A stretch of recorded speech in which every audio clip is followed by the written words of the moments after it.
Uncrowned presents the UFC 313 Watch Party with your hosts, Connor Burks and Eric Jackman. What's good? Welcome in to the UFC 313 Uncrowned Watch Party. You just heard it.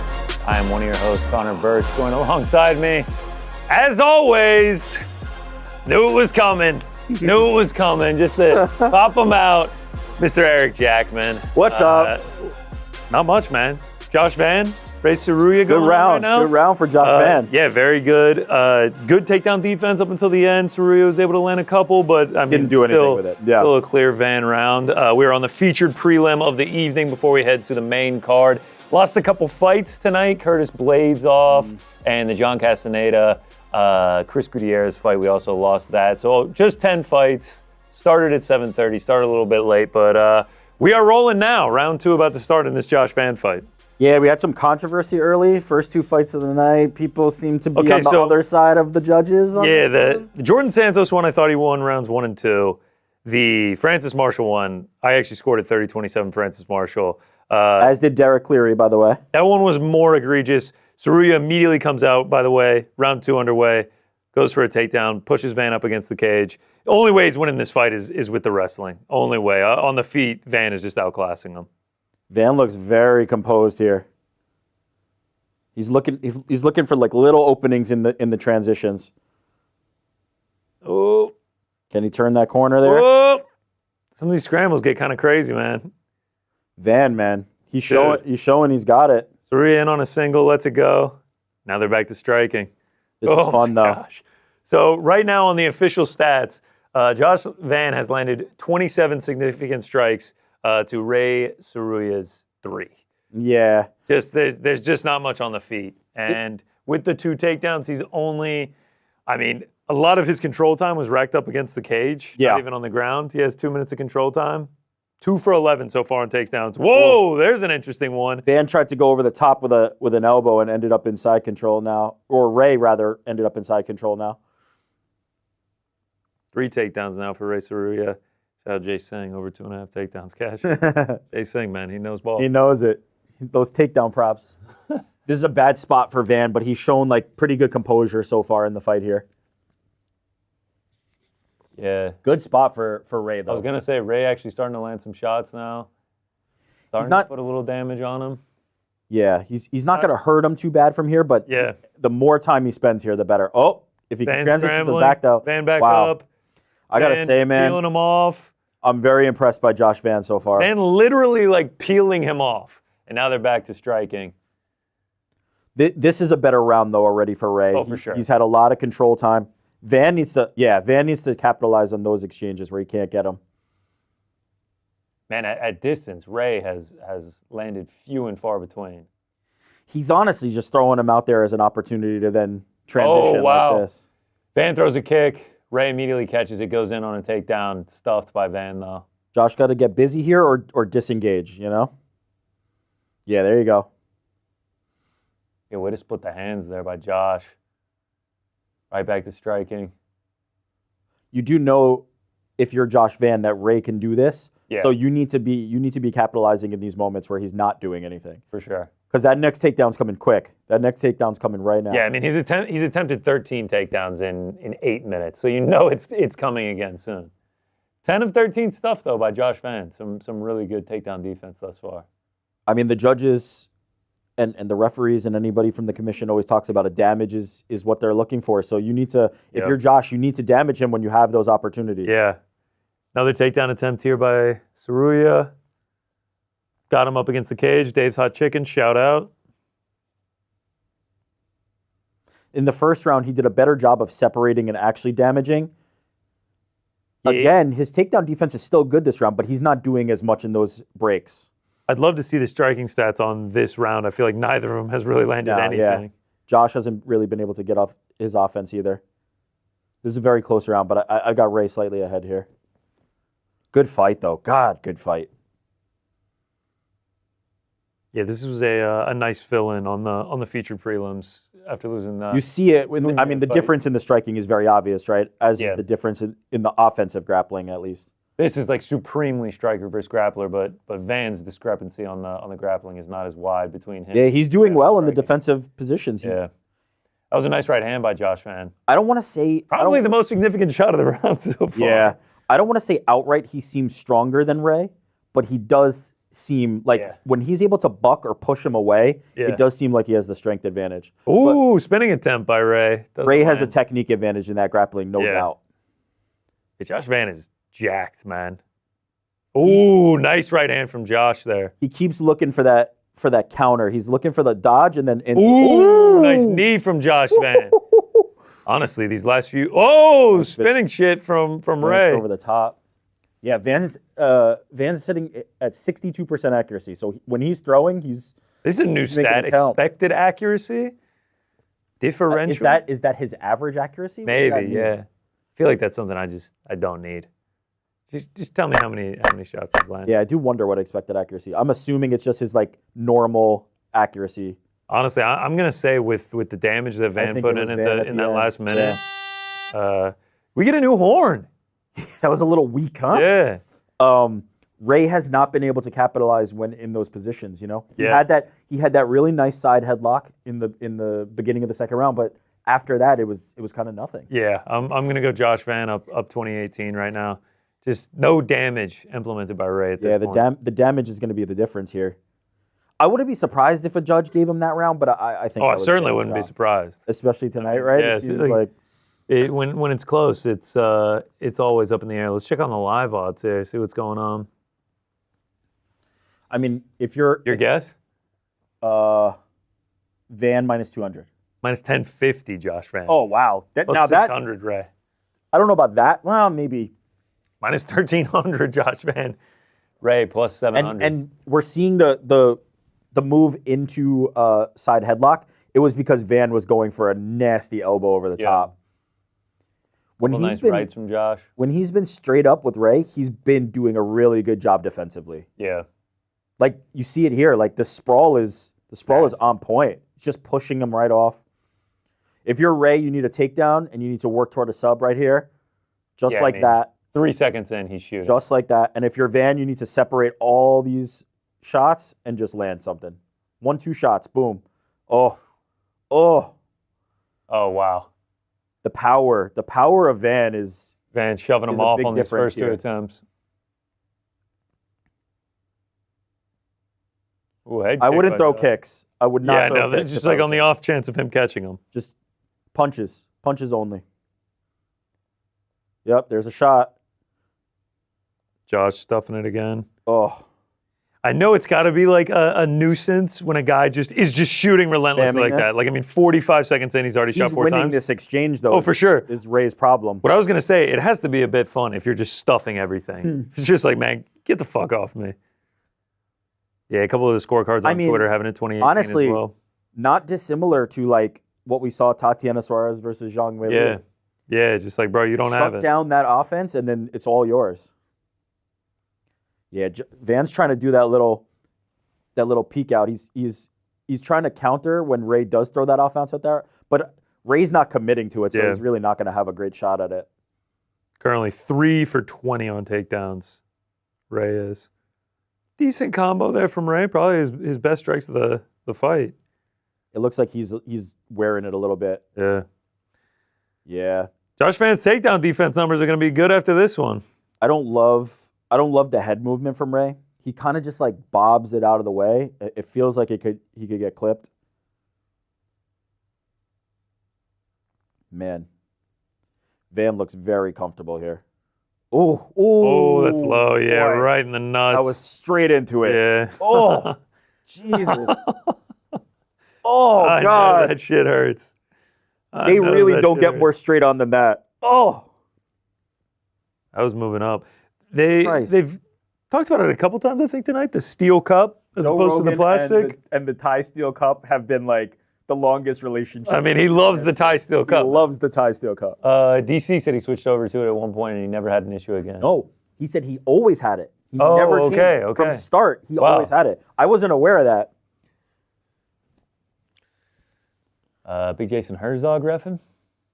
How you feel about that, Frankie? Frank, how you doing back there, man? You know what? I'm doing great. I feel bad for him though. That's horrible. For who? Oh, for Ray? Yeah, getting hit in the Take nuts. the never full fun. 5 minutes. Don't be the hero. Yeah, that was a rough one. Josh feels bad. He's like, "Oy." Herzog letting him know. You got the 5, bro. I think Herzog was like, hurry this up. No. He wouldn't do that. You just got to deal with the booze. You just got to accept it. All right, he says he's good. Dude, if I'm in there and I got kicked in the pills, I after would the not. booze, I would not give a shit. I don't man. give a shit. Be lucky if I kept fighting. All right, what do we got? 3 minutes left here. Another Van round so far. Oh, he's deep on that.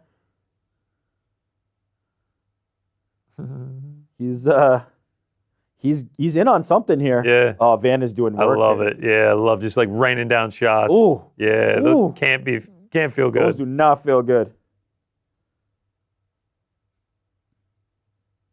Yeah, DC pointing out that he always has the whizzer. He's always grabbing that.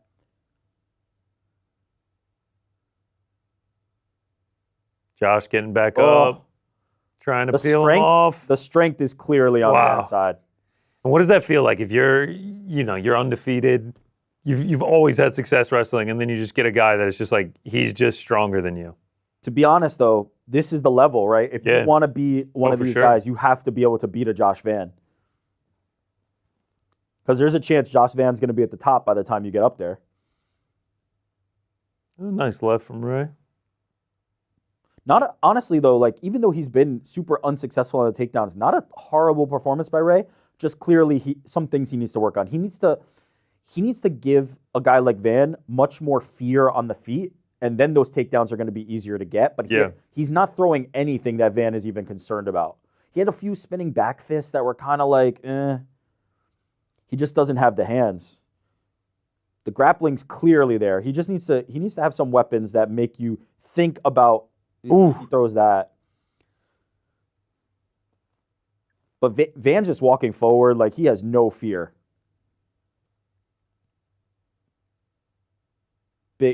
Rogan pointing it out. Big step up for Ray. Van is a beast, man. Yeah, we're seeing the strike differential. Ooh. Man, did that get him in the gut? Ray has landed single-digit shots in each round. Yeah, each round. It seems like he's done. He's abandoned the takedowns at this point. It seems like he's going to need to develop his striking game if he's going to want to hang on this level. Maybe one last-ditch takedown. Honestly, at this point, it's just like, what are the takedowns going to do, you know? Ooh! They say that's low. They say it's low again. That looked like to the gut. That looked like that was straight to the body. Let's see it. Yeah, Joe Rogan makes a good point. We got a replay for that. Nah, that's a body shot. Yeah, that's a body shot. Oh, wow. Herzog said you got to go. Yeah, because the replay showed it. He stung him. Oh, man, big shot by Van. Josh stung him with a body shot earlier. I'm not surprised that one put him down. Yeah. Tsuruya, 20 seconds to survive. Starting to open up a little bit in the strike game. Yeah, Ray's throwing. Tough, man. Ray's throwing.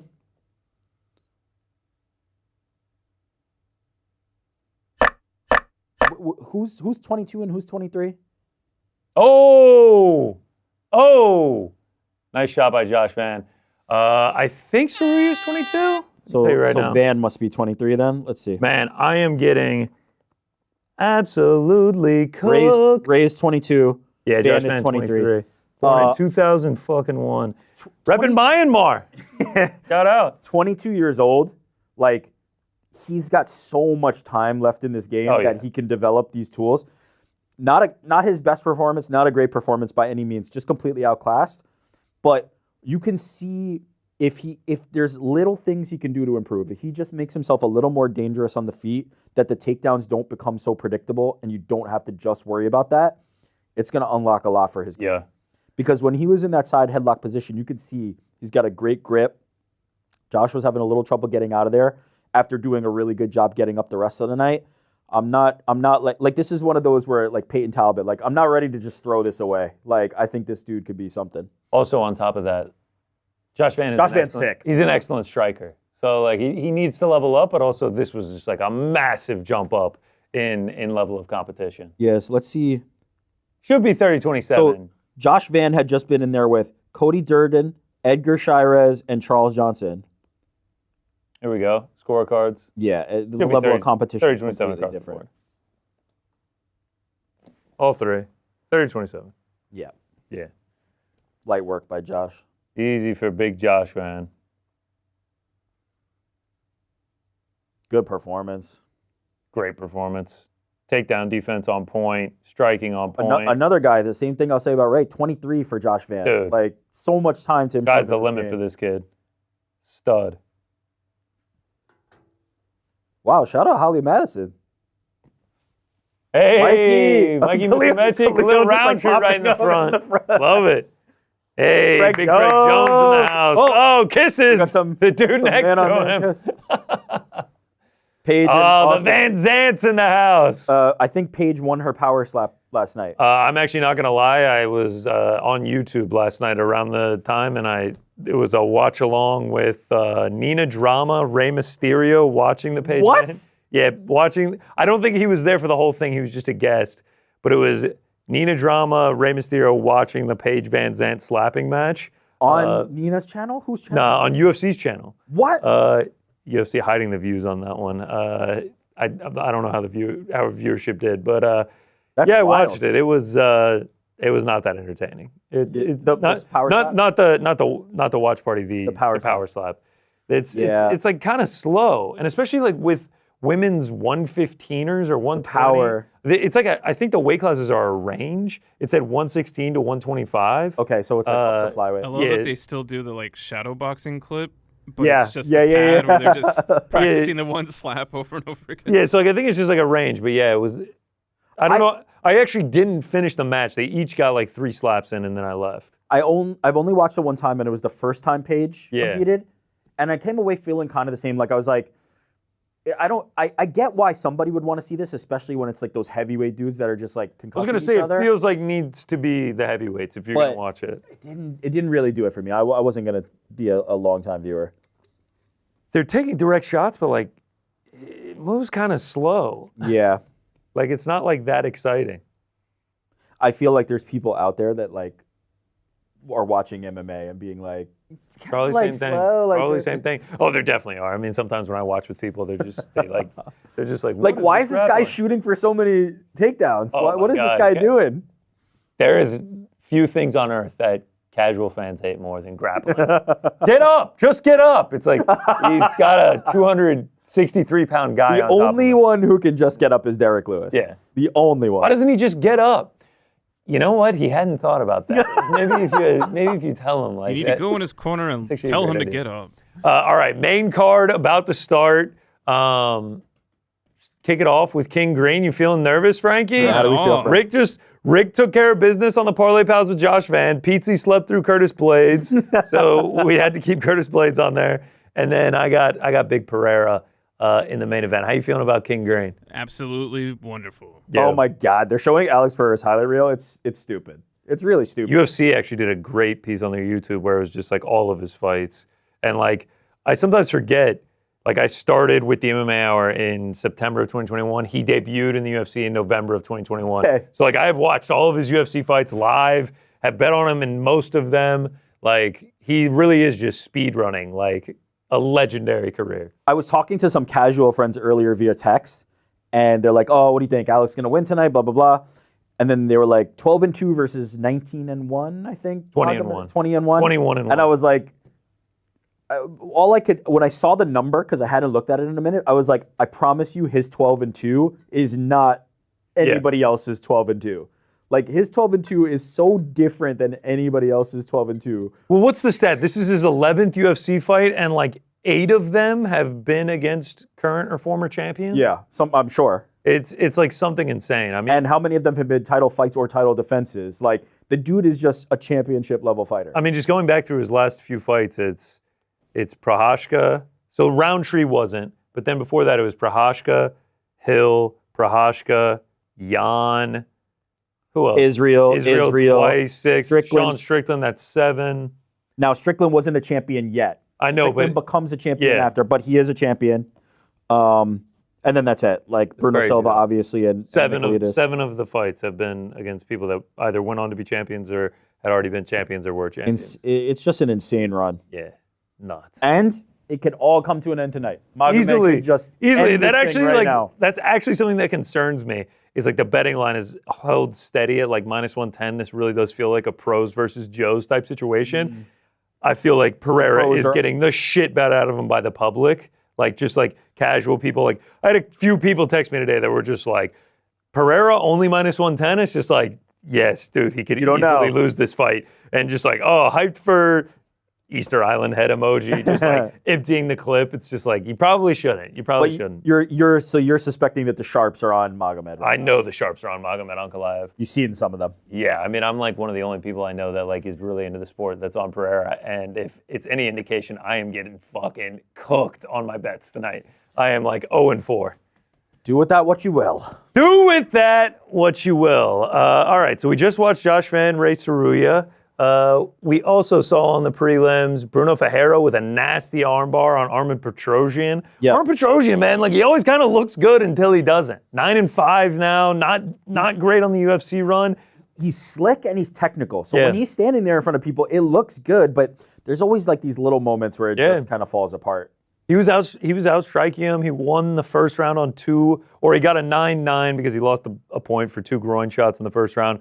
Was 9-9 on 2 of the 3 judges' scorecards. Was looking pretty good in that second round until he wasn't. And Bruno Ferreira gets it done by sub. Carlos Leal. Yeah. Pillar to post beat down on Alex Morono. We were talking on Thursday. Carlos Leal like -750, -800 against Alex Morono. We were like, damn, that feels weird. It wasn't weird. It was spot on.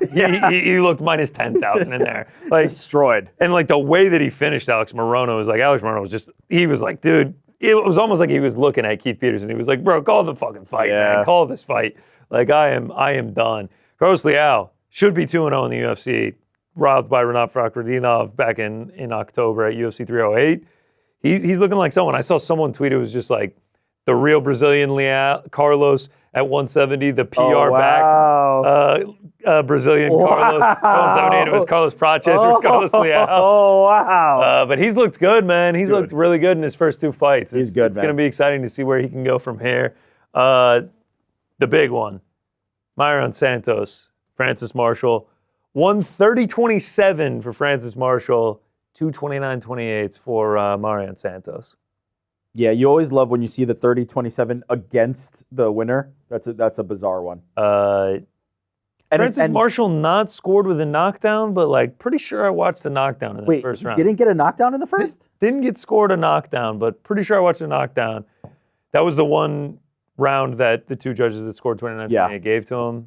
I felt like Francis Marshall won the fight. Everyone on social media feels like he won the fight, but unfortunately, that one goes to Marion Santos. He goes to 16-1 in the underdog. Francis Fire Marshall moves to 8-3. And then the opener, sloppy middleweight bout between Jordan Santos and Ozzy Diaz. I had it 29-28 Santos, but like it's not like the Francis Marshall one. I'm cool with it being Ozzy Diaz. It was a slop fest. Yeah, I think a lot of people from what I saw on social had Jordan, but as you said, like the middle round was kind of just back and forth, like slop. Like whoever won that one, it was fine. I know DC kept saying like, "This is an unbelievable fight. This is an unbelievable fight." I was like, "This is an entertaining fight. It's entertaining. This is an entertaining fight." But like, the precision was not there. All right, now on the broadcast, they're showing the face-off last night. Oh, Alex Pereira, obviously in the tribal paint, headdress, looking scary as hell. I don't think for a second that Magomed is intimidated, which is a good thing. You know, like I think he's going to come in and try to do his game. But could that be a mistake? Could be. Do you need to be a little intimidated? I almost feel like with somebody as dangerous as Alex, you have to kind of be a little scared because of what he can do. Like you have to. I said it on Thursday. If you're the coaches, you sit down Magomed beforehand. Show him the highlight. They keep showing the highlight reel for Pereira tonight. Each time that comes up while you're warming up in the locker room, hey, Watch this. Hey, you see that? Remember, we're gonna wrestle tonight, all right? All right, Unc? We're gonna go out there and wrestle, okay? It's just Pereira just doing, just like knocking people the fuck out. Yeah, I mean, I think you need to I think you just need to recognize his capability on the feet. Yeah, and, the great equalizer. Even if you think you are a better striker than him, even if you're like, no, I can outstrike this dude, you don't have more power than him. Not even just if you think you're a better striker, but even if in that moment you feel like you're safe and you feel like you're winning this exchange, you have to fear the danger. Yeah. That is the problem. They did a great special as we were waiting for the fights to get started earlier, and it was basically just about Pereira's power, and like one of it was on the leg kicks, and just like how insanely powerful they are. And they were interviewing Khalil Roundtree about the fight back at UFC 307 in October, and he's like, yeah, man, like I thought I was just all good, and then I wasn't. Like I thought everything was going fine, and then it was just all downhill, and I was just done. And it's just like that's kind of just like what he does, and obviously then he can also just stiffen you like a board. Jamal Yuri Prochazka, like he can put anybody's lights out. It's a fascinating fight. It is wildly intriguing. I don't know what's going to happen. I can't wait. Yeah. Big star. Not really an up-and-comer, but like not nearly the star power. A guy who felt like he's deserved it for a while. This is his moment. This is his moment. If he can make it happen here, this is his moment. You said it perfectly. It's the equalizer, right? Like, when you're in there with Magomed Ankalaev, I imagine it doesn't feel the same as when you're in there with Alex Pereira, right? That you might lose to Magomed, and he might be dominating that fight. I mean, we saw, in his recent performances, like he's looked good, but that equalizer, that power, as you said, Khalil Roundtree describing it, you think you're winning. You think you're doing what you need to be doing, and then you're not anymore. That is a drastically different thing to feel. And also just like his ability, and I don't know. I feel like we didn't highlight it enough this week. Is just like the success that Jan Blachowicz had with the leg kicks at UFC 282, I believe it was, against Magomed, the fight that ended in a draw. I mean, that's really what made Magomed resort to the wrestling. If he can chop the leg down like that, Alex Pereira is going to be able to do the same thing, man.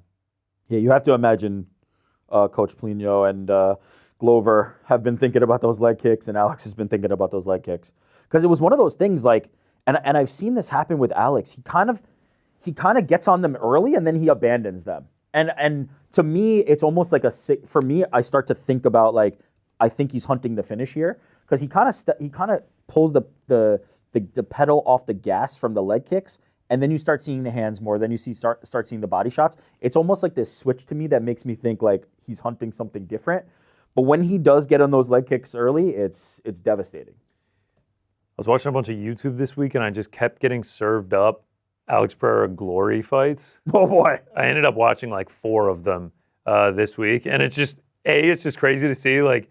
He still does the same thing, same intro song, same walkout, same bow and arrow and everything like that, except it's like a glory kickboxing arena with like 2,000 people in it instead of like a completely packed UFC arena.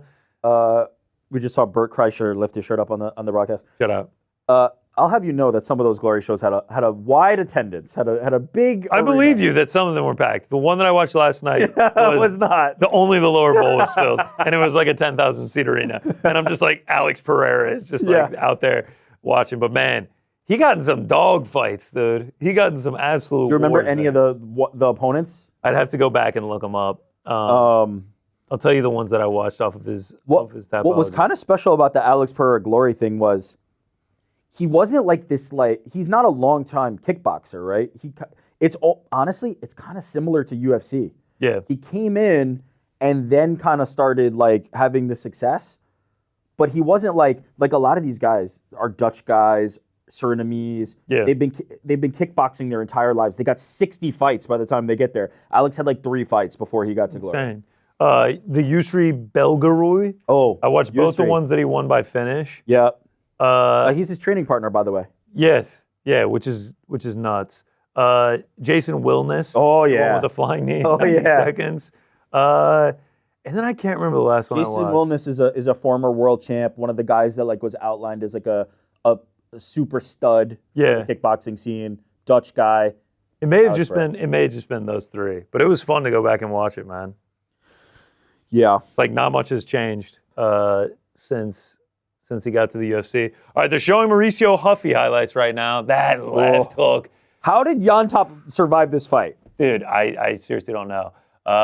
See Frank's boy about to make the walk though. Can I just say, Green. these Mauricio graphics look Ruffy. incredible. Shout out to On Air Jordan. I was gonna say with the spray paint, shit looks sick. This looks great. Shit looks sick. Shout out to Can't wait Jordan. for this one. Fighting Nerds looking to move. The Big Four looking to move to 18-0, which is just an insane stat. That obviously being between Mauricio Ruffy, Jean Silva, Caio Bahalio, and Carlos Praches. We said it on Thursday. Ruffy feels like the one that still has something to be like jaw-dropping approval of like, oh my gosh, this dude is here and he is legit. Yeah. And Like Jean Silva's freaking minus 500 against Bryce Mitchell now.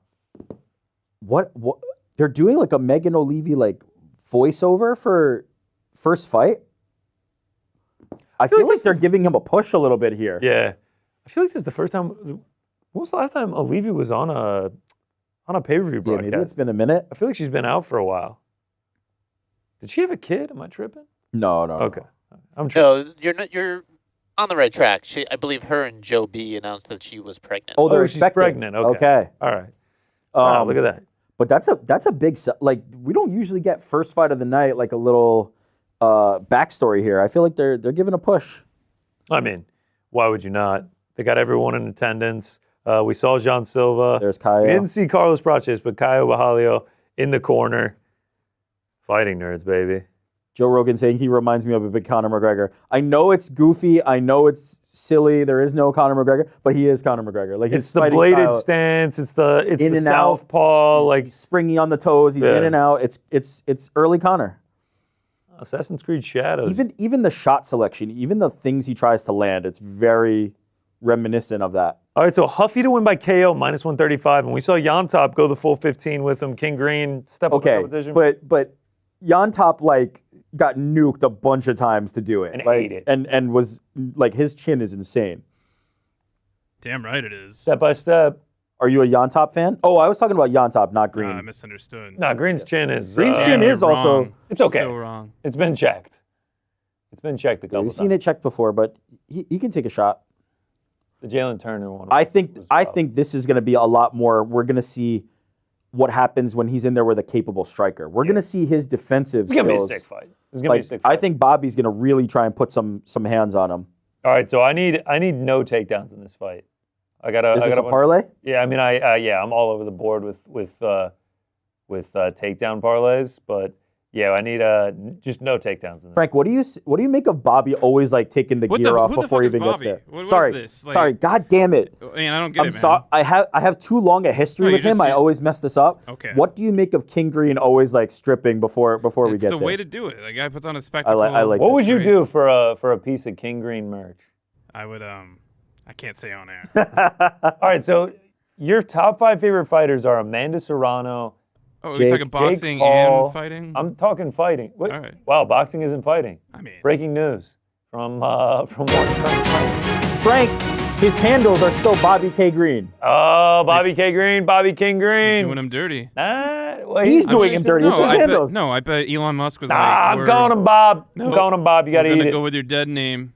All right, Amanda Serrano, Jake Paul, King Green. Who else is on there? There's That's King it. Green. Yep. There's Jake Paul. Yeah, Amanda Serrano. There's Amanda Serrano. There's 2 more. Your top 5. There's Mark Goddard. Well, yeah, but he's not a fighter. Or was a fighter. Oh, wow. Reffing isn't fighting now? Okay. Breaking We have news. to Here's the establish breaking what's news. fighting and what's not fighting. Woo. You're getting the new Assassin's Creed, Frankie. Sean Brady. Oh, Sean Oh, Brady. that's, Wow. wait a minute. That's all right. You're that's all picking right. him over your boy? No, he said his favorite fighter, not his favorite cyclist. Oh, Okay. my bad. My bad. All right.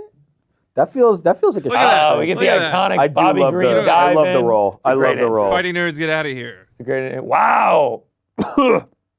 Woo. Oh yeah, just go ahead Frank and says, just go ahead and "Fuck strike the the mic. It's all good. Sorry. Something in the old throat. Oh. Hoofy's trying to get in the middle of the octagon already. 38-28.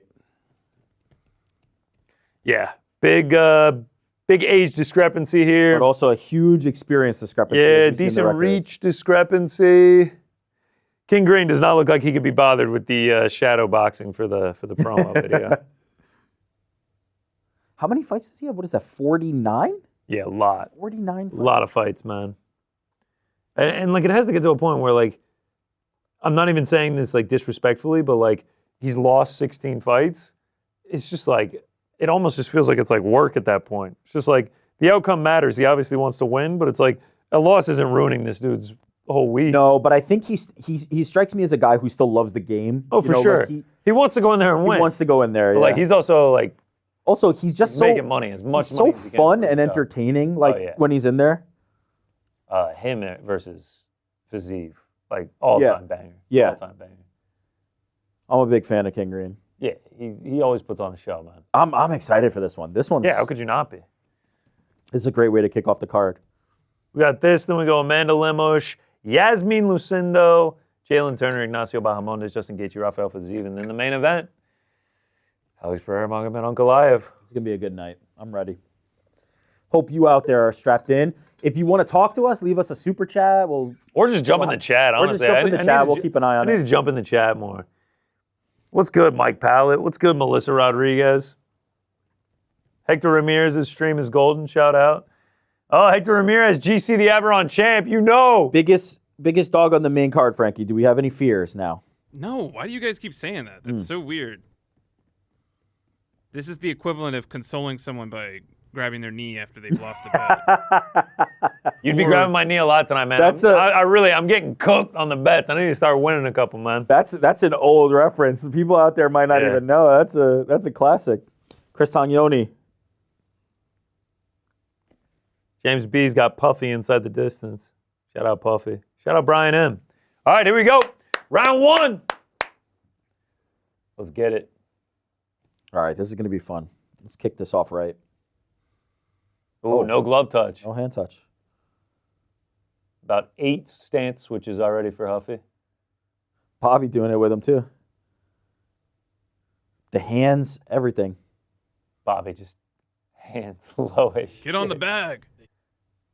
Yeah, come on, Frank. We need some energy out of you, man. This is your favorite fighter. Push him back to the monster clan. Come on. Monster Clan, shout I out. did not say that. Dave's Hot Chicken, really shout out. Yeah, how about them getting that spot on No, man. We still haven't made our way up there. They're opening one out near me. Oh, let's go. I'll have to make the trip. Yeah. Do we have to do a fight feast for that? Yeah, one day. Well, once we run out of different cuisines, which is quickly approaching, we'll go get a Dave's Hot Chicken. Hoofy swings and misses and then just holds the poses. follow through for about 3 seconds.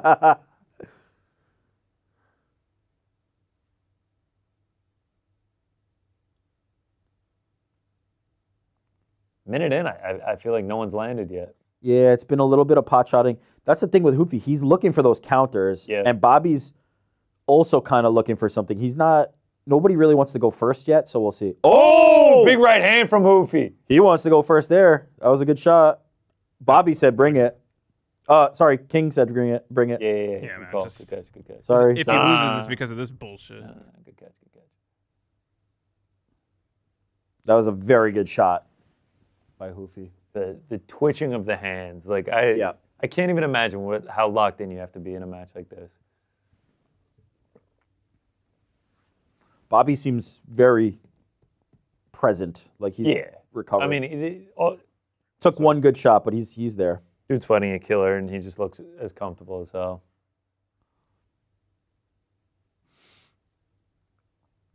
Calf kick misses for Hoofy. Oh my God!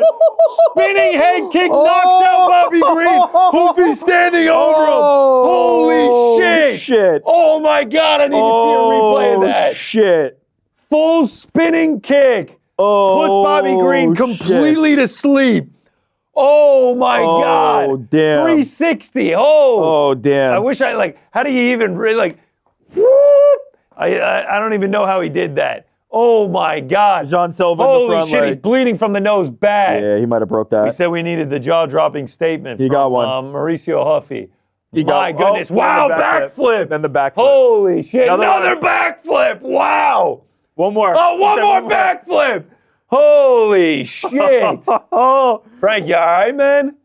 Oh, King Green's up. King Green's up. Okay. Oh, my God. All right, let's see this again. Throws the left, full spinning. Boom! Right on the side of the head, the temple. God damn. Holy shit. God damn. Dog, right on the temple. Okay. The parlay is dead. Yeah. breaking news. Yo, Yeah. that was fucking crazy. This is the problem. Wow. And let's Oh see this my again. goodness gracious. Oh my God. So we need to watch slumped it him. 3 times? Yes, I want to see it again, Frank. Oh, here we go. Slow-mo. Super duper slow motion. Doom. Literally directly on the temple. Completely put his lights out. Okay. So Wow. I think DC said exactly what I was going to say, which is Ruffy throws the punch and Bobby just does the lean, right? Bobby's Yeah. leaning out of the way because he thinks I'm out of Yeah. range of that punch. Yeah. And then that kick comes. And I was saying that in the Tsuruya and Van fight, Tsuruya's just kind of like moving his head back. If people can reach you back there, that's a really dangerous way to be. You need to have their hands Holy up. shit. What a knockout. Jeez. That was crazy. That was crazy as fuck. Fighting Nerds is They got hot. something cooking, man. They got something cooking there. That was nuts. incredibly Holy impressive from shit. Mauricio Ruffy. My goodness gracious. That was wild. Yeah, you got to be happy with that performance. You get a major step up. You're on a big pay-per-view, first fight of it, and you deliver in that way.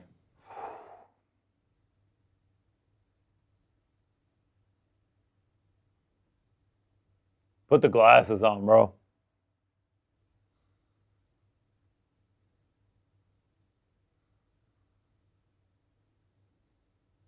Also, did you know his last name is not Ruffy? It's not Ruffy. It's What is it? Santos. What? Like, yeah, and Ruffy. That's not his actual name? No, Ruffy is like inspired by. Is it Ruffy or Hoofy? I think we say Ruffy because it's- he's Brazilian, but supposedly it's inspired by One Piece or something. Oh, That is All not right. like you can see on his short. It says Santos. Santos? Yeah. But he's fonted as Ruffy. Yeah. Everyone calls him Ruffy. Now he said it this week. He was like, "Nah, it's not mine." Oh, they said take out the mouthpiece. All right, we got Joe Rogan in the Fighting Nerds glasses. Wow. As is tradition. Oh, he said, let me have the mic. Oh wow, he completely took the mic. No microphone integrity from Big Joe Rogan there. Got great teeth on. Yeah, he does. Ruffy. I'm not sure those look real. All right, he's letting it rip on the mic, man. Joe Rogan's got to be over there like, give me that back. Yeah, Joe Rogan's got to be uncomfortable. He's like, "Come on, man, give me the fucking mic back." All right, he's giving a speech right now. I'm very curious as to what the translation's going to be. I thought he was going to speak English the way he was like looking out at the crowd. Oh, that would grab have the been mic. crazy. He gave it back. That's respectable. Yeah, that felt like he was thanking God.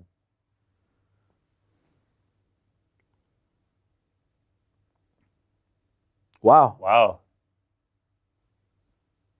So he said a lot of people reached out to him after his last fight when he got on the mic and thanked God and said that people Reconsidered suicide. killing themselves. Wow.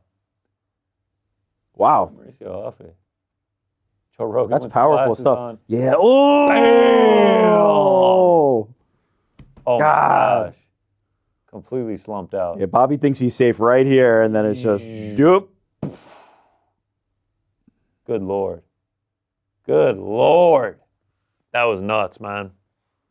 Yeah, just throws it out there enough to make him think about it, yep. and then just takes the momentum and just fully spends. The athleticism It's beautiful. to do that is insane. Beautiful. The Beautiful athleticism to technique. do that is insane.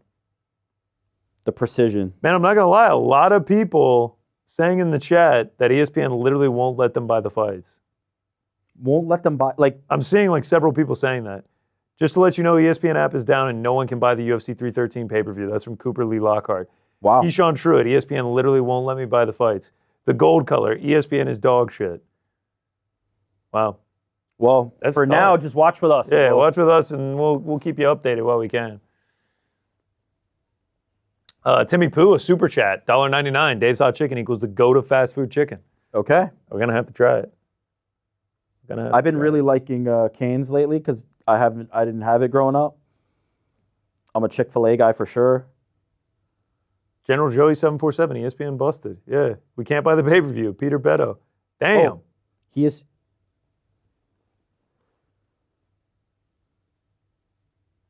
Wow. Oh, Dariush Wow, he just called Mauricio Ruffy. Ruffy versus Beneil Dariush headline a fight night. That's a calculated call out right there. Oh, he just spoke in Japanese. Oh, so he must be like a anime. I swear that I read that. Okay, so 'Cause One Piece's definitively name it's is Luffy, Ruffy then. right? I thought his name was Hoofy. Yeah. What is his real name? Why did he change it? Santos, clearly. Yeah, so it's Santos. Is he Mauricio Santos though? Isn't his real last name? So what's his real last name? Wait, so does he have a nickname or is Ruffy his nickname? Trying to figure it out. Yeah, so it is inspired by One Piece. yeah, One Piece. Because the character's Monkey name's D. like Luffy. Luffy, right? Yeah, Monkey D. Luffy. Wait, it's Luffy? Yeah, The character in the anime is. So yeah. why is he Ruffy? that's what we're trying to figure it out. The origin of my Patty nickname is Patty because of the main Patty. character of the world famous anime One Piece. It's a cool story. On my debut, my brother changed my name. The audience liked it, went crazy after knock it, and it stuck. Wow.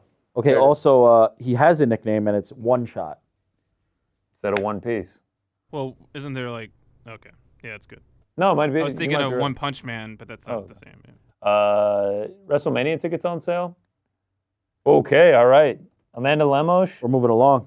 Yasmin Lucindo about to start. You think we get a spinning wheel kick on this one? I'm gonna say no. Amanda Lemos with the blonde. I feel like that's a more toned down blonde, maybe a little sandier blonde than normal for Lemos instead of the bleach. I have platinum always blonde. liked her hair. Yeah. Yasmin Lucindo, 8 wins by knockout, 4-5 win streak. She's putting it together. Listening to Cherry Chapstick by Jordan Free. I'll be sure to download that, ESPN.com/music. Wow. That was a hell of a knockout. What a way to kick off the main card, man. What a way to kick off the main card. This is really great production here, but I just Hey have to guys, say, yo. my husband's at the fight. Did I tell you? Oh shit! So Yes. he's been sending me pictures and saying like the vibe is like super good over there. Okay. Right now, he sent me some when the prelims was up. Look at this. Look Oh, at those let's seats. go. Wow, in the He's- building. Yeah, he's with some of his boys. They're over there having like a dad's night out. And look at that Helwani merch. Hey, let's Some go. of them Get are the wearing the Helwani shirt merch. on. ArielHelwani.com. Oh, they all got it on. Yeah, they got it on, Reeves. man. So cool. And then get this. He sends me a picture. Look closely at that phone. Look at that. That's Look at our that. boy. We're in the Look at building, that. baby. That's our We boy. are in the building. In the Let's building. go. We have taken over T-Mobile. Let's go. Shout out. Oh, we're getting a. Do we have we're a getting Hall of Fame? A Hall of Fame notice. Appreciate you showing us those, Andy. I hope he's enjoying the fights. That must have been sick to watch. Oh, Yeah, he that said knockout? that fight was crazy. Yeah, he was like, that's crazy. I can't, but his first fight. He's getting pretty good service if he's streaming us in the arena. Shout Let's out. go. Let's not be too crowded yet. T-Mobile's not bad. Oh, Robbie Lawler. No, isn't he already in? Oh, I guess he's not. It's just for the shorts.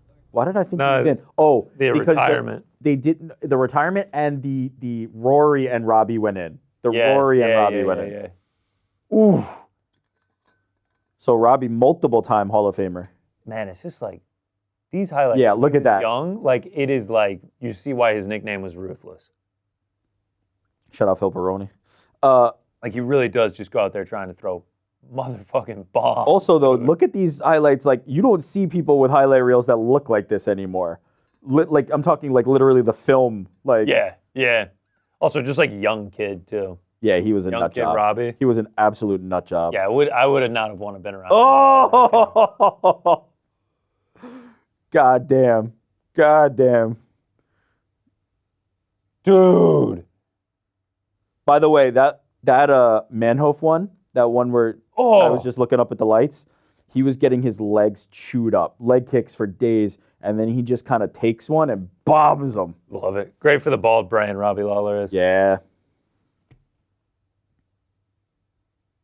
Who is this, Whitaker? Yeah. Also, like, he had, like, the Kobe retirement moment. Oh, 100%. Like, it was just like, 100%. it could not have worked out more perfect. Came in as an underdog, gets the first round knockout, has the emotional moment on the mic, walk-off KO. It was incredible. I'll be honest, I did not think he was going to. No, neither did I. Because he's such a born fighter, I was like, he's just going to fight forever. And they're not going to go well at the end. And then he got that moment. I'm so happy he did. What's his walkout song? It's an absolute classic. It's from... It's from like an epic war movie. Oh, he's in the house. Let's go. Super chats. So we got one from Techie G. Oh, Techie G, shout out. It says, shout out for Mysterious Frank and Mrs. Mysterious for crashing my date nights. What happened? This is Techie G, 499. this is Mrs. Mr. Yeah. Andy. Yeah. That's Mr. Andy. Oh, let's go. And these are facts. They did crash our Let's date go. night. Let's go. They Shout did out, indeed man. crash our date night. And they made us feel really bad about it. That's fucking bullshit. Said it all, Frank. Shout out to Mr. and Mrs. Mysterious. Inseparable. Can we take a look at that picture again for Techie G, Mr. Andy? One more time. Shout out Techie G. Let's show him up What's there. going on with this picture here, Andy? I don't. Yeah, what is that? High school him. I don't know. It's a look. It's a vibe. I like That- it. I'm just. I gotta say, Jordan, that's kind of messed up. Putting No, it I on the like spot it. that way, It's having just to so defend it. dated. It's like it fits in like the Parlay Pals pictures because it's not the newest. He looks 18. Oh, shit. Robbie Lawler getting pretty emotional during the Teary-eyed. Hall of Fame here. Does- A guy that is as stoic as it gets. Too. Is that a shadow, or does he have the Dagestani beard right now? Well, I can't tell quite what's happening down there. I low key, I hope it's a shadow. It looks like he has some facial hair though. But the full Dagestani would be wild, no? What is it? I can't tell. I need to looks, zoom. He looks like Shamil Ghazi. That's what I'm saying. That's what He I'm looks saying. like Shamil right now. Can we Is get it can the we get a Abe light? Lincoln? Dude, when you got Hoist Gracie talking about you, like, Crazy. Henry Cejudo talking about him. Robert Whitaker talking about him. dudes from every era experience this guy. Jens Pulver.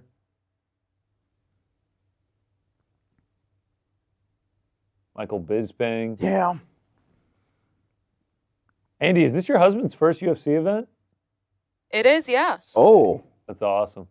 DDP talking about him. Dana showing mad love. Yeah, I mean, how could you not? How many UFC fights did he have in his career?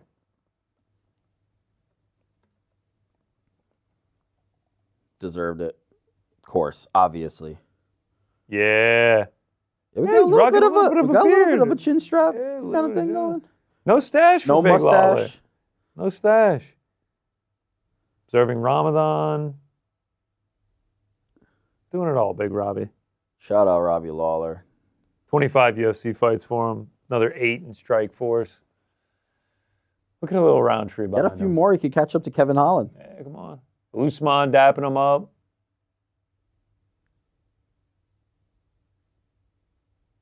Yeah. Van Zandt. If you love Rob. fighting, you love Robbie Lawler. Period. What a row there. Look at all the Roundtree, people there. Diego Lopez, Murad Dvalishvili, I saw Austin Alex Vanderford. Volkanovski on the end. Everyone's saying what's up to him.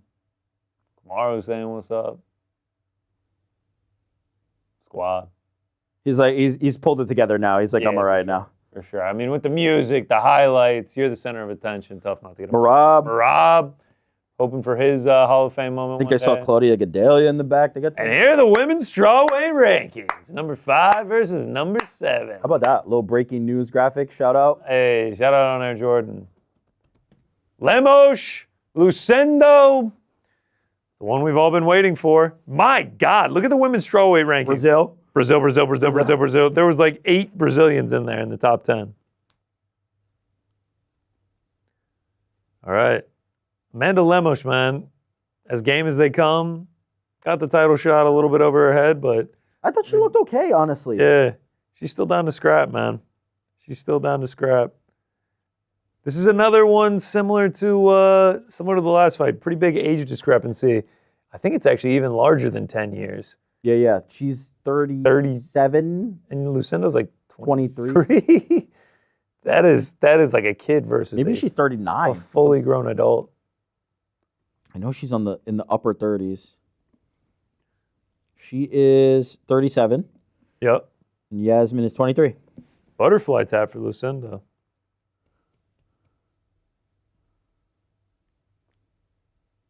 Lemos says she's excited for this fight. She's worked hard in camp. She's going to come out victorious.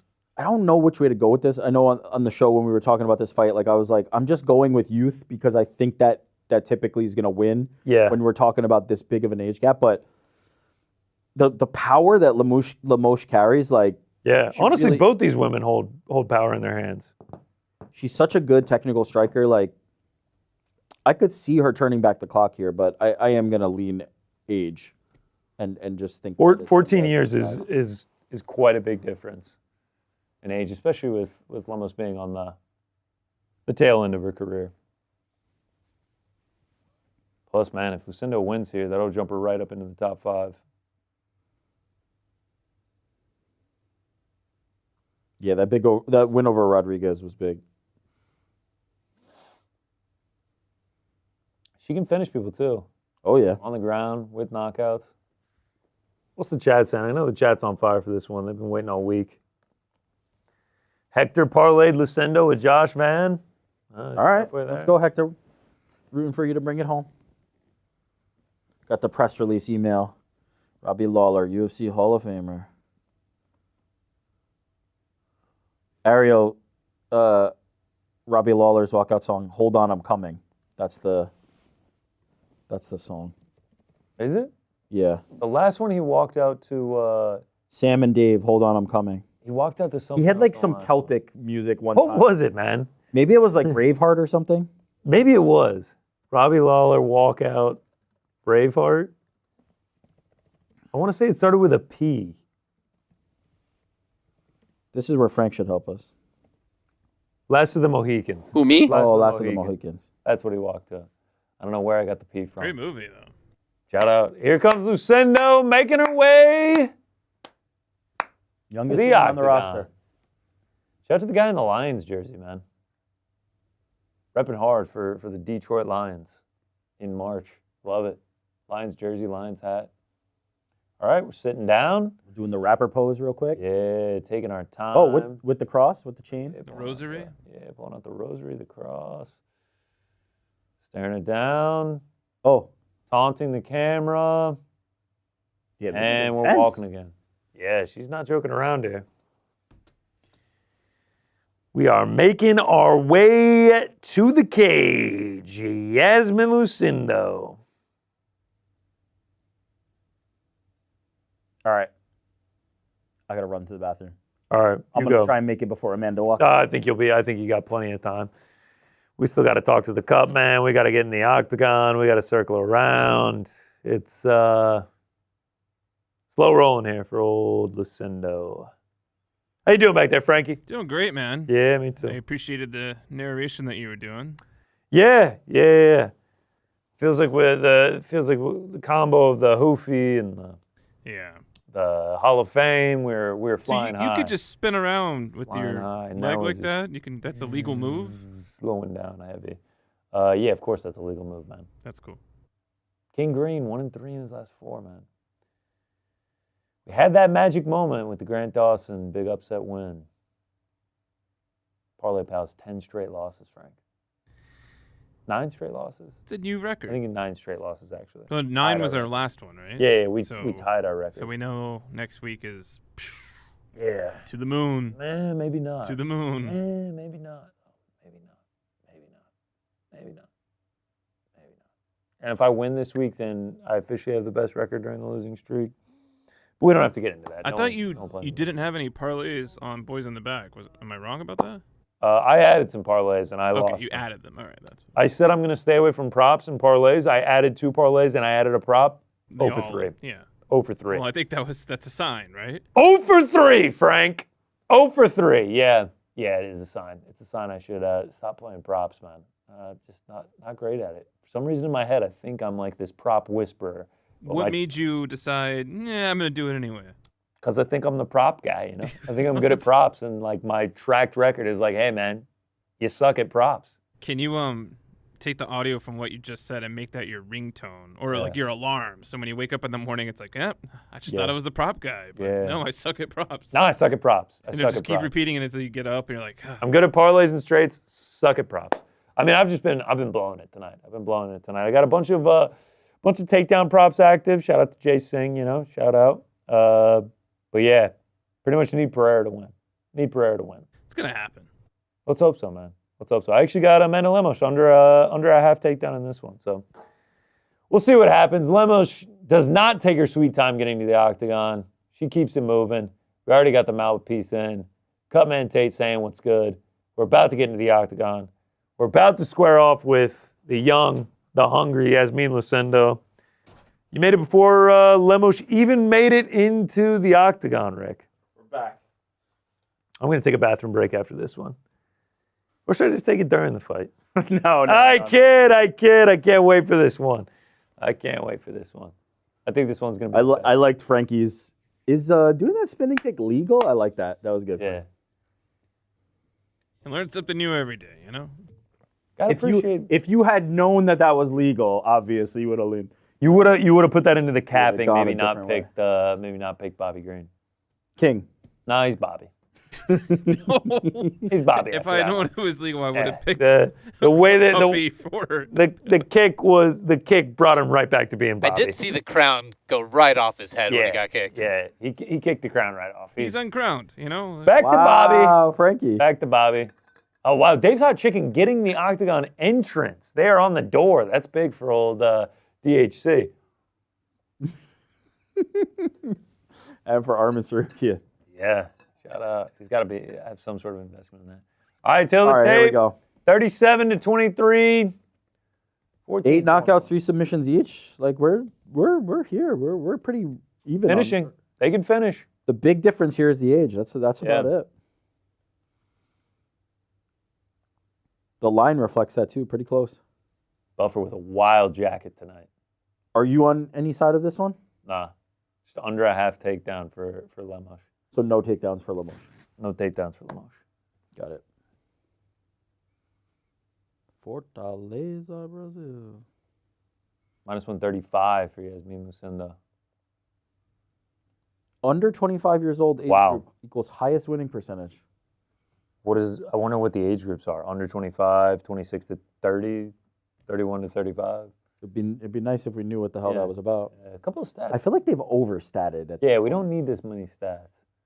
I'm not interested in that was the 8th fastest finish in middleweight history by a Brazilian. Yeah, like I'm not yeah. interested in that specific stat. My favorite one is like one of 29 active Brazilian strawweights on the UFC roster. It's Yeah, like, we're good. Sweet. Six stat. All right, here we go. All right, here we go. It's going to be a banger. She's vibing out. It's gonna be a banger, Frank. I'm with you. This one, no chance it isn't. Hey, Big Keith Peterson, man, looking slim. Slim. It's KP. Yeah, shout out. Oh, you guys are on a name basis he like calls that? me MF. I call him KP. Love Calls it. you what? MF. Yeah.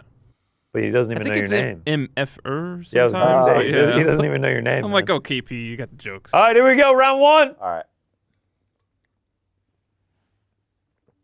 5 versus 7 UFC rankings. Both of them coming out bouncy. Damn, as soon as it started, I started remembering like how much I love Lemos. Oh, big Lemos fan. She really is. Lucindo's coming on strong, man. Yeah, she's got some good momentum right now. Hey, let's go. A little Look bit at of that. a feeling out here. Always adding Oh. production to the program. Lemos under a half takedown. That's my bet for this fight. Damn. Look at that. Jordan's cooking right now. Shout out to Jordan, man. Also, shout out to Connor. He designed that. Looks really nice. Oh, okay. Shout out to Connor. You know, we might switch the white with the black. We can I'll get there. The white drop shadow's a little hard to read from over here. Yay. Oh, everybody's We'll a workshop. backseat driver now. We'll workshop. Backseat editor. We'll get the graphics department on it ASAP.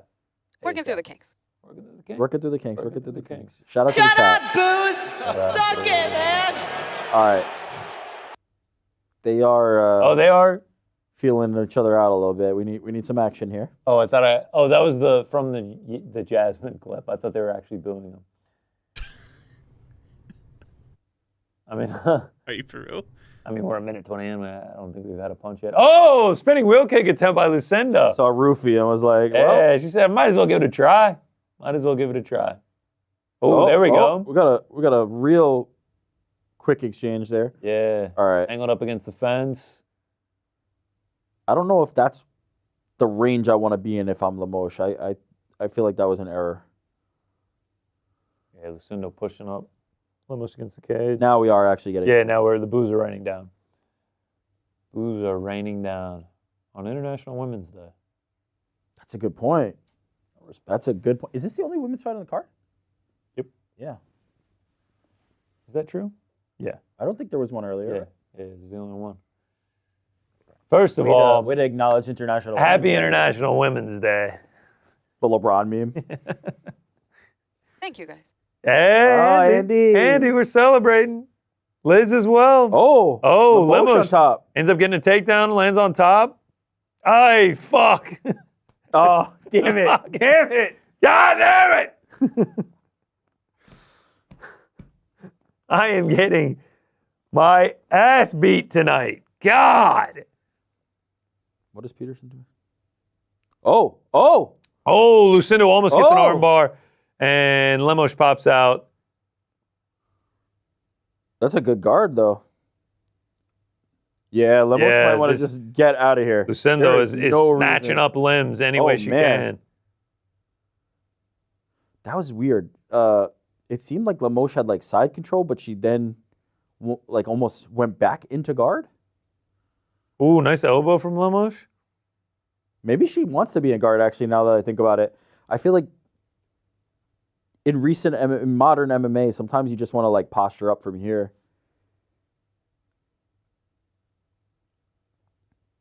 You can be heavy on the chest. You can just stay. Yeah. Maybe she wanted that, She's actually. working these elbows nicely.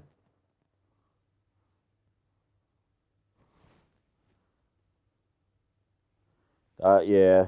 DC's got it. Lucindo's guard is very active. Good hips. Attacking. Motion needs to get busier or just stand back up. Oh, it looks like one of those elbows cut open Lucindo under her eye, under her right eye. Yeah, she is. Rogan saying she's clever off her back. I'm seeing that. Neither are really doing much here. I'd give it to Lemos just based off of control and And that damage. elbow, yeah. Yeah.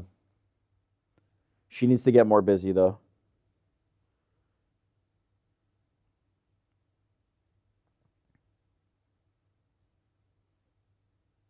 Honestly, Lucindo is a little too comfortable here. She needs to also either be trying to get up or sub. She's staying here too long. Ooh, another nice little elbow by Lemos. Yeah.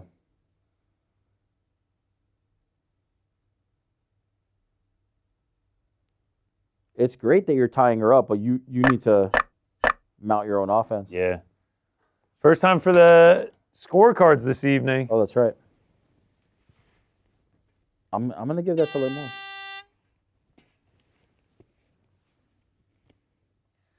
Yeah, that's a 10-9 Lemos for me. For the underdog. For the wily veteran underdog. Well, we go. Clip that bad boy back in. There we go. It's coming out of your paycheck, Rick. you're fired. You guys get paid? Huh. Not anymore. Not for Frank. Be yourself. Yasmin Lucindo with a 1981 tattoo. I wonder what that represents. Yeah, that is a good question. Oh, that would be 44 years old? She was born in 2001? Could have been out of respect for someone that she knew. Could have been, yeah. Or maybe Just a she's- solid year. I was gonna say maybe she's just. It was big on the time. feet. It was an elbow on the Oh, feet. okay. Man, she's really working the elbows, both on the feet and on the ground. It was Yeah. supposed to be a punch, but Ooh. she gets her with the elbow. Wow. Yeah, that's a nice little elbow. She's got one under her Yeah. eye too. Yeah, that cut's swelling up a little bit too. Theo Vaughn in the back. Here we go. Round 2 underway.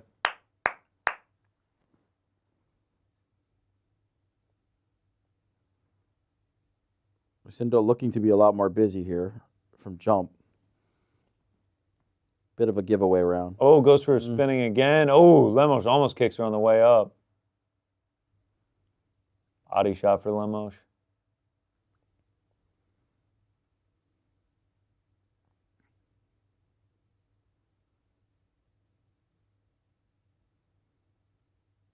Lucindo twitchy, man. She's bouncing. She's not doing anything. She's trying to load up these like finishing shots, and she's not even. 0 takedowns, 0 significant strikes landed. I mean, Jesus. that is not a great approach. Oh, man. That was a nice calf kick by Lemos. Okay, we were here Lucindo last pushed her up time. against the cage.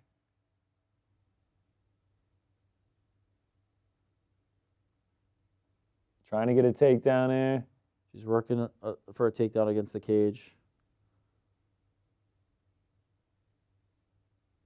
Lemos has underhooks.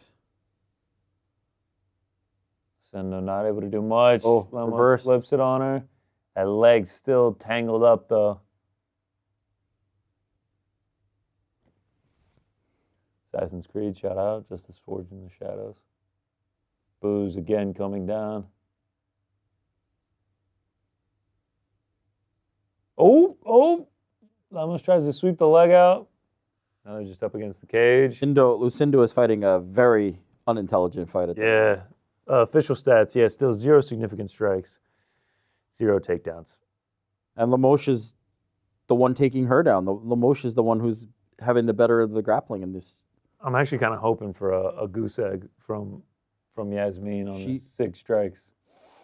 That'd be something to see. Ooh, a short elbow there from Lemos.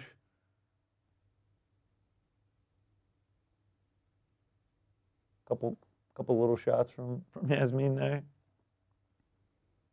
Oh, A takedown by Lemos. Huh? Couldn't have been more wrong on that one.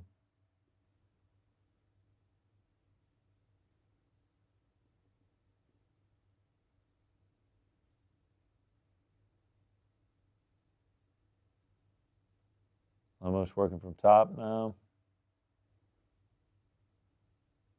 Lucindo's back up against the cage.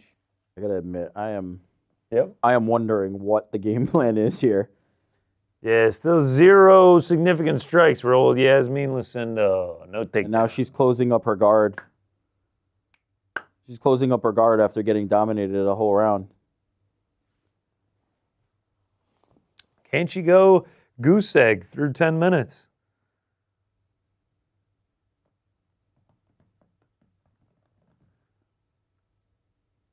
Yeah, this is very bad.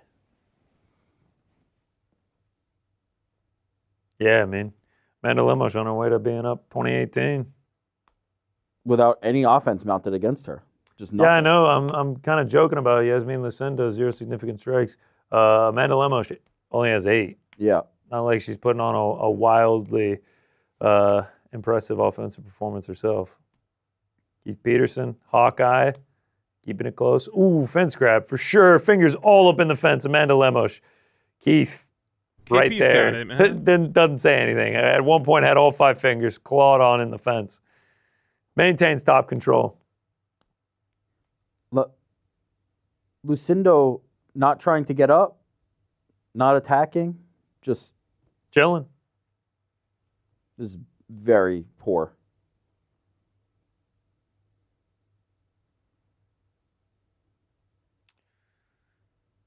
No urgency. None. Nice elbow from Lemos. Why are you closing up your guard? What is she achieving here other than just losing? DC is. Oh, okay. DC said it can't get any worse. I thought he was talking about Lucindo's fight, performance right now. Honestly, it can't. She has done 0. All right. 0 significant strikes through 2 rounds for Yasmin Lucindo. What I don't understand is you've been losing this position the whole time. Why are you closing your guard? What are you hoping to achieve from that point? Try to create separation, get up, do something. John Anik called the Francis Marshall one a trash decision earlier. Yeah. And at this one he goes, all right, 2-0 Lemos. Or so you would think. Yeah. Can never be too sure. Oh, the corner is imploring her to wake up. ripping into her. Wake up. Wake up, Yasmin. Yeah, that's another 10-9. Oh, sorry. Go ahead and make that 2018 Lemos.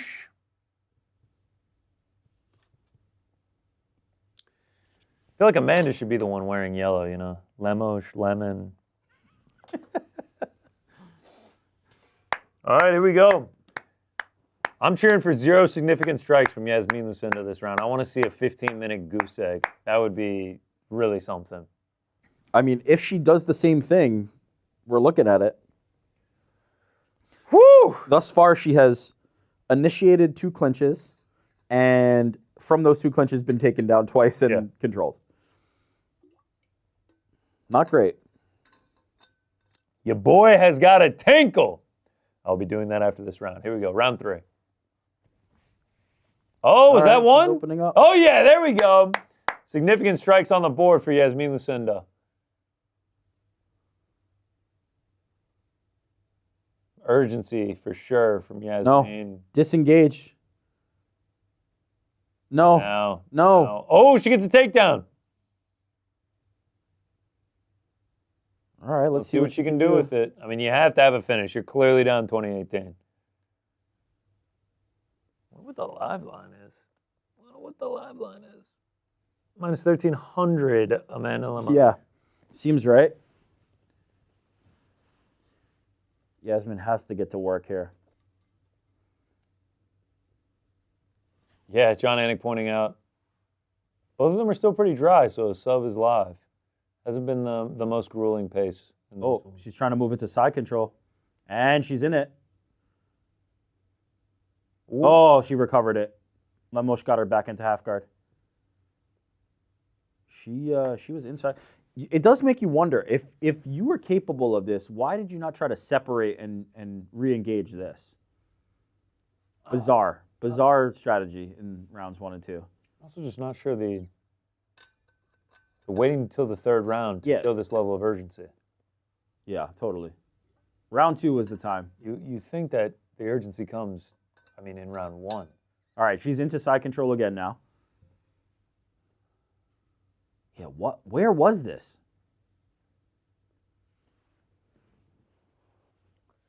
Trying to get a crucifix? I wonder if she can set up a sub. Yeah, she's trying to step over that arm.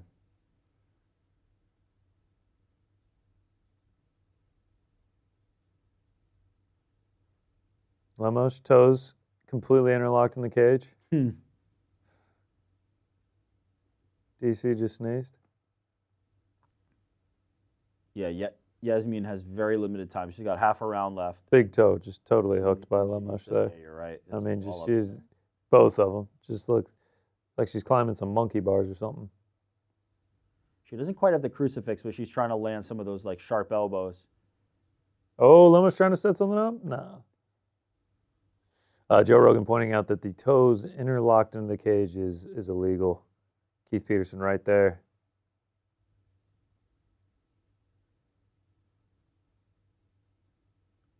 Yeah, if she just wins the round, it's not going to be enough. She needs for sure. Finish. And this is obviously not enough for a 10-8, in my opinion.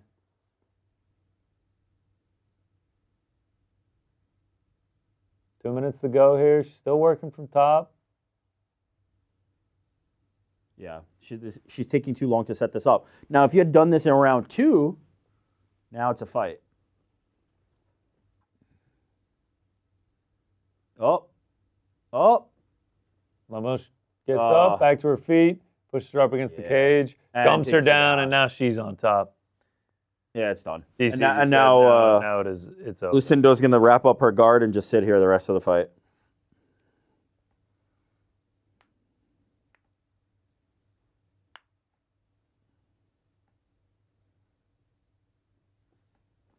Veteran savvy performance Yeah. by Lemos. Oh, yeah. Age didn't matter in this one. Great performance.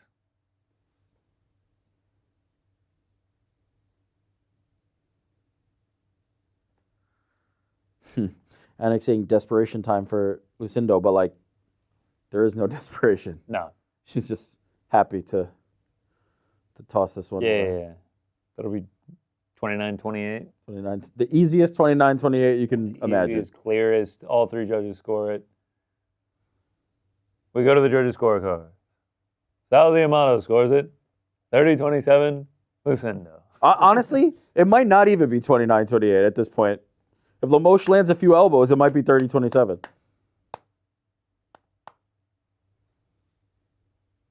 Adelaide Barrett scores it. 30-25, Lemos. DC saying Lucindo's going to watch this back and Just be like, be what was I disappointed doing? with her lack of urgency. What was I doing? Yeah, just zero urgency, zero effort given. Just, I predicted she would spend the rest of the fight sitting here in guard, and that is what she did. I'm running to the restroom. You let me know what the scorecard said. Yeah. Did the round end? Yeah, the round's over. They killed it 5 seconds. Yeah. You're gonna get a surprise here. It's gonna be 10-9 Lucindo, but not enough. Very poor performance. Can you go write a score for Connor as well? Yeah, I'll score that for Lucindo for him as well. Do you think judges ever do this? Right for each other. Someone gets up to go to the bathroom and they're like, I got you, don't worry. Frank, you may not know this. They are in fact in different parts of the octagon. Damn, I didn't They know are that. not near each I thought other. they were all three next to each other. Nope. Damn. Spinning back kick, and the judges are in 3 different parts. Next, you're going to tell me You wouldn't believe it. $18 for a beer at a UFC event. 29-28 Okay, Lemos it's just- for Connor. He wrote his like, round 3 before you left. No, he didn't. I wrote Okay, all right. it. Yeah, not a great fight, not a great performance. Lemos did exactly what she needed to do there. Didn't put herself in danger, didn't overextend, took the opportunities there, showed her strength in the grappling opportunities. She was the one who clearly had the strength advantage, and opened her up with the cuts. Solid performance, but nothing to write home about from either side. Very, very poor by Lucindo. As DC said, she's going to watch this one back and be like, what was I doing? How did I let that one just evaporate? We're getting the decision here in a second. Maybe she lost some steam on her walkout. She put all the energy into that. I mean, we've heard that before. Easiest 29-28. You're over here. Yeah. 29-28 Lemos.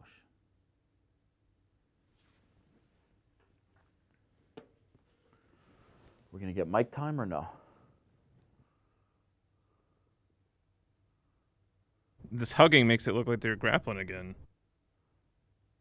No, this is more aggressive than the grappling, honestly. It's old MG. Jordan liked that one. I could hear it. Yeah. Oh, was that Mel Gibson? That was MG, yeah. Colby Covington. Trump chain? Yeah. Kamaru after just shakes his head. Right after Colby just shakes his head. Volkanovski.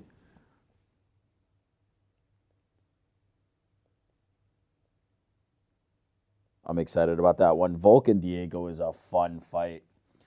I would have watched that title on the line or no title on the line. But I do like I do like that they're fighting for the strap and Ilya's moving up. Since it does seem like some of the viewers have said they had a tough time seeing King Green and Mauricio Ruffy, let's just run that. We have a couple images here to show the Oh no, I thought you said off. we should run back the fight and then just disqualify this one entirely. Oof. Oof, oof, oof.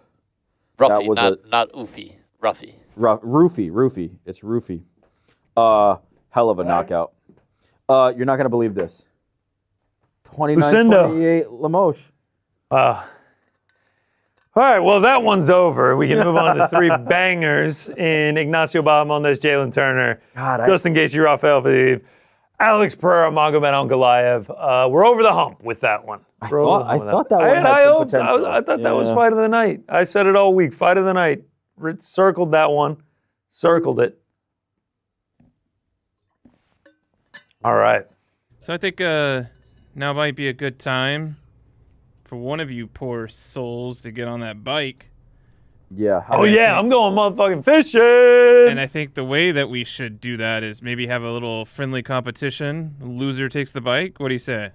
Yeah, let's do it. Yeah, I guess so. I was down to fish, though. Right. I mean, well, you might have your chance when you lose this gentleman's contest. What is the competition? I'm thinking we're going to let on-air Jordan explain what the competition is.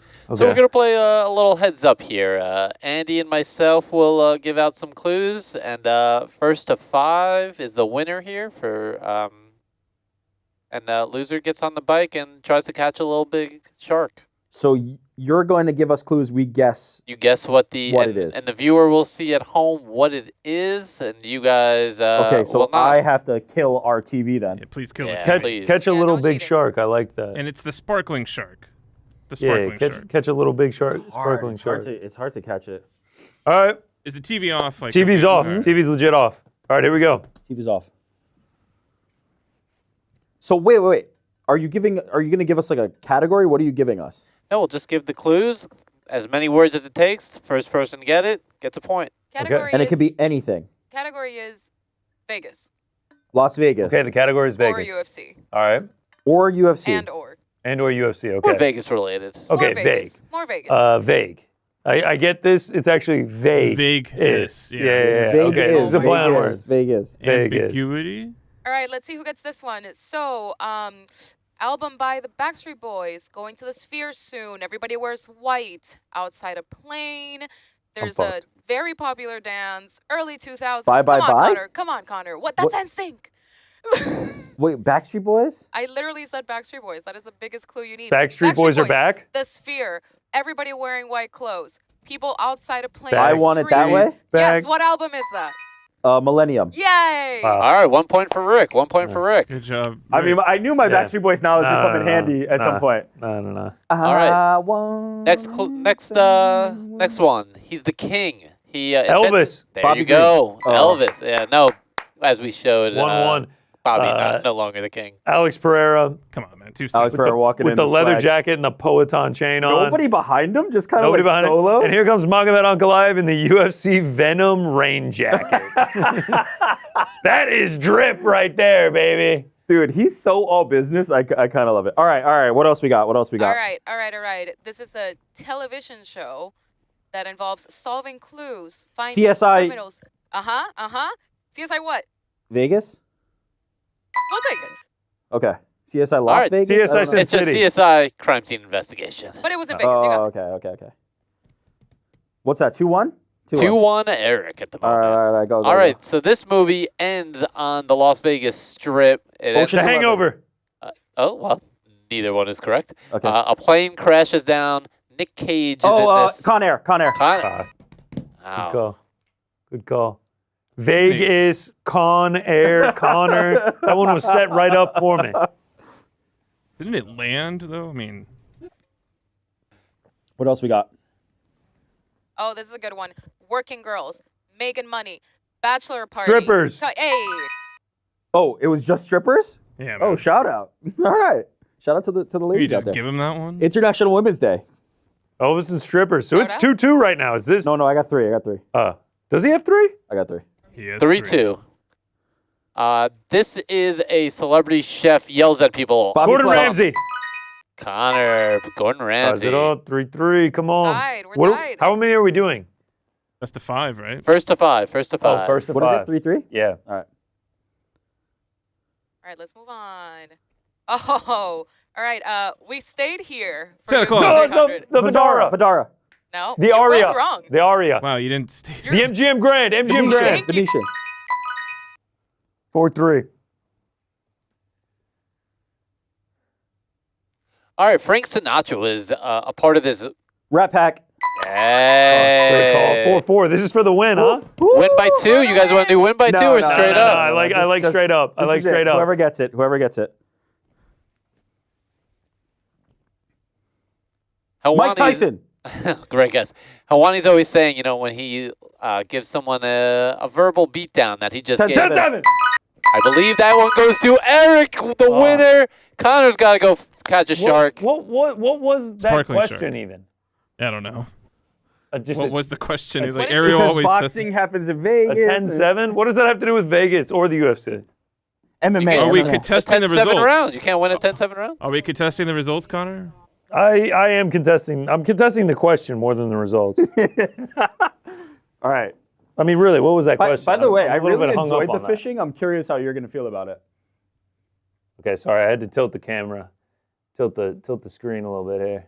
I'm still on camera. All right, here we go. Fishing.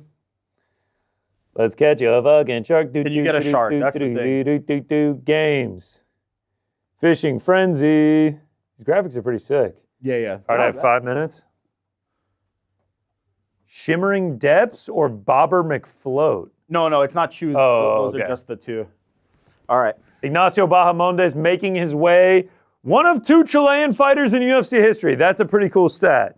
I hate those. No, I like that. One of 2 Chilean fighters in UFC history? Yeah, but one day it's going to be like 1 of 7. Yeah, but that's better than like one of 87 American fighters to fight in the UFC since... I don't know if I'm going to be more locked in on Ignacio or are you trying to get something? Oh, I see a shimmering tuna.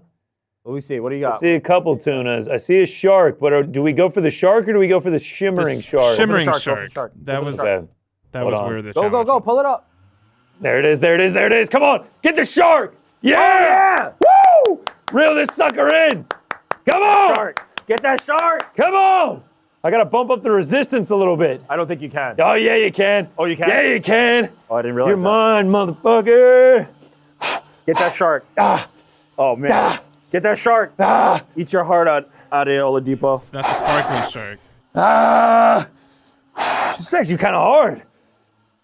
Yeah, it's not so easy. Yeah. You guys are in the back where... I mean, I'm reeling in a giant shark. You were catching little I barracudas. caught a few of them, all right? Woo! I think I saw him get a rainbow fish earlier. Let's go. A couple Got that goldfish. shark off rip.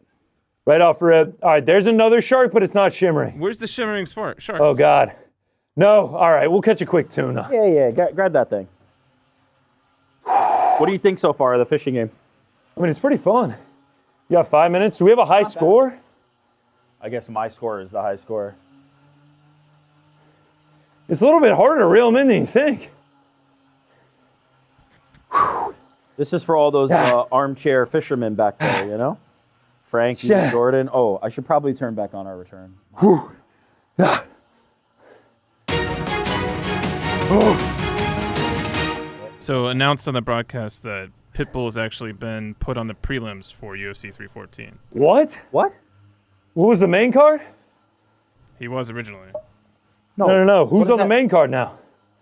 Main What? card is Nikita Krylov, Dominic Reyes, What? Jeff Neal, Carlos Praches, Bryce Mitchell, John Silva, Michael Chandler, Patty Pimlet, and then the main event. Tuna! No, we could We're eating good! definitely lose that Krylov and Reyes fight and put Yair and All right. Damn, there was the on it. shimmering shark. All right, Did he ever show up? There he was. He just swam by. But you still have 2 minutes and 40 seconds. You can. I'm waiting for him. Catch my breath. Shimmering tuna. Can you What catch bait the are you using? I bottles think in- you have to have a special bait to get him to come out. Nah. Is that a shimmering shark or Nah. just a regular shark? Normal shark. We're going to get the shimmering shark. Listen, fishing, kind of like life, you got to have a bit of patience. Speaking of patience, though, Jaylen Turner about to make his way into the octagon. By the way, I just got to give a shout out. Jaylen Turner's hair looks fantastic. Shout out to my barber, Oh. Jesse from Level Up Cuts, who took care of Jaylen. Shout out to Level Up Cuts. Jesse, the GOAT, taking care of many a UFC All right, fighter, come on huge now. UFC fan, also in the building, much like All right, we got to snipe this thing. better half. Worse Come half? on. Better half? I'll let Andy decide that. Come on. Can you catch the sea Where is he? turtles? You can, but that is not. mean, where That is is he? frowned upon. Please don't catch the sea Oh, is turtle. that one shimmering? Yo, fuck. We might not get the shimmering shark. Oh man. Shit. You want to go for? No, I'm gonna Still get. got I'm some time. giving it one more go. I'm gonna have to pedal my ass off if I'm gonna catch it. It's a very What busy does ocean. what does the magnet do? I want to know. Yeah, I know. I feel like we got to go Catch for a the special turtle? eventually. Yeah. Come on now. Yeah, there's another. The turtles always have something special. The turtles are like magic. All right, I'm Okay. very excited for this fight. Oh God, I can't wait for it. Are you kidding me? 6'3", 6'3". God, Behemoth. both tied for tallest active at the UFC lightweight division. All right, folks. I Yeah, think 6'3". we got screwed. Oh, here's another shark. Not shimmering. No shimmering Maybe shark. go for the this time. turtle or one of them. Why By would the we way, try to catch a sea if the turtle? clock runs out and you're still reeling it in, it will end. I missed the tuna. There's a grouper. How do you You like? see the sparkling Oh, okay. recruiter? You just gotta let it okay. go So back. you can literally reverse it. Yeah, let's go. Let's cast out one more time. Give us that shark. Give us that shark. You got 30 seconds. All right. What about that turtle? What about that Yeah, turtle? let's go for the turtle. Why do we want to catch the turtle? Fuck you, No, Frank. because it has like a endangered Fuck you, species. Frank. We're catching the turtle, Frank. No. Super bait. Yeah. And we got a shoe with the super bait. Fuck. Yeah. Oh, wasted. They super saw you bait. going for the turtle. They're like, no. Man, yeah, Just get something here. Reel in that little bugger right there. yeah. Come on, man. Let's crank up this. Let's crank up this resistance. Damn, that special shark didn't want none. It was ducking you like Sean Brady. I don't think I got the time. Yeah, I don't. I'm not gonna get it. Damn it. Chilean believe in fans you. in the crowd. All right. Well, we caught one shark. No, you did good. Got You one did good. shark. Pretty good, right? Pretty fun. Yeah, it's fun. It's fun, interactive. I like the high score idea. I feel like that's the only way anybody can be competitive with you on the bike until Sean Brady. Play a little game. Look at that wheel back there, still spinning. All right, here All we right, go. here we go. This is gonna be sick. Marcus Smith. Yeah, shout out Mark Smith. Is this his first tonight? No, he was in there. Round one. All right, this is gonna be good. There's gonna be sick. no way. There's no way. This is not wood. This is particle board. I'm knocking on something Here here. we go. Oh, oof. Oh, big right hand. Oh boy, They tie it up there. I feel like. Nacho. Damn, they are so big. Yeah, there we go. I got my bet up. Bahamondes. Tells you anything. Money line. I'm losing every bet tonight, so don't take that cautiously. Oh, nice Ooh. right hand.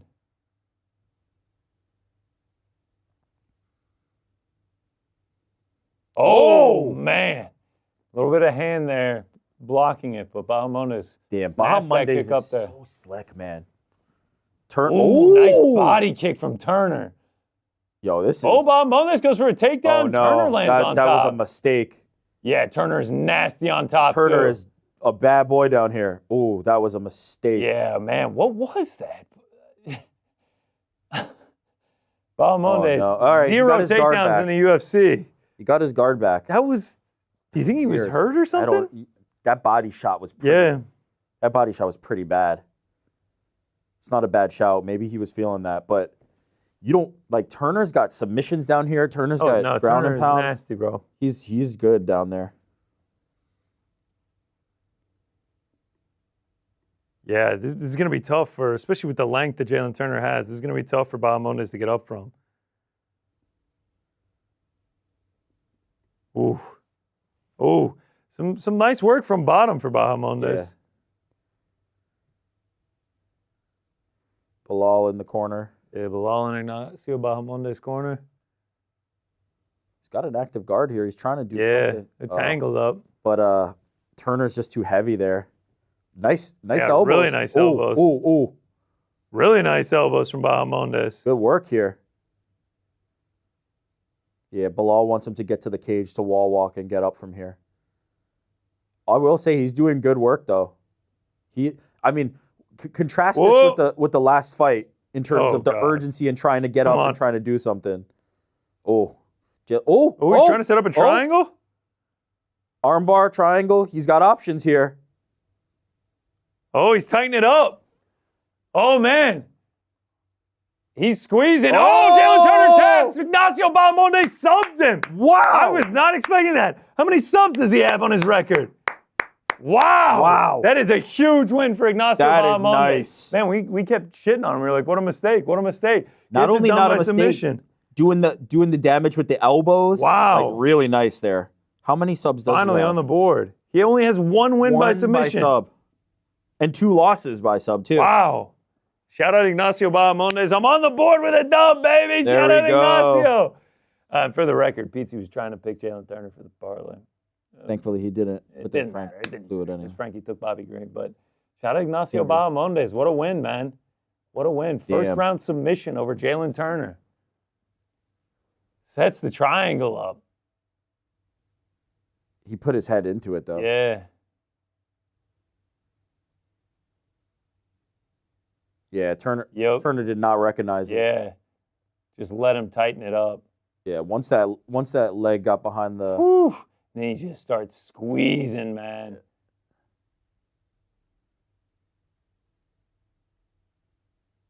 Man, that was nasty. Bahamondes, dude. Welcome to the top 15. Whew. Yeah? He'll be ranked? On the feet, on the ground, showing the full game. I wonder what the line on was. I can tell you right by now. sub. Bahamondes by sub. Bahamondes by sub. Yeah, what do we got? Bahamondes by sub was plus 1,200. Crazy. If anybody hit that one, you got to submit that for big hitters. Yeah, Bahamondes is going to be ranked now for sure. Jaylen Turner was 13th. All right, so we got 2 first-round finishes and the Lucindo affair. Jaylen Turner, man. Yeah. The sport moves fast. This sport moves fast, man. I'm not going to lie. 11:26. We're already heading on to the co-main. We're moving. We're moving, bro. If you're Turner, I mean, you almost feel like you didn't really have a fight, right? Like, it's just like... Fuck. It's just like, damn, dude. Over that quick. Got tangled up in it. How about Bahamondes' urgency from the bottom, too? Not just with the sub, but with the elbows, man. He was landing.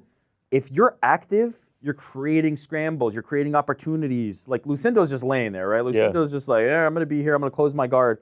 Bahamondes is throwing elbows, trying to make something happen, and then did make something happen. Showing love. Yeah, Turner offering to help him in a camp and things. A lot of respect between the two. Great fight. Is he going to be... I'm a grappler now. Bahamondes says he guesses he's a grappler now. Said I'm a grappler now, I guess. All right, here's the new stat. He's got to be the first ranked Chilean fighter in UFC history. Oh. Says he knew he was going to submit him. I hope he told his friends. Plus 1,200.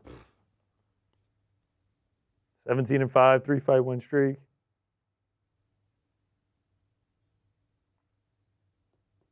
Yeah, there it is. DraftKings by submission plus 1,100. Man. Joe Rogan asked him, so you're saying you came in with that game plan. Why? He said, I don't know. I just felt it. I don't know. Man, he is happy-go-lucky. He's going to have a good-ass night tonight. They're showing the transition now to the triangle. He really did. Like, he had an opportunity to get out. Doesn't get out. And then Bahamondes just He's tightens just way it up. too deep, yeah. Uses the hand to tighten it up. And he threatens the armbar, too. So there's just like... He had him dead to rights. Yeah.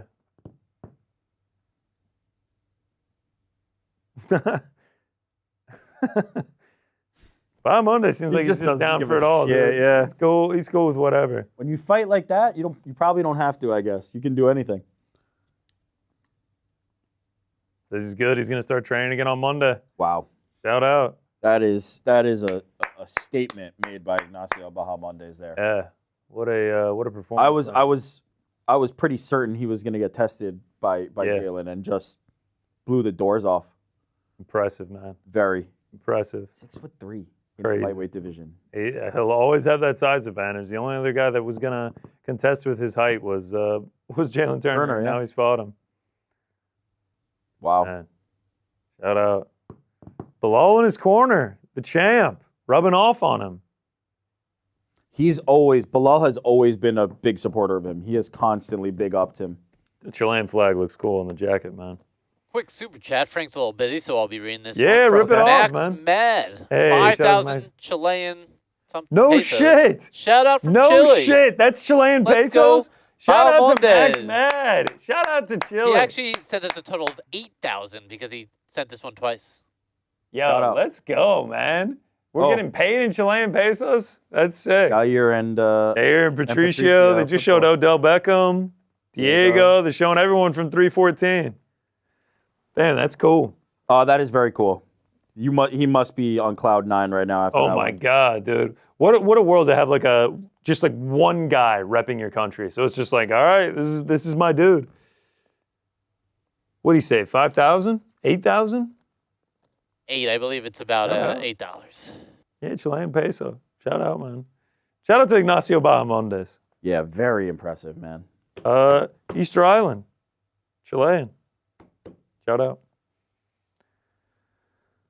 All right, we're seeing Wow. Gaethje in the back. Yeah, you're right. It's 11:30 and we're already getting Time. Gaethje and Time to go ahead and rip it. Wow, he's just doing casual backflips. in the locker room. Casual backflips in the back. All right, so he's got the custom shorts on. Yeah. I noticed Alex Pereira, Chilean, no custom shorts. Shout out. All right, we're seeing Gaethje in the back. Yeah, you're right. It's 11:30 and we're already hearing us getting in your time. ears right now? Yeah, I'm hearing us played back. Yeah. Shout out. Rafael Fiziev with some crazy braids going on in his hair. First time we're seeing him. Yeah, the braids are on point. Oh, yeah, on point. He looks like he's ready to go. First time we're seeing him since September 2023. God, this one's gonna be What's the good. chat looking like? Prelim Pitbull. Yeah, I feel you, Mark England. Wait, why is this on the prelims? I don't know. I don't get that. I don't know. Daddy Deuce. Man, chat's moving fast right now. ESPN sucks tonight. Still people saying that they're having trouble with ESPN. Oh, never mind. I think I'm just getting caught up on the chat. It's not moving that fast. Man. All right, what's the final prediction? Co-main event. I've been on Fiziev. I think he's the slicker, more technical striker. Now, granted, against Justin Gaethje, oftentimes that doesn't kind of matter, right? Because he can make it dirty and find something. And he showed in the third round that the grappling could be a factor. Daniel Cormier pointed it out earlier in the night, basically saying, like, a guy who's known for, like, standing and going to war, he made him grapple. It tells you how good a striker Fiziev is. I do think he's going to be a level above. My one concern is, like, man, he's been off for a long time. Like, how long is it going to take him to shake that rust off? If he's able to shake it off relatively quickly, I think he's going to have a big advantage. And so I'm on Fiziev, but I wouldn't be surprised if it was Gaethje. It feels like one of those. Yeah, I played Gaethje at the price. We'll see what happens, man. I don't blame you. Timmy Poo in the chat was saying a good opponent for Ignacio Bahamondes would be Joel Alvarez. Yeah. I'm down for that. Wait, Joel's 170, no? Or is he 155 as well? He's 155 as well. He's just a giant 155er. Is he not also 6'3"? Yeah. Maybe he's 6'2"? Maybe he's 6'2". I feel like he's 6'3".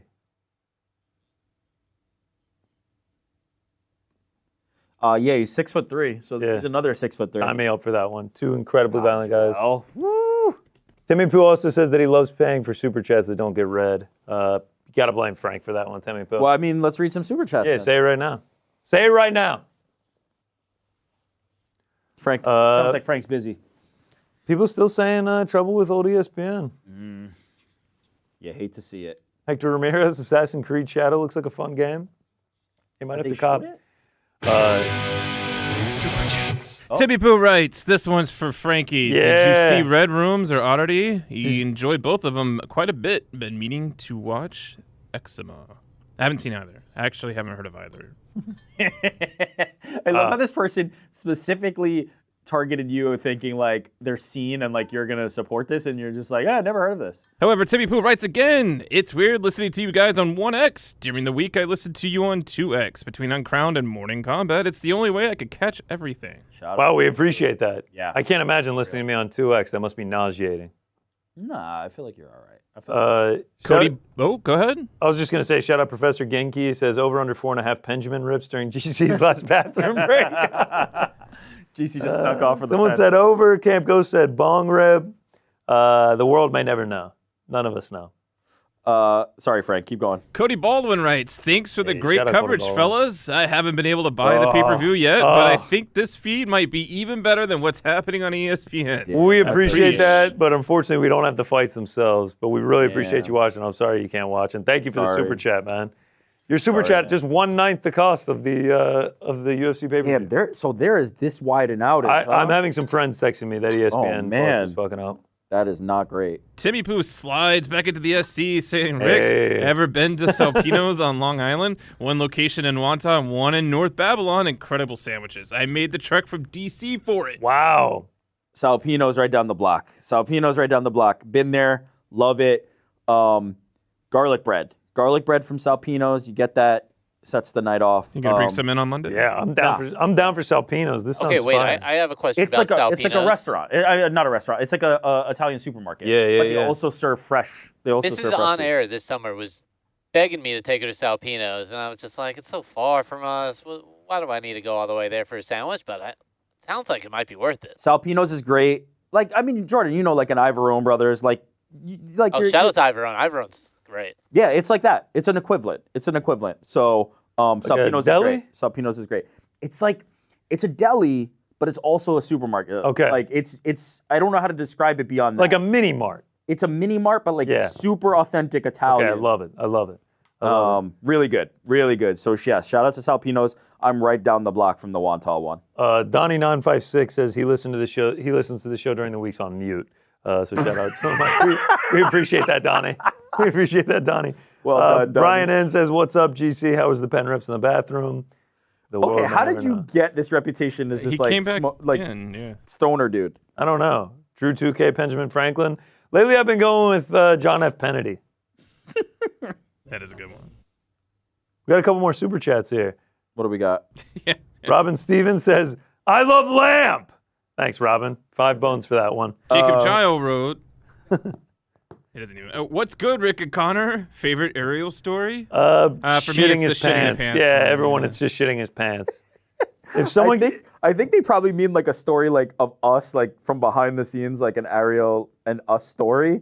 They're Pouring hard the to soup think was of in the pretty moment. funny. yeah, him spilling the soup at Vox was wasn't pretty there for that. hilarious. Butternut squash soup everywhere, and he just left it.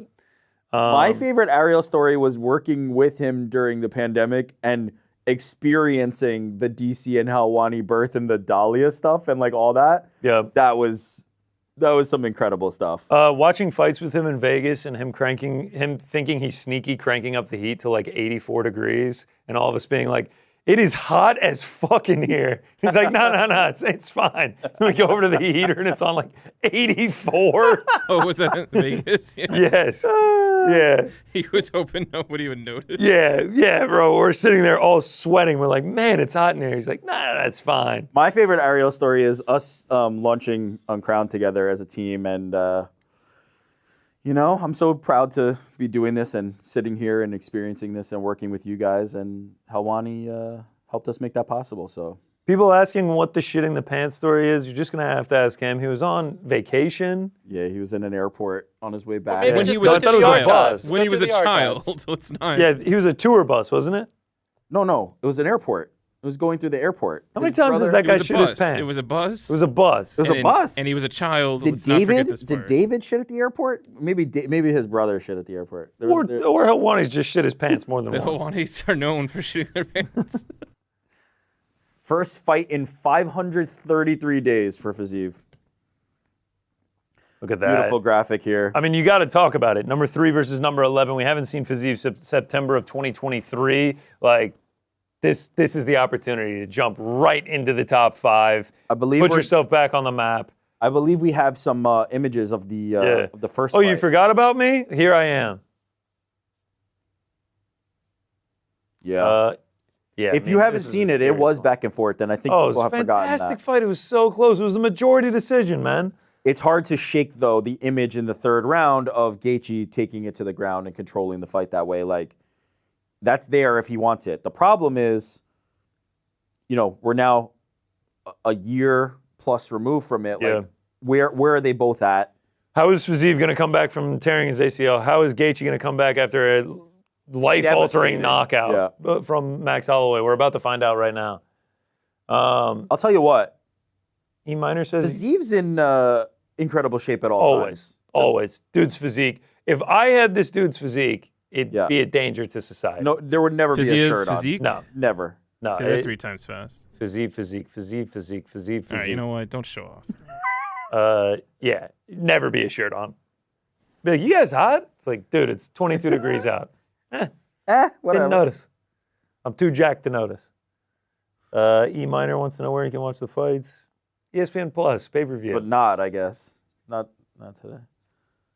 Don't do that. Don't do that. Right here on the Ariel Helwani YouTube channel. You can watch us watch the fights.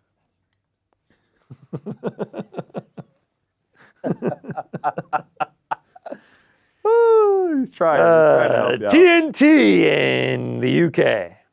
Wait, do they still have it? They might have lost it. Hulu with ESPN Plus. UFC Fight Pass in Canada. Avoid close quarter brawls. Control the distance. Here we go.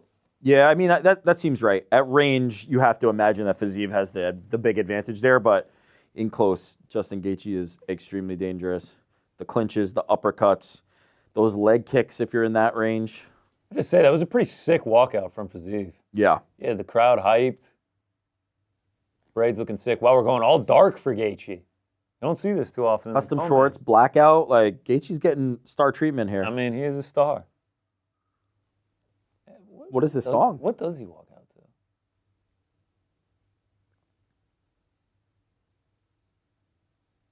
to? Gaethje feels like the kind of guy that would walk out to something that I'm like kind of iffy on, you know? I'm not quite sure what this is. Frank, you're our music Frank, expert. do you know what this is? No, I thought I did for a second, but nope. I love it. The Venom beanie, draped in the stars and stripes, ready to roll. Get your custom shorts. Scan the QR code. Buy your custom shorts. Do you think people train in Justin Gaethje custom short? Like, do you think? I want to say no, but Caio Bahalio trains in the custom Max Holloway shorts. He does? I've seen pictures of it, yeah. Wow. Now, did Max give him the shorts? No one knows. There's no way of finding out. Breaking news. Sleeto wants us to know, did you guys see that GFL just signed King Green? Come on, Sleeto. Protect your temple. Hey, Spinning wow, back kick. I thought for a second that Justin Gaethje was walking out to something. I thought the music had changed. What if somebody did do that? Come out to the GFL Walk song? out to the GFL. I think they'd have to get permission. I don't know if they'd get. Hey, 7-6 says you guys better have a full-size Canadian flag next time, B. We will, 7-6. We will not make that mistake. I guarantee Who the it. fuck is we? Camp Ghost says Gaethje better beat the rust off Fiziev. Wow. Gout Trout 445 in what, the UK? He said he's nodding, but he's powering through. Wow, Gout Trout. Didn't expect him to be UK-based. Nathan98 clears it up. He says, Walking Out to Call Me Human by Skip Marley. Okay. Hank the Tank says, pray for Justin. Done. Pray for Justin? I think we're about to get into a war. I think it's going to be great. Is that a new tab for Justin? Is he always, On the ribs, right? yeah, has he always had that? I think he has. Yeah. For a while, at least. I just always recognize the eyes. Maybe not. Maybe you're right.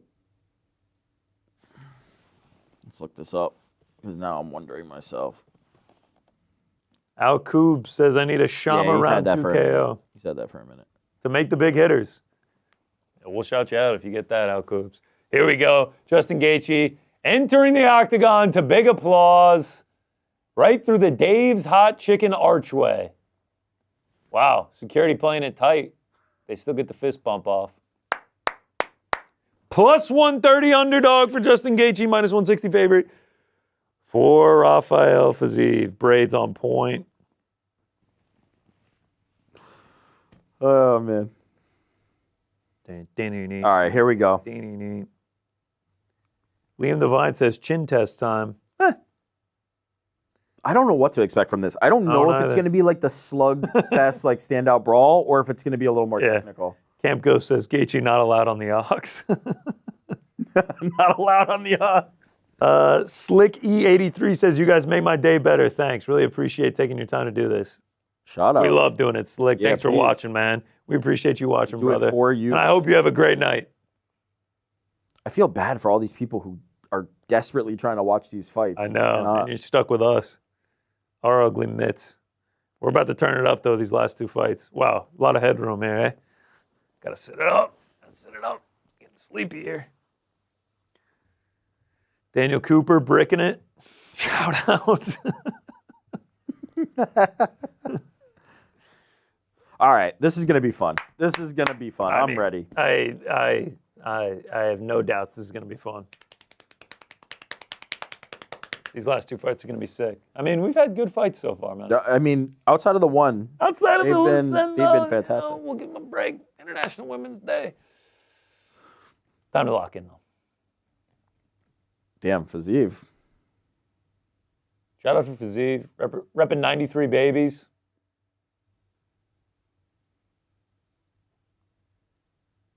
There we go. Fans looking excited. Fans looking locked in. Kinda. Yeah. Like half that row looked Half-assing. asleep. Sort of half-assing it. All right, Gaethje, big pop. Yeah, I was expecting a big pop for him. American, star, exciting. Everyone knows him. Trevor Whitman looking like a psycho in the corner. The smile just Like never licking his goes away. lips, like Hannibal Lecter. He's like, Never goes away. He feels like a character Frank would really like. yeah. Who, me? I could see us being in Vegas one time and us going to bed and then seeing Frank in the morning and be like, man, you look tired, Frank's like, yeah, I stayed out with Trevor Whitman until like 6:30 in the morning. It's like, what the fuck? You did? Yeah, I ran into him in the casino and he wasn't even gambling. He was just sitting there watching people lose his money and he was loving it. He's really a sick guy. Herzog back. Hey, shout out Jason Herzog. Chasing the dog, Herzog. Just glued in the chair, smiling. Yeah. No. It's like, sorry, do you need to bet? Just, nah, just want to watch these guys lose. All right, here we go. Round 1. All right, here we go. Let's get serious for a sec. Gaethje. Woo! Fiziev. Let's go. All right. Let's see if they pick up where they left off.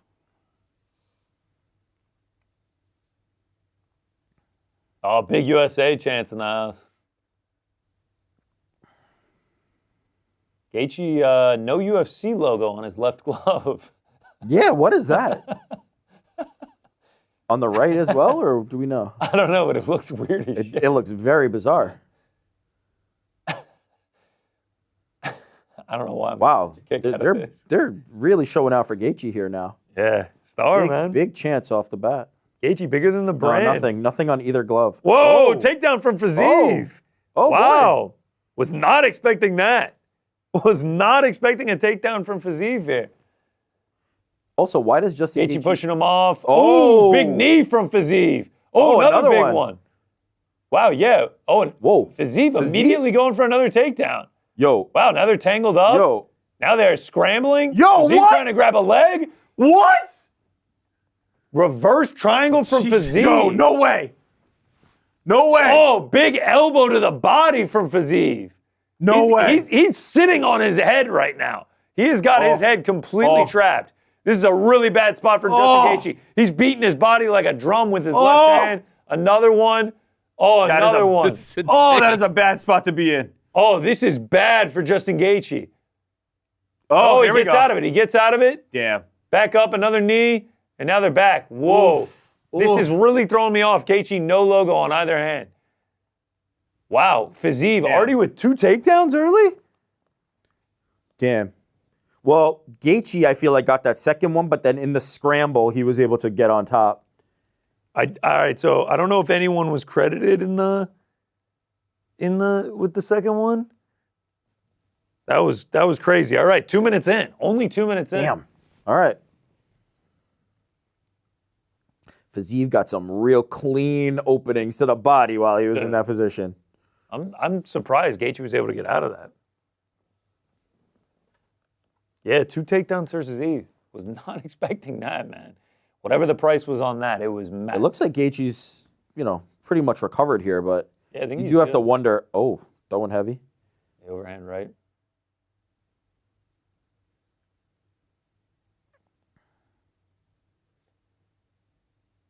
Something to think about for Justin, though. Yeah, Fiziev aggressively trying those takedowns. Not throwing much. Yeah, it kind of makes you wonder. Nice leg kick. Hit there. Went high with it to the thigh. Oof. Ooh.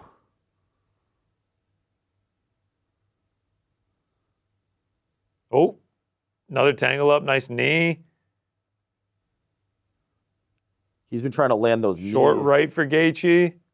Oh, he's got that clinching. Oh, nice knee to the body. Oh, a couple nice uppercuts to the body. Another nice knee to the body from Fiziev. God damn. Oh, and then they both throw off the break, both miss. You know what's crazy? In the opening, Ooh. Am I tripping? Oh, nice left from Fiziev. Was Fiziev kind of blinking out something there?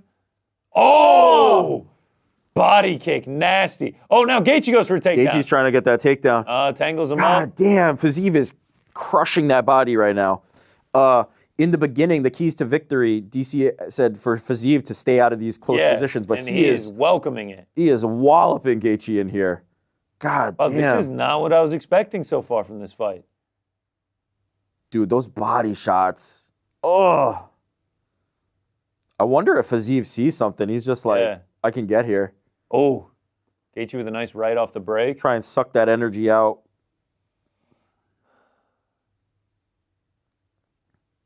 Oh, whoa. Yeah. Little slip there from Fiziev. Oh, nice right hand from Gaethje. Nice right hand by Gaethje.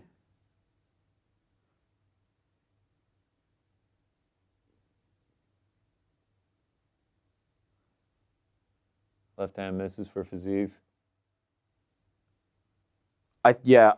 I was about to say the same thing. The commentary acknowledging that Fiziev might have hurt himself. I think Gaethje might have checked. Gaethje going for a takedown.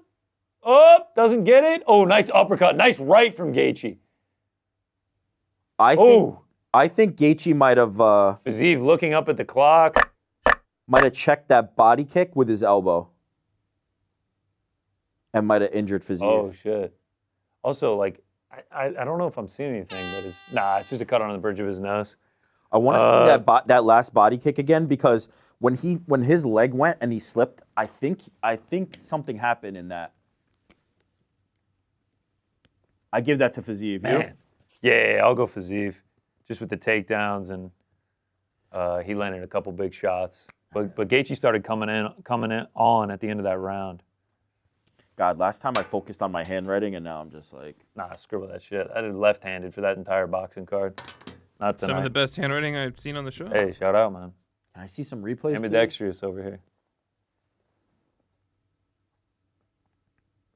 All right, here's a takedown. And then into the scramble. Yeah, those... Woo! That can't all right, feel here's some good. of those body shots with the knee. Okay, here it goes. Yeah. Oh. Oh, no, he got it through. He got it through. All right. Then that's just some good work. Man, good body work by Fiziev. 2 shots on every can. Monaco. Shout out. All right, here we go. Round 2.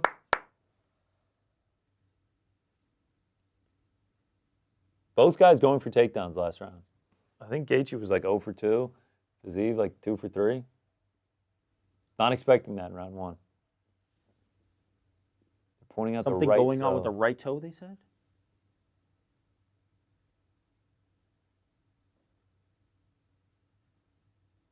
big toe, I guess.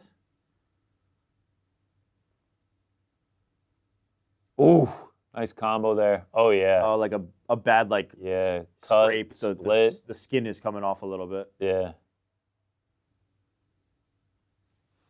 Gaethje lands a couple nice shots. You have to wonder how that's going to affect Fiziev, but Bronze setter 10-9 after round 1. Man, those body kicks are nasty. Oh, blow shot. Yeah, it looks like you got Gaethje. Yeah, right in the nuts. Fiziev was saying it was on the body. Dean Thomas saying he needs to keep going to the body. Oh, Fiziev does.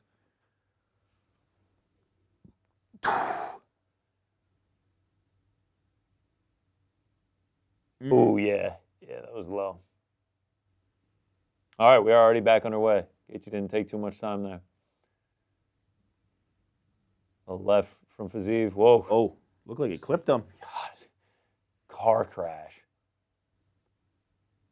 Ooh, nice combo from Gaethje there. Sheesh. Nice leg kick from Fiziev. He's so good in close there. You leave that chin open, he's going to find it.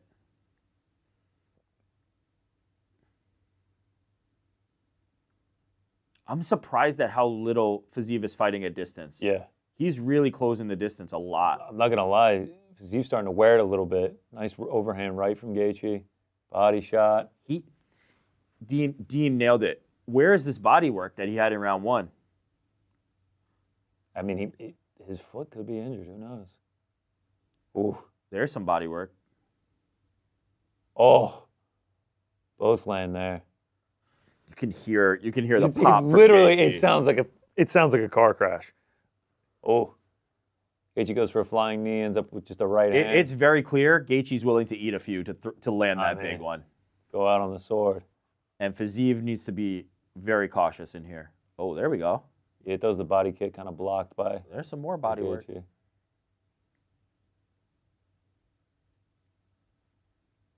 that a feint of a takedown from Gaethje?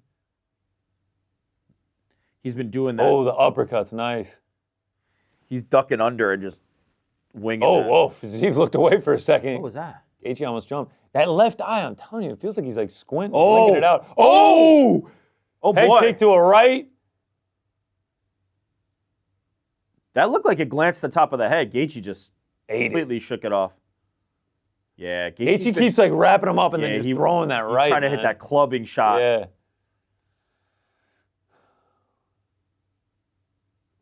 Damn, what a fight so far. Nice leg kick from Fiziev.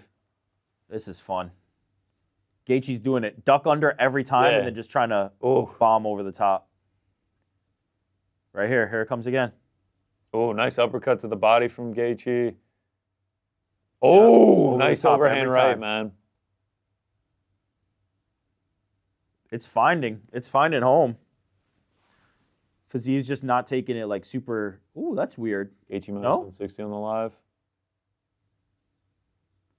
I guess, I don't know. I guess a lot of people scored it The for way the Gaethje. fight's trending.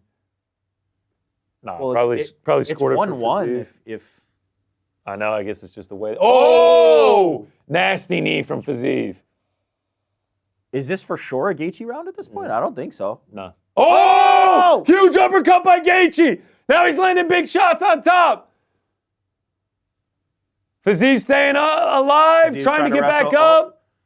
Justin's got him. Justin He might lock up trying a to choke work here. up a choke. He's trying Couple to- shots to the body. Uppercut, game changer. Yeah, game-changing uppercut. Dropped him bad. Land some big shots. Fiziev really turtled up here. Yeah, Fiziev is just turtling. Gaethje landing a couple short uppercuts there. Oh, he's choke? trying to lock up Does a he have it? choke. Short uppercut there. Oh, they're showing a replay.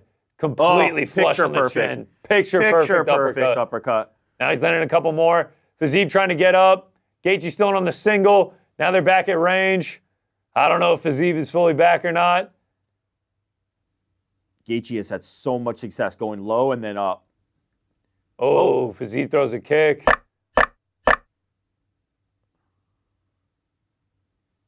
Oh, head kick barely misses for Gaethje. Wow. Wow. Gaethje completely changed the momentum there. That was crazy. I thought he was about to finish him. Good for Fiziev for staying in there. All right, man. I got this bad boy. I got it 1-1. 1-1. Oh.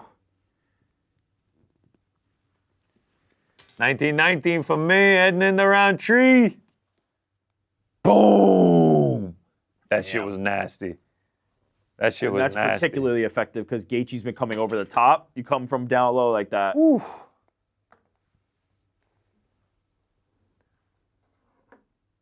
Wow, Gaethje just completely outstruck him in round 2. Man, Gaethje minus 425 on the live line now. Feels off, no?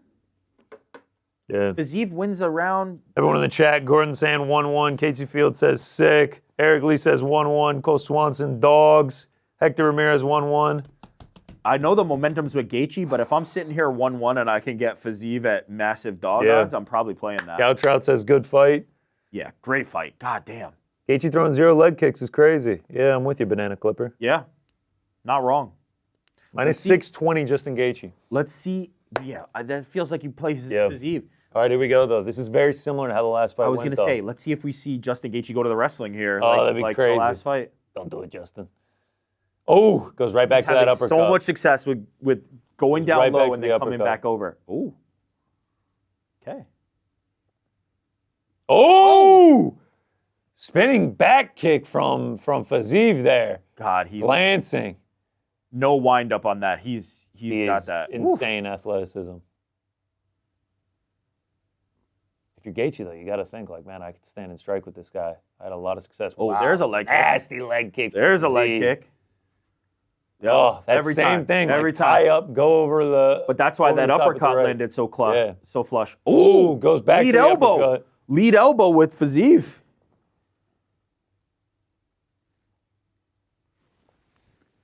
Yeah. Yeah, DC pointing out Fiziev should go back to the knee. He was having a ton of success with those close early. Oh, nice right from. Oh, both land there. Oh. Oh, whoa! Body kick, snapped Gaethje's head back. I don't know what was going on. Gaethje ate it. Whatever it was, he completely ate it. Yo, More body what? kicks. More body kicks. Fiziev's out here doing the can Gaethje's to like, Gaethje's whatever. body. Gaethje's like, I'm cool with it. Gaethje lands a right. Gaethje lands a left. Gaethje Oh, lands there's an the uppercut. uppercut. Now they're in close. Oh, Fiziev there's the throws the knees. knee.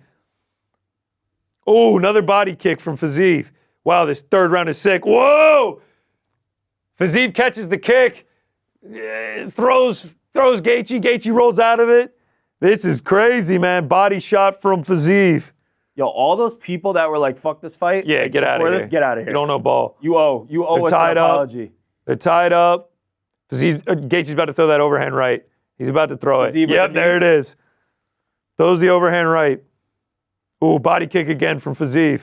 Ooh, nice combo. Nice uppercut from Gaethje. comes He's going to another the knee. overhand right. Fiziev with the Knee from Fiziev, overhand right from Gaethje. Oh. Justin's body, I mean, he's Oh, he so didn't throw well it that time. conditioned. Oh, it's He's crazy. So well conditioned. Ooh, nice right from Gaethje. Fiziev is on the verge of getting hit by that overhand every single time. This is crazy. Nice combo. Nice uppercuts from Gaethje. Another nice right.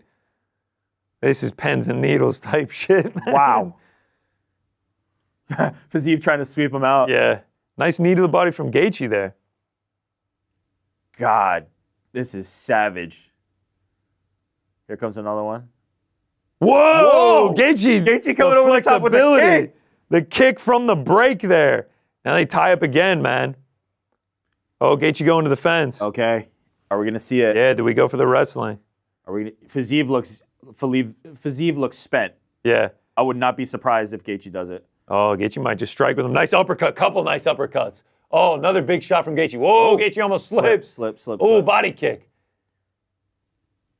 Ooh. That clubbing shot. We get a point here at the end of the round. Oh, nice right, straight right from Fiziev is Gaethje. fading. Fiziev is fading. Man, this has been a tale of two. Gaethje just been going to the head. Fiziev been going to the body. Gaethje seems a lot fresher right here. They Fiziev keep needs to tying find up. something. Overhand right coming. No, nice uppercut from Gaethje. They're trading them Oh, now. there's the overhand right. Minute 13 to go. Whew. Lean Gaethje around, but man, this is anyone's fight right now. I actually 19-19. lean Fiziev for now. But this one's razor close. Oh, nice uppercut. nice right. Oh, Oh! Gaethje going could for be the takedown. Fiziev gets the hips back. Gaethje puts him up against the fence. 53 seconds to go. Man, like almost identical to the last fight. Goes for the takedown in the last minute. Has the success in the second round. Fiziev's got to with the separate. success in the first. Yeah, John Anik pointing it out. Damn. Oh, nice shot to the body from Gaethje. Little short elbow. Another nice shot. Man, almost even on the significant strikes here in round 3, 32-31. Oh, a couple good shots there from Gaethje. 26 seconds to go. Oh, now they're scrapping. Does someone point? Does someone point? Oh, nice kick from Gaethje. Oh, nice uppercuts. Oh, Wow. Fiziev's hands are. Oh, nice shot from Dipping Gaethje. low. Oh, 9 seconds to go. 8 seconds. Whew. Nice shot from Gaethje. That'll do it. Damn. Wow. That is a what third razor round. close round. Holy shit. I got Gaethje plus 145. I scored that one for Gaethje, but it's incredibly close. I think the early work went to Fiziev. I'm going 10-9. I'm going 29-28 Gaethje. I gotta really think about that. There's my scorecard. 29-28 Gaethje. Thought he had the better work in round 3. I'm gonna go Gaethje. No, go Fiziev. Go with whatever your gut's telling you. No, I think it's Gaethje, but I'm not gonna be surprised if this is a split. Gordon says 2-1 Justin. You know what? That I just my heart just told me what I wanted to go with. I said I was gonna go Gaethje, right. and then I wrote Fiziev. All right. We got a splitty here in the studio. The early work in that round was Fiziev. Ed says it's 2-1 Justin. Do we have can we get a UFCstats.com up, see what the final stats were there? Wow, what a fight! What a damn fight! Incredible. Ancient Aryan says should go Fiziev. Daniel Cooper, ring rust shaken off. Another 2-1 Fiziev from Ancient Aryan. 2-1 Gaethje unsub. Paul M, 2-1 Fiziev. 2-1 either way Tammy Cam, 2-1 is completely Justin. reasonable. I wish that went 5. I don't think, I'll be honest, if it goes 4, Gaethje's finishing him in the 4th. I don't think Fiziev had anything left. Man, yeah, we don't have the official stats per round. Two savages, man. Wonder what the live odds closed that. Absolute savages. Wario says 2-1 Justin. Coin toss. I think we're going split. It feels like it, right? Damn. Delivered. Shout out to Fiziev for stepping in on extremely short notice to Shout out. go to war like that. And for Gaethje Here we go. taking it. 3 rounds. Judges' scorecards. Oh. All 3. 29-28. Feels like it would be Gaethje then. Justin Gaethje wins it again. Well Wow. done. 2-0 against Rafael Fiziev now. Plus 145 right there. Plus 145 right there. Right there. Go ahead and cash that. Wow. What a fight. What a fight. What a fight. Two absolute banger fights. Let's go. Wow. And now it's main event time. Great moment here between the two. Gaethje's telling Fiziev to come train. I love that. Love it. All right, here we go. Justin Gaethje on the mic, back in the win column. Dude is just like the unstoppable force. Like, doesn't matter. Doesn't go away. Yeah. Gaethje saying he changed his tactics. I know immediately came out.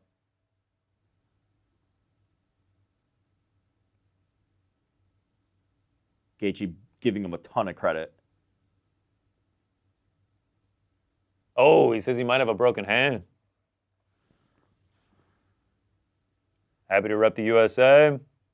Big pop from the crowd. Damn. That was a great fight, man. What a fight, man. Great What fight. a fight. Whew.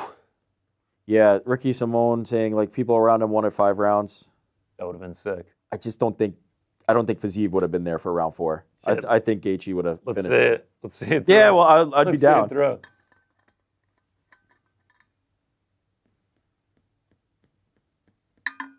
Gaethje saying, don't care how down bad you are. You got to get back on the horse, man.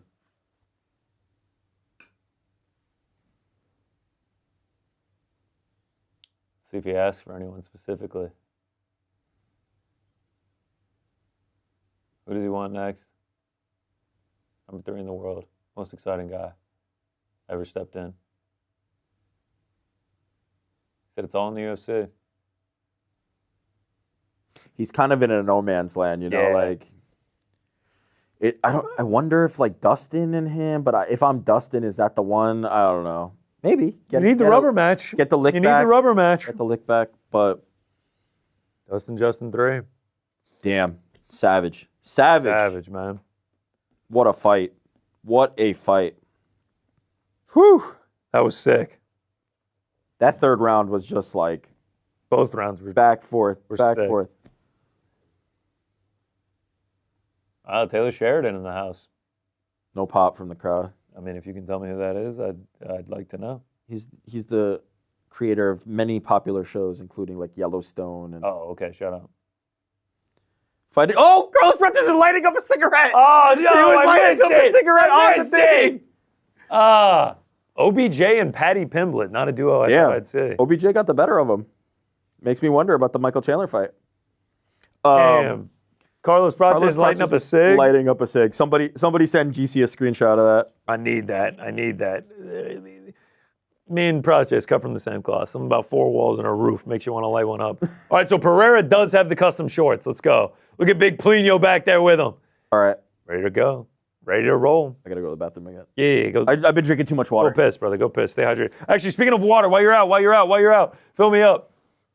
You need to stay hydrated out here in these streets. All right, we're showing Pereira, Plino in the back, hitting pads. Now we're showing Magomed Ankalaev, the challenger. How we feeling, Frankie? Doing great, man. How are you? Yeah, I'm feeling pretty good, man. That was quite the fight. That was a great fight. That was really entertaining. This main card has delivered, honestly. Other than the Lucindo Lemos fight, it's been This has actually great. been quite the card in its entirety. Maybe second fight, not so much, but what can you do? Yeah, I mean, what can you do? You gonna go see Novocaine with Jack Quaid in it? You know, I probably not. No, I'm not. No way. Did you go to any movies yesterday? Nah, but I'm going to see Mickey 17 tomorrow morning, a little Sunday matinee. Shout out Robert Pattinson. That's the name of a movie. Yeah, Mickey 17. There we go. Yeah, Robert Pattinson. Haven't heard of it?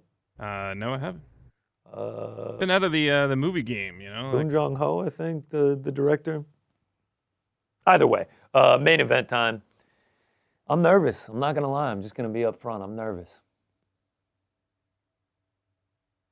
Nope. Guess you're not. Nope. Frank not nervous. All right. I'm on an island. All right.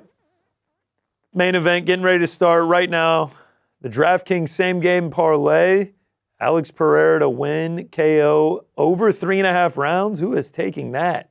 So he'd have to win in the last round and a half. 100 turns into 950 though. I guess that's why people would be taking it. I am on Alex Pereira. Smart money seems to be on Magomed Ankalaev, which does make me a little bit nervous. We're gonna find out though. Does the grappling work for Ankalaev? Does he go to the grappling early? Number 1 UFC light heavyweight Ankalaev is. Been calling for that for a second. Nah, in the chat, backing me up. He says Mickey 17 is really funny. Well, let me know how it is. T-Low 100 say they robbed us of 2 more rounds. Yeah, I wish that was on. I wish that was 5 rounds. Before we get to the main event here, Yeah, did you brother. see that the translators out of them seem to have worked themselves into a little bit of a beef here? Did you see Yeah, that? let's show it. Let's show it. Yeah, look at this. Russian versus Portuguese translators, 2 legends in the game. Should have been on my face-off pound for pound on Thursday. Yeah, I mean, this is a great face-off. There's your face-off right there, Frank. when they're facing Yeah, the when camera. you're not actually facing You're off. facing off the camera guy. Yeah. The Yeah, true- that's good shit. That's good shit. We're showing a promo right now for this fight. Pereira, man. I mean, there's just like. Did you few- see few guys Gaethje's that get more gloves excited. missing the UFC logo? Yeah, I on did. them? What was that? Do we have an explanation? Jordan found a couple of different reports, but nothing confirmed. What are the reports saying? That they got rubbed off during warming up. That he may have removed them himself. I just want to call out. I have seen them peel off before, like when they did the 30th anniversary. I feel like they peel off when you're in the fight, right? Right. And do you remember that they said they had a supply issue with these gloves? So, like, what if manufacturing just isn't where they need it to be? Maybe there's nothing here, no conspiracies. I don't think there's any conspiracies. I believe they said on the broadcast that it happened during warm-ups, actually, that they came off during warm-ups. Yeah, I feel like they just rubbed off. I mean, Gaethje is like the company man. What was the translator thing that I missed? Oh, they faced off. Brazilian Let's run dude, it back. Russian guy, legends. All right. Yep. Yeah, let's run it back, man, whenever you're ready. I guess you have to be there. Go ahead, Frank. Here it is. Yeah, run it back, Woo, man. Look at that. Someone said gloves from Timu. Timu gloves. Oh, damn. It's getting intense here. Espen asked if I'm growing my hair out again. No. It's just a little long right now. I got to shave it tomorrow. A little Sunday shaving. I like it. Yeah, it's exciting. It's exciting. And now who's going to get the mic time afterward? Is it going to be Ankalaev or is it going to be Pereira? There we go. That's the main event. Question. Oh, man, I can't wait. People are calling this hashtag Glovegate. Glovegate. I love it. Bud X says, up the boys in the back. How are the bets going, GC? They started horribly, but we're getting back on the right track. Hit Bahamondes. Hit Gaethje plus 145. Now I got Pereira. If we can hit Pereira, it'll be a fine night. Okay. A losing night, but I mean, we were in damage control for a moment. I started like 0-5. Happened the last 2 weeks. Not fun. Not fun. JS said that guy just did a line in the bathroom. I mean, what is that? Can we not just be? I feel like we can be innocent enough, you know. Benjamin. Talking about me? Yeah, Benjamin's only in the bathroom. We're sober over here. Yeah. You say it in the most dodgy voice I've heard all night. Donnie says the gloves didn't Had fully a little load. too much water, you know? Yeah, man. Oh, man. I cannot wait for this. This is it. If Magomed Ankalaev becomes champion. Yes. What about it? I don't know. He'll be UFC light heavyweight champion. If he becomes champ, he's champ.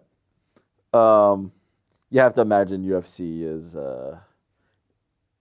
going to be happier if Alex Pereira. Yeah. Nori in the Matrix says, guys, please tell me the Pereira fight has not started. No. I have good news for you, Nori. It has not started. We're about to get the walk from Magomed right now. Yeah, here we go. All the lights off for Magomed Ankalaev. The red, white, Usual and blue for music. Russia. Little Russian techno. Always a good time. Little disco ball feel.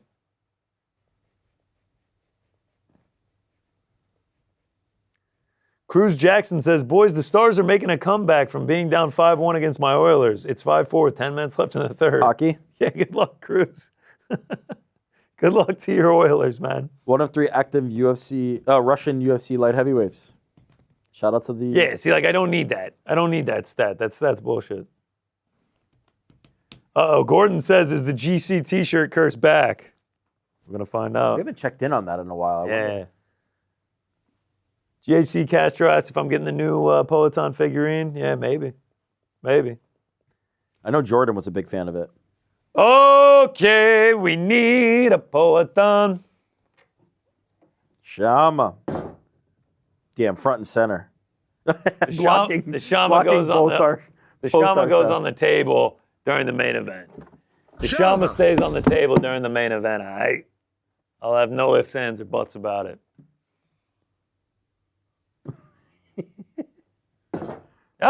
There's no... Look at my shot.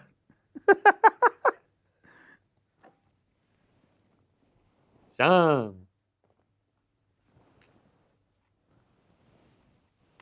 You guys good? We're great, Frank. Are you good? Couldn't be better. I'm nervous, man. We're about to get the walk.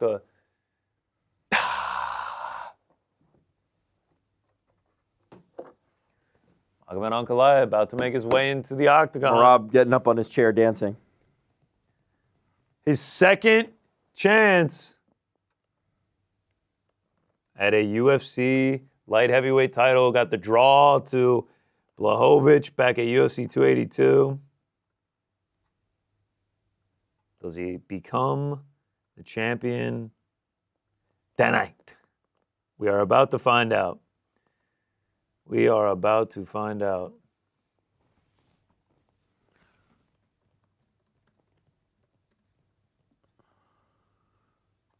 Throw out an old tweet, get the people going. GC, what's your pick for method or finish? Left hand, right kick. Left hand, round 3. That's my official prediction. On a scale of 1 to 5 shamas, how nervous are we, says Nathan98. 5 shamas. We're nervous. Fully. Oh, yeah. Heart's beating. I'm ready to roll. Damn, this is going to... Certified knows it all. This is going to be a banger. I think Polo can take it. Good. No matter how this ends, I don't see how it would be disappointing, famous last words, but just we're either going to see a coronation. Oh, here we go. Walkout happening. From old Alex P. Hey. Someone did say not so much nervous, more curious. That's kind of... Yeah, that's me. I'm very curious. NY Rick just took a right hook from Dan Penderson. The H-bomb. The H-bomb. Shout out. Or the P-bomb. P-bomb. All right, here we go. Damn. Making the walk. The arena is completely yellow and green. Huge pop from the crowd as he shows up on the screen. Damn. This guy, anywhere he goes, is a star. Big Plinio behind him. We're making the walk out right now. Get those custom shorts. Yeah. Scan the QR code, get the custom shorts. QR code, custom shorts. If you're not Alex Pereira, can't and rock you those. just show up rocking those shorts, like you're getting laughed at. Yeah, you can't do it. Here we go. All right, he's making his way to the corner. He's about to start up the momentum thing. In case you don't have it on, I'll recreate it for you. Just as cool as him. Yep, I look just like him. Hey. Yep, there it is. Step it. Pull it back slowly. Ah! There you go. In case you didn't have it on, you essentially just saw the exact same thing right here on our broadcast. I thought it was Alex. Same exact same thing. The commentary team's just like cracking up. It's just like the coolest thing. It's the best. It's the best thing ever. San Bernardo do Campo, Sao Paulo, Brazil.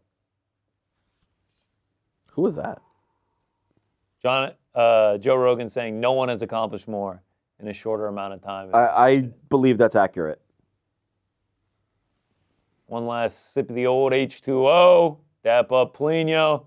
See you on the other side, brother. I can't lip read, but I think he just whispered Shama into Plinio's ear. I think that's all it was. Glover, love you, brother. Shama. Cup man. Do you think we get an intense stare down here? I don't think Magomed's gonna. I think Magomed's gonna. I think he'll be very calm. I don't think he's gonna do like the intense. Someone said GC is Poetan Light. Nah, I'm GC from. I'm Poetan from Wish from Walmart. Great value. Gordon said the nerves just hit. I feel you. I'm not nervous. That person said it perfectly. I'm curious. I am very curious. Feign the takedown straight down the pipe.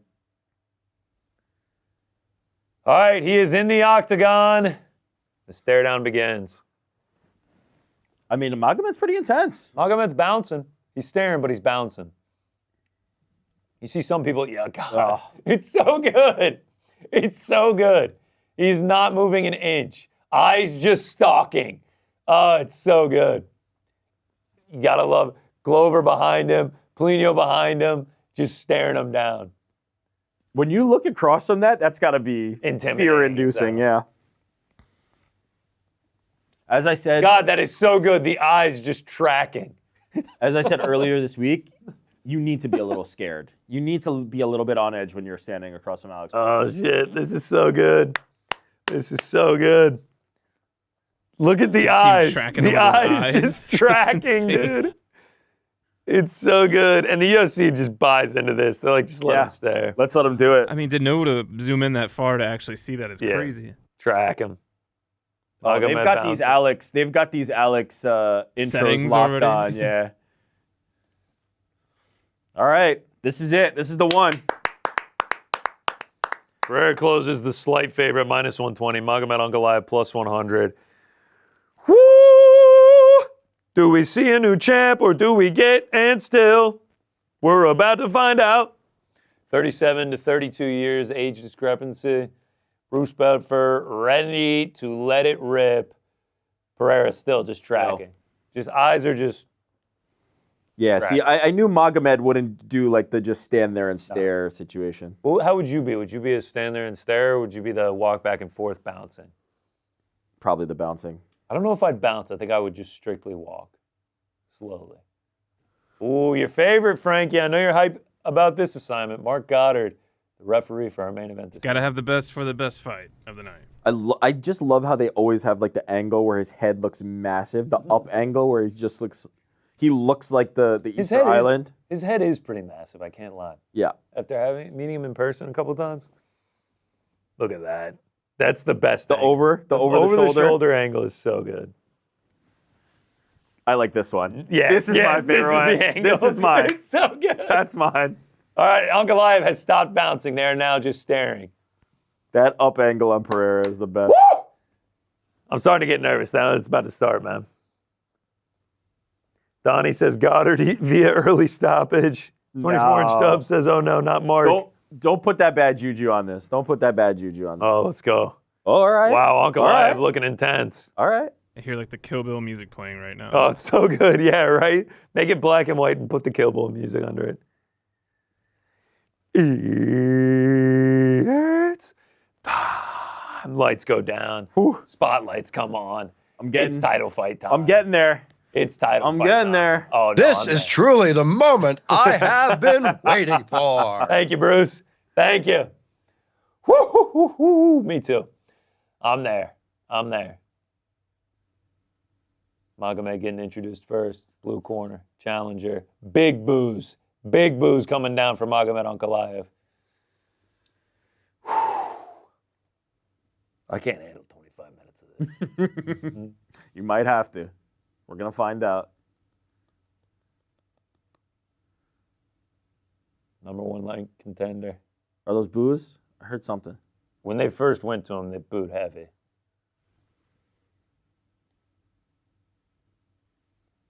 Yeah, booze heavy. Booze heavy. Yeah. All right. We know where we're at. Pereira's about to start up the jog. Yeah, it's almost like a statue, like breaking out. Yeah. When he starts acknowledging him. And you know what I noticed when I was rewatching The Glory? He did it there too. Yeah. He's been doing the same thing. Same for like, The ignition gets turned Kind of on. worked. Yeah. It worked all right for him. Yeah. Worked pretty It's like, good. He's just always been doing the same thing. Shout out Danbury CT! It's just so random. Fighting out of Danbury, Connecticut. Glover's Gym, baby. Hey, shout out Glover. No Man. Dover, Delaware. Hey, shout out Dover, Delaware. We'll be there July 20th for the NASCAR race, say Frankie. Oh! Alex got the Pereira status. getting the one, the only from Bruce Buffer. The only two that get that is Conor McGregor and one John Bones Jones. That is massive. Rarefied air for Alex there. I think he's earned that, by the way. With like Joe Rogan, shortest time to really just become an absolute legend in the UFC. Ooh.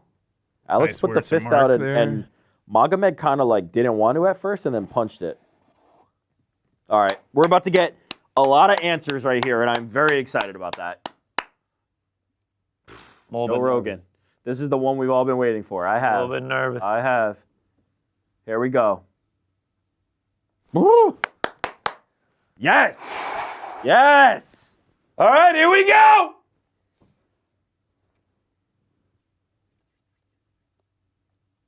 How long before the first takedown? Attempt. 12. 12 seconds? 10, 9, 8, 7, 6, 5, 4, 3. He's already faking 2, the change levels. 1. The level change. Damn it. There's the kick. Alex Pereira goes with the leg kick early.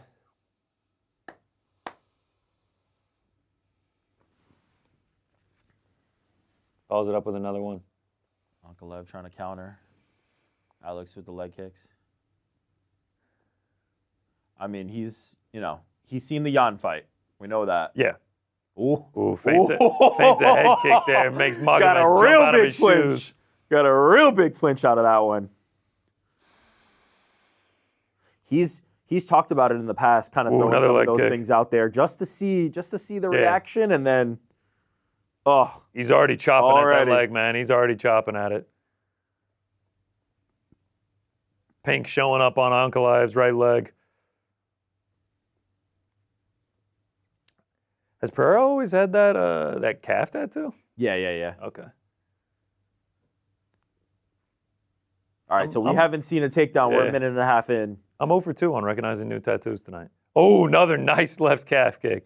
Right as Ankalaev was leaning forward. Ankalaev trying to counter it, but Alex is so far out of range. Oh, a nice return there by Ankalaev.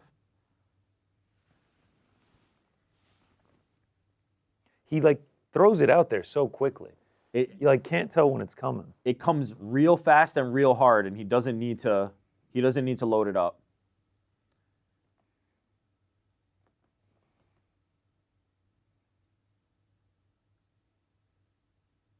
DC saying because of his chance stance, raining down. Because of his stance, it might be easy to get to his hips because he stands so upright. Yeah. But man, you got to wade through some shit to get there. You got to go through the mud. Real danger. Man, he's working these leg kicks. Ooh, we see that first unloaded shot. John Amick saying, reminder, Poatan is still a human being. Yeah, it's easy to forget sometimes. Yeah, everyone beatable. Ooh, head kick blocked by Poatan.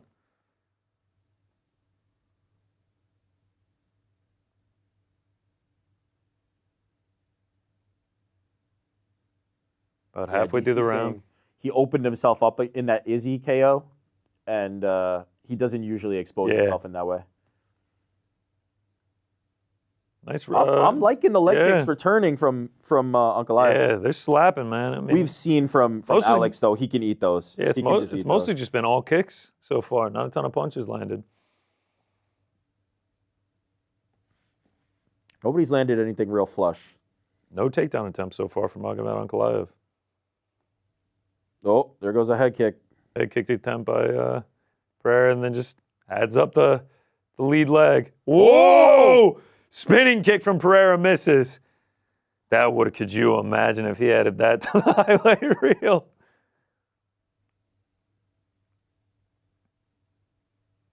Pereira already landed 10 leg kicks. Ankalaev turned 5.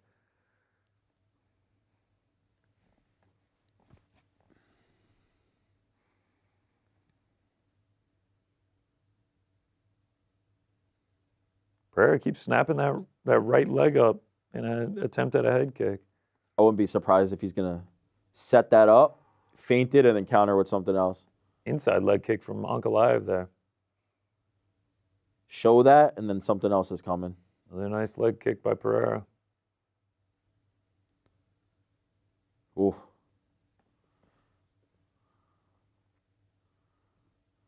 Really close round. Yeah, Magomed's the one advancing forward now. That can be good or bad. Yeah, Pereira yet to land a headshot. I mean, Ankalaev only landed 1. It's mostly just been leg kicks. Another one from... Oh, there's a takedown attempt. Pereira stuffs it. Alex getting the underhook. Yeah, wow. It looked like he was about to lift him up. He's got one overhook and then just one loose arm, but...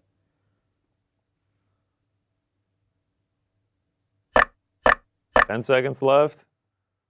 All right, so took essentially the entire round. Body lock here. He's trying to get him down.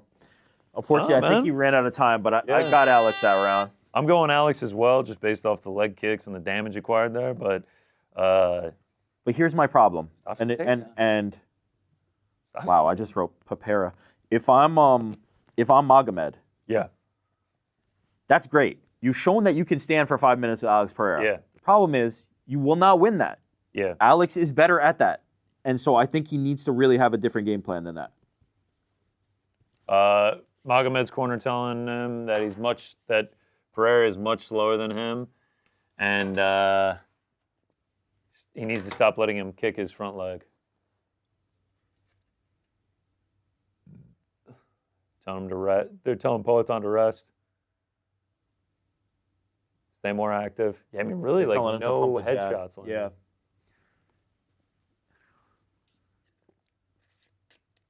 They're saying that the leg's already compromised. I wouldn't be surprised. He landed some. I mean, he'll keep snapping that thing, man. That was great. No problem if I'm Magomed. Like you've shown you can stand at least that distance for a certain amount of time with Alex, but that's not going to get you the dub. Here we go, round 2. Wonder how early we see a takedown here, if at all. Oh, yeah, there's that lead hand they were asking for, Yeah. but he tried a nasty hook. Immediately goes back to the well on the calf kicks. Oh.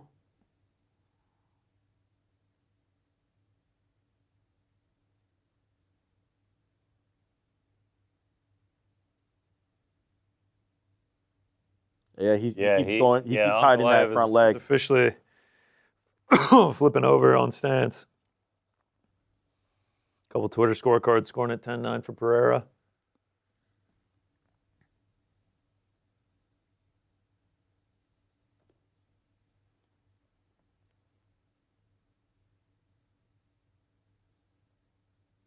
Both kind of cautious right now. Ooh. Magomed fainting at it. Ooh, nice push teep. kick.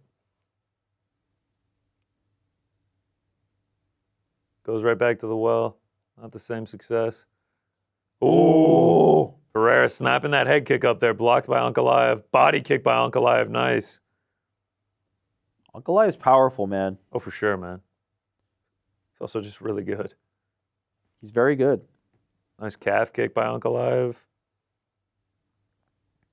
Returning it. Yeah, they're just trading calf kicks right now.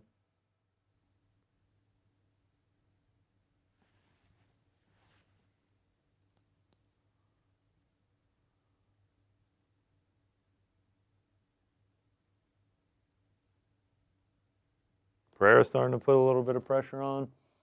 Still neither like really landing any punches. They're very respectful of each other's power, clearly. Oh, There's a nice there's the jab lead from hand. Pereira. Yeah, that's what the corner asked for. They man. want that lead hand more. He can work behind that jab, man. Oh, nice right from Ankalaev.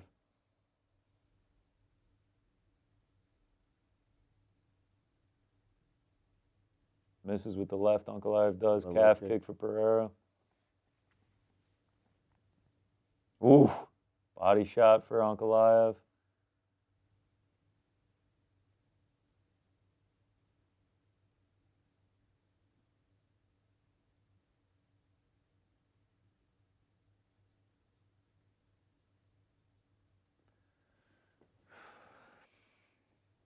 Yeah, halfway through the round, no takedown attempts for Ankalaev. Seems like they're kind of settling into a closer range where maybe somebody's going to throw something like that. Keep snapping that head kick up there. Ooh, nice combo from Ankalaev. Nice shot by Ankalaev. Yeah. Oh. Whew. Alex almost uncorked that left. Yeah, I thought they were both about to open up there. Got him back up against the cage. Yeah. Calf kick from Pereira.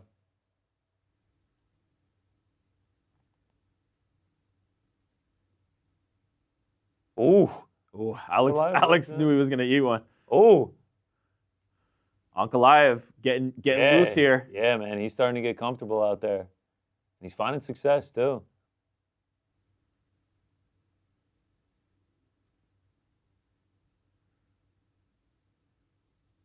Are you saying Shama?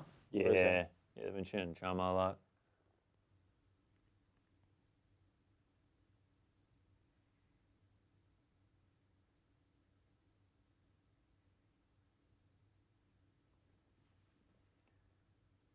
Oh, that was a dangerous one. Yeah. That one came close.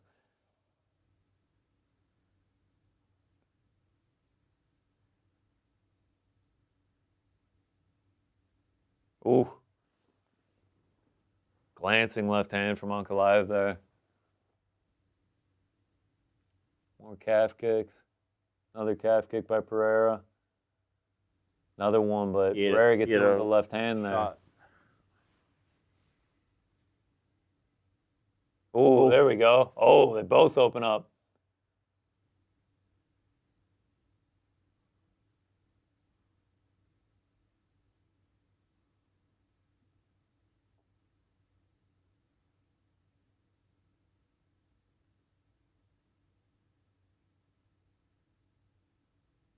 Ankalaev coming up short at the end. Coming up empty there on 3 different punches. Anything Pereira though. Oh, big left hand from Ankalaev. Pereira wraps him up. Woo! That's stunned him. We got to fight. Yeah, good shot from Ankalaev there. That's a 10-9 Ankalaev for sure. We got to fight. Whoa. Pereira wraps him up there at the end. Sheesh. We got to fight. Yeah, Ankalaev definitely starting to have a lot of success throughout that round. Is this the shot at the end? Yep. Yeah, that left man catches him, makes him stumble back up against the cage. And Alex's recovery is He just ridiculous. immediately wrapped him up. Oh, yeah, man. But the eyes clear. The eyes clear real quick. Took his legs out from under him. And that was a clean left. That was a clean left. Man, that would be fucking insane if he knocked out Pereira. He has no takedowns. He took one attempt. One attempt, that's it so far. Entering round 3. I got it 19-19. Same way. Don't know if we'll need him. The pressure's on Pereira now. Round 3. That was a great round by... Oh, yeah, for sure. Great round by from Ankalaev.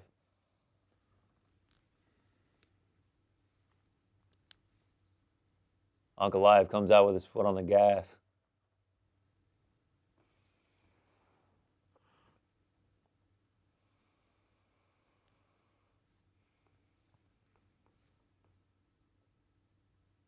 Deep kick, calf kick for Ankalaev. Inside low kick from Ankalaev.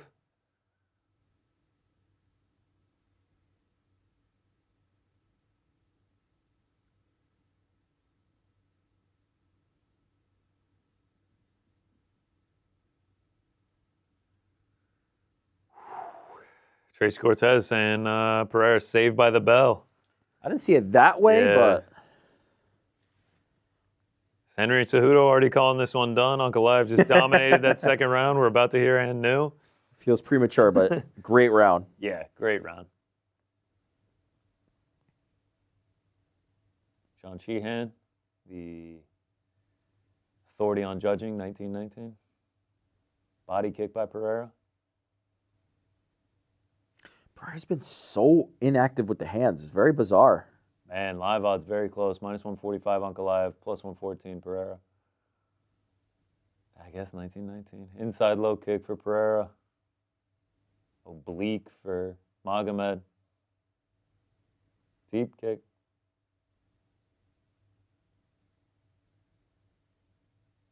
Yeah, has Pereira landed like a punch to the head? Like few and far between.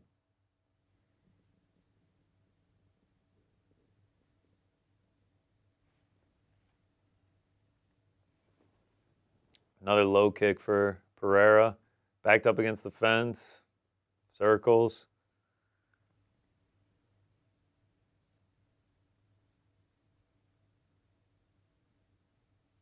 Oh, there's a takedown attempt. Nope. Oh, elbow. Nice elbow from Pereira there.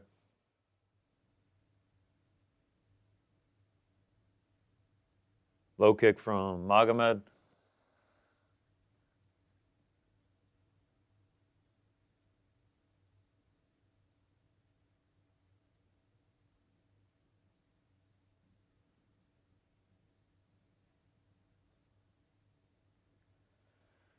Not an insane amount of action here in round It felt like at the beginning of round 2, they were really willing to open up a little bit. Now they're kind of back in the shells, you know? We're halfway through the fight. Magomed Ankalaev has 0 takedowns, and this is a razor close fight. 19-19. This is anybody's round right now. I'm just surprised at how little Alex has thrown his hands. Yeah. Just like not at all. Ooh. He Oh, tried to nice throw something knee there from Magomed. Pushes him up against the cage. Pereira escapes it. Ankalaev comes up short on the left. Oh, there's a combo. Alex really tried to open up there. Oh, Tried to trip. Oh, man, the he left almost barely cleaned misses. him with that hook. the left barely misses for Pereira. Another failed takedown attempt for Ankalaev. Oh, there's a combo from Pereira. Uh-oh. Inside low kick from Yeah, Pereira. Pereira's really letting that left hook go now. all of a Yeah, he's sudden. looking to land that thing. Another inside low kick. Wow. Best 35 leg best kicks leg already. kicking performance from Pereira. We're not even through round 3 yet. Oh, right misses for Magomed, but that was a big one.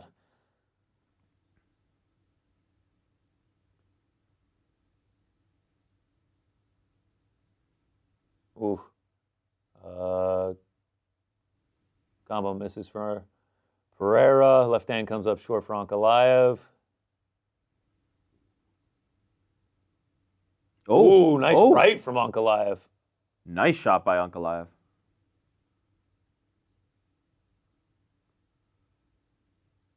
Pereira inside low kick.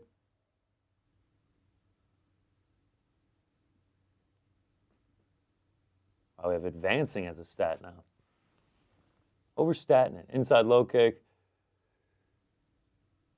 from Pereira. Oh, he threw that head kick up there.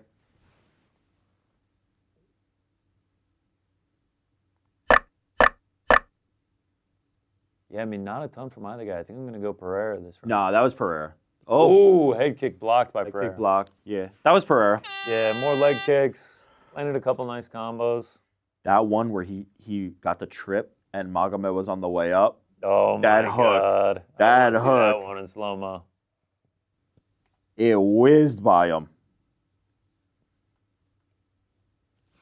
Why didn't you bring the water? They forgot Magomed's water in the corner. All right.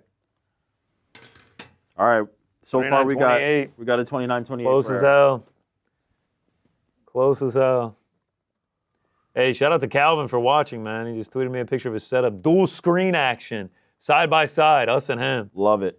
At Calv1NCC. Appreciate you watching, man.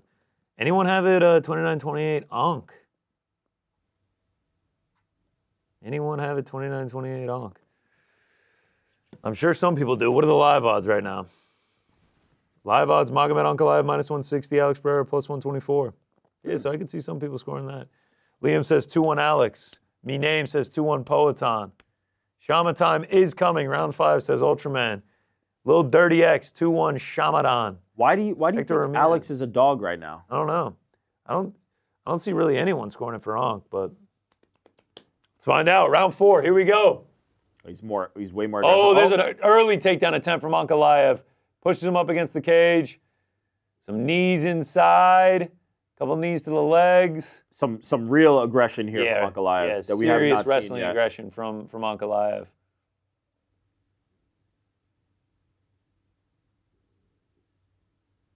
Oh, almost got the trip. Tried to go for the body lock.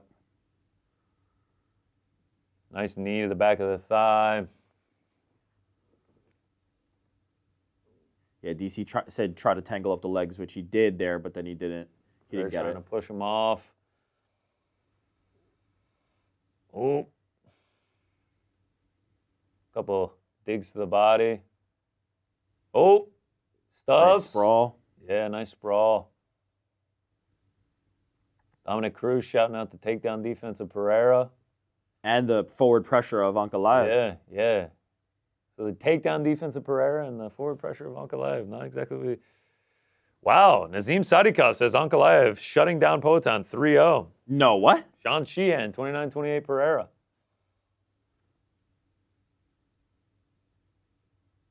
Man, he's working the clinch right now. Just being big. Putting his weight on him. Pereira gets out of it. Oh, nice left hand from Ankalaev. Oh, then he goes, tries to tackle that is smart. him. I love that. Yeah, That's good shit from chaining that Ankalaev. together. Boos from the crowd coming down. Ankalaev fighting smart right now.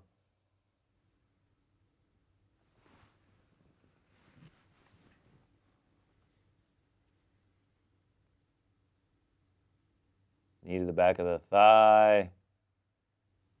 Knee to the body from Pereira. A little slap to the head from Pereira. Just kind of doing some hand fighting in the clinch. So far, good defense by Alex. Yeah. Oh, level changes, tries to get the takedown. Pereira stuffing it.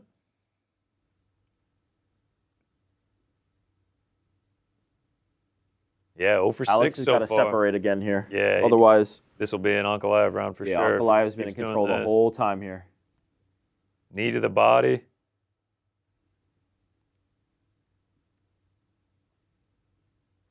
Yeah, they're talking on the commentary right now how exhausting of a fighting style this is right now. Oh, Goddard says, nah, man. Split them up. Goddard ain't having it. Yeah, that feels like a little bit surprising to me. I felt like they were working. Oh, nice combo from Ankh.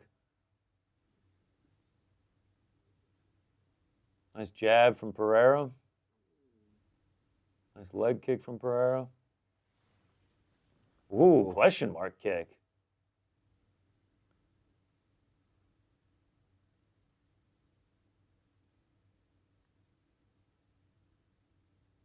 Ooh, big swing and a miss for Ankh. It's getting close.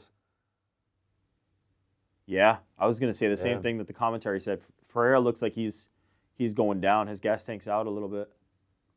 Ooh, another takedown, stuffed by Pereira.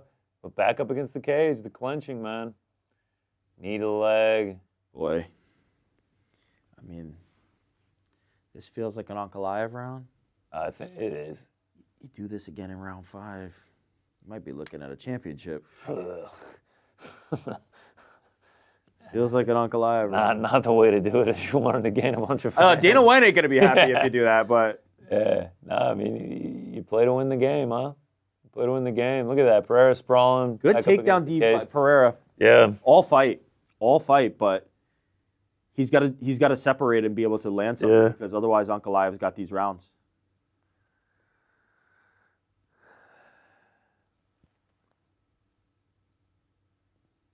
I do wonder though, Ankalaev's not really doing much in these. Everyone in the chat's already talking about rematch and new. MS says Shama's only hope is round 5 KO. I feel like he just needs to win round 5. Alex trying to grab something from the clinch here.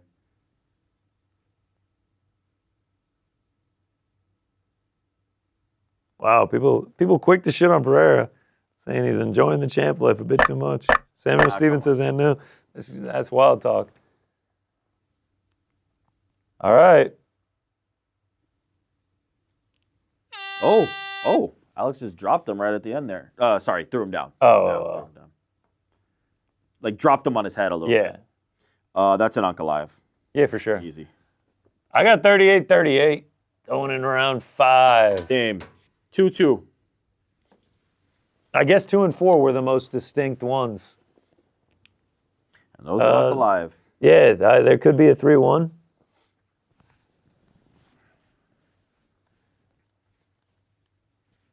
Yeah, I think it's 2-2, but Donnie saying 3-1 Mago.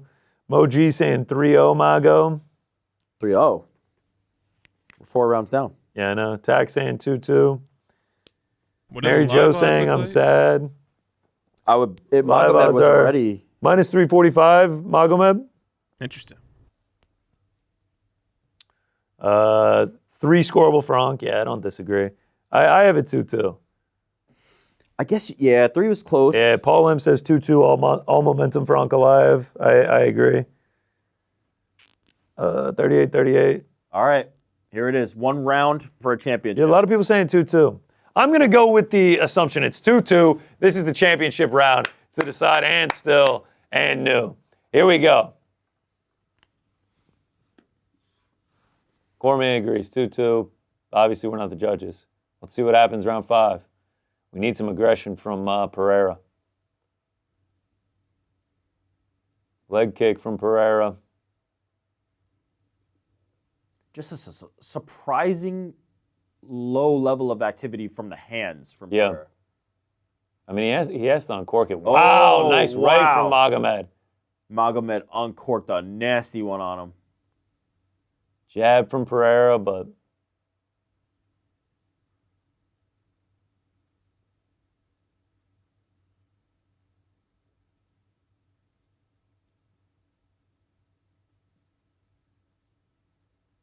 Ayman Zahabi 3-1 Ankh. It seems like if you're looking for somebody to be in the lead as opposed to a draw, it would be Ankalaev, right? The most definitive rounds were there. Alan Joban says he feels confidently that it's through on Ankalaev. Nice left from Pereira. Kevin Ioli, 38-38. Felt like Pereira, but I could understand. I guess I see that.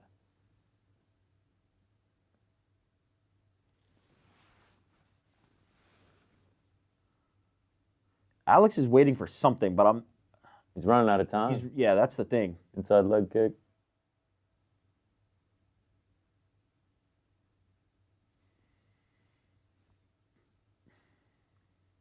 Calf kick.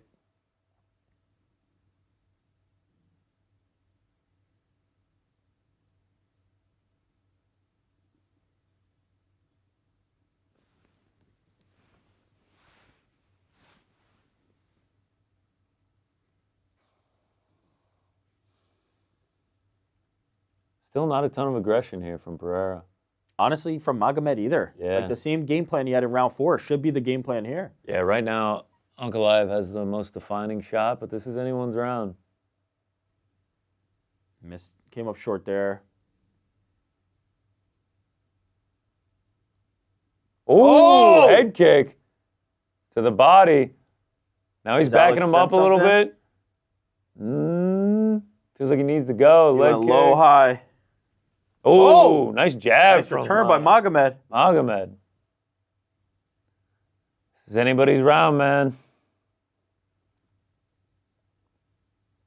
Wow. Wow. 2 minutes left. Come on. Somebody put a stamp on it. Yeah, someone put a stamp on it, man. I don't like the way these scorecards are looking right now.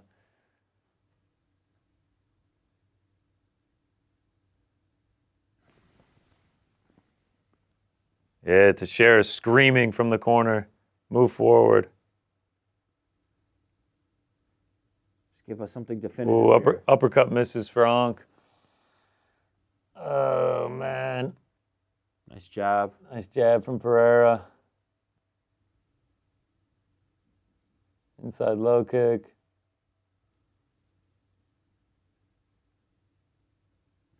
Couple shots missed there for Ankalaev.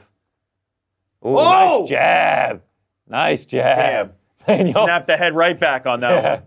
Oh, there he goes to the takedown. Alex has to separate here. Oh, Alex stuffing it. Now they're pushed back up against the cage. If he does nothing with this, though, that's the thing. Magomed needs something here too. He can't just stay in this. No, of course not. Oh, now he's behind him. Oh, good 2-on-1 by Alex. Yeah, Pereira trying to break the hands. Knee there from Ankalaev. I think the jab and that head kick got Ankalaev's attention to force him into this. Wow. I will say. Alex's defense this fight has been incredible. Yeah, 10 for 10. Ankalaev trying to get him down still, hanging on. No, man, this is not. Man, Ankalaev. This fight was there. What is this? This is not going to do it. He had a shot. He needs to land something big here. He needs to separate and land something big. God. No, this was not it. Oh, Pereira grabbing him. Oh, I don't think so. I'm. What a poor decision this was. Had no success taking him down. I'm going Pereira. Man. I don't know where these scorecards are going to be at. This is going to be nasty. This is going to be crazy. I got Alex Pereira 3-2. I got 48-47. I don't know where these scorecards are about to be at. Man, I don't see how I think we're Ankalaev going did to a anything in that split. final round that would win him that fight. Yeah.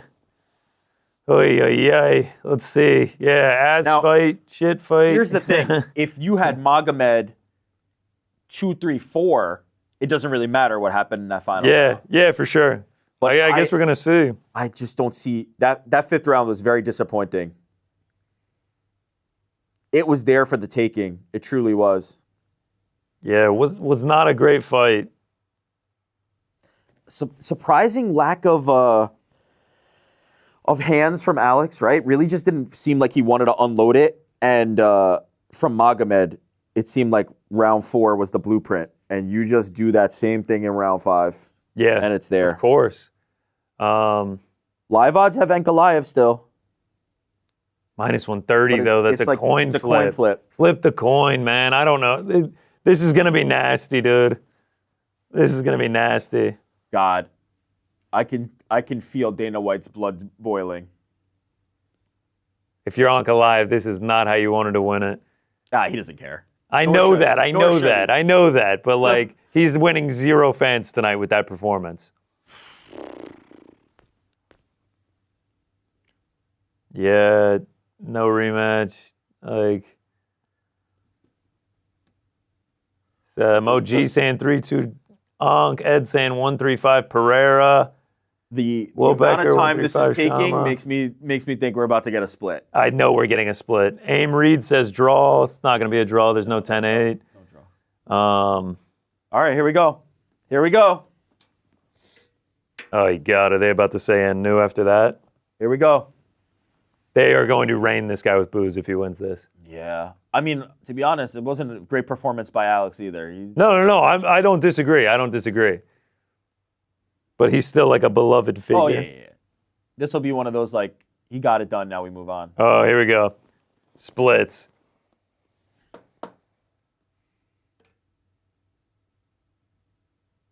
It's going to be Ankh. You think? Yeah, for sure. Because he won 2 clear. And then the 3? Yeah. Ankalaev. Wow. Ooh. It's a new era. Yeah. Damn. Oh. Yeah. Ankalaev. Yeah. Once I heard the 49-46, I knew it was on. That round 3 was the deciding round. 4 rounds to 1. I still don't know about that. I don't see that, but I can see how you. He had the 2 clearest. Maybe he gets 1, 2, 3, 4. Nah, you could give him 5. Could you? I don't know. Jandu Pereira says the shirt curse is back. GC curse. Yeah. I cursed him. T-shirt curse is back. Yeah. He said, Ankalaev said he took a long road here and now it's on his waist. Longest unbeaten streak, 14. He's right behind Islam. And then they're behind Johnny Bones. Yeah, John, 20. Justin DL, always bet Dagestani, I suppose.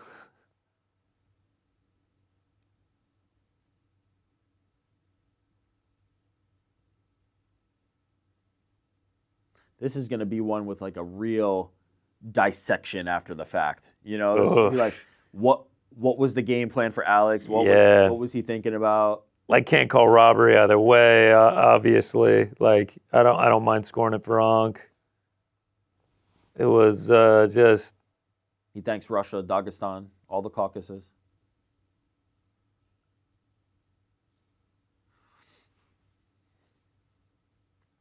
I felt pretty good about 1-3-5 Pereira, 2-4 Ankalaev. Me too. No judges gave it to him, though. No judges. Yeah, everyone in the chat, if anyone is saying robbery, that's insanity. No. Not a robbery.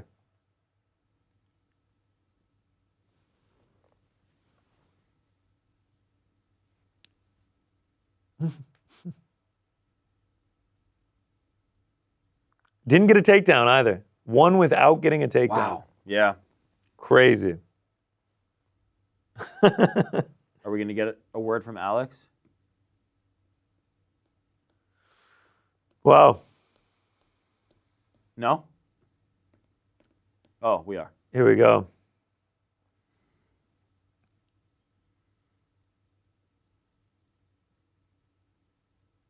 Nazim Sadikov really heavy on Ankalaev.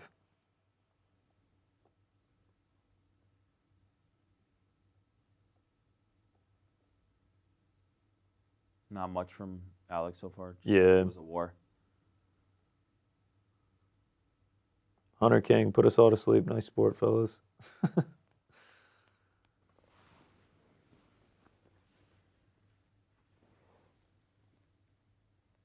Sofian Yabu, host, don't make bias, just tell what you see. I mean, we were telling you exactly what we see. I don't know what you're talking about.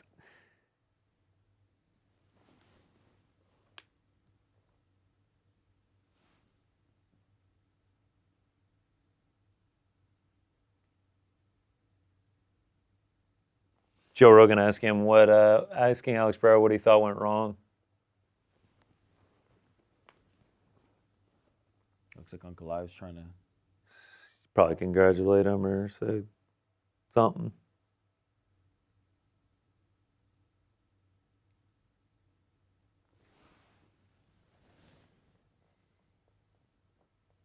Pereira saying they followed their strategy.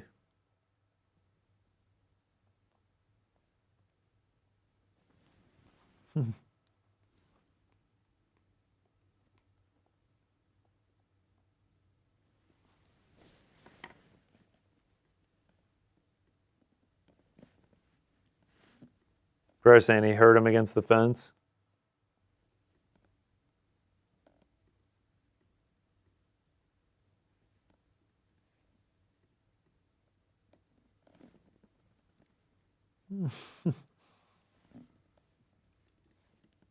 You think they run it back, or you think he goes up to heavyweight? What you think? I think he goes to heavyweight. Yeah. Says he's going to keep training. Doesn't think he's hurt. With that being the way they kind of matched up and it shook out, is it worth it to even go in there and try to like edge out another, like go to heavyweight, new challenges, you know? Yeah. Yeah, I mean, like, yeah. Do we want to see the Ankalaev rematch? Do we want to see fresh faces at light heavyweight? I feel like I'm cool with either way that he goes with. All right. We heard from Ankalaev. We heard from Pereira. Gaethje gets it done by decision. Big win by Gaethje.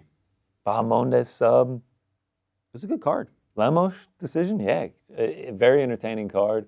Lemos, Lucindo, Pereira, That's the low Ankalaev. spot. Probably could have been a bit better. And we have a new champion in the light heavyweight division. Mauricio Ruffy. We asked for the highlight. We got the highlight. All right, that'll do it for us here on the UFC 313 watch party, though. Don't go anywhere because the UFC 313 Uncrowned post show starts in just a minute right here on this very screen.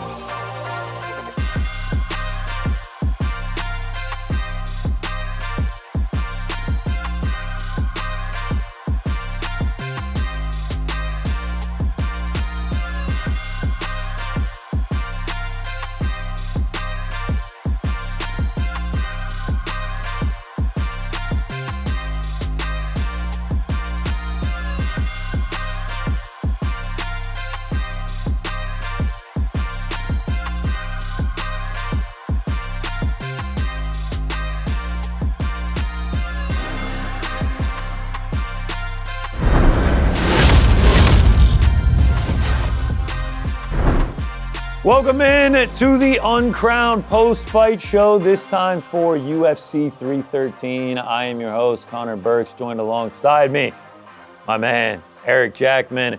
We just saw Magomed Ankalaev become the new UFC light heavyweight champion of the world. Let's go ahead and bring in our guy, Mr. Ariel Helwani, to help us react to what we just saw. Ariel, what is good, my man?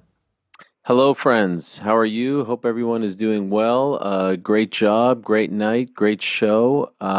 In this moment, guys, I'm reminded of an interaction that I had with a young man named Jared Shaw, aka Scala, back in October of 2008. This was after Seth Petrozelli knocked out Kimbo Slice in Fort Lauderdale.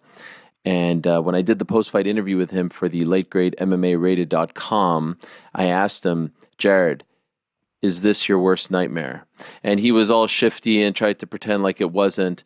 And if I was at UFC 313, that's the first question that I would ask Dana White. And he wouldn't admit to it, but make no mistake about it, this is a nightmare scenario for the UFC. And I say that only because Alex Pereira, and I was trying to rack my brain as we were getting ready to go here, Alex Pereira is arguably the most popular active fighter in the UFC right now. I stress active because Conor McGregor, as long as he's still living and breathing and still a UFC fighter under contract, he will always be the most popular, but he's not so active these days. He hasn't fought since 2021.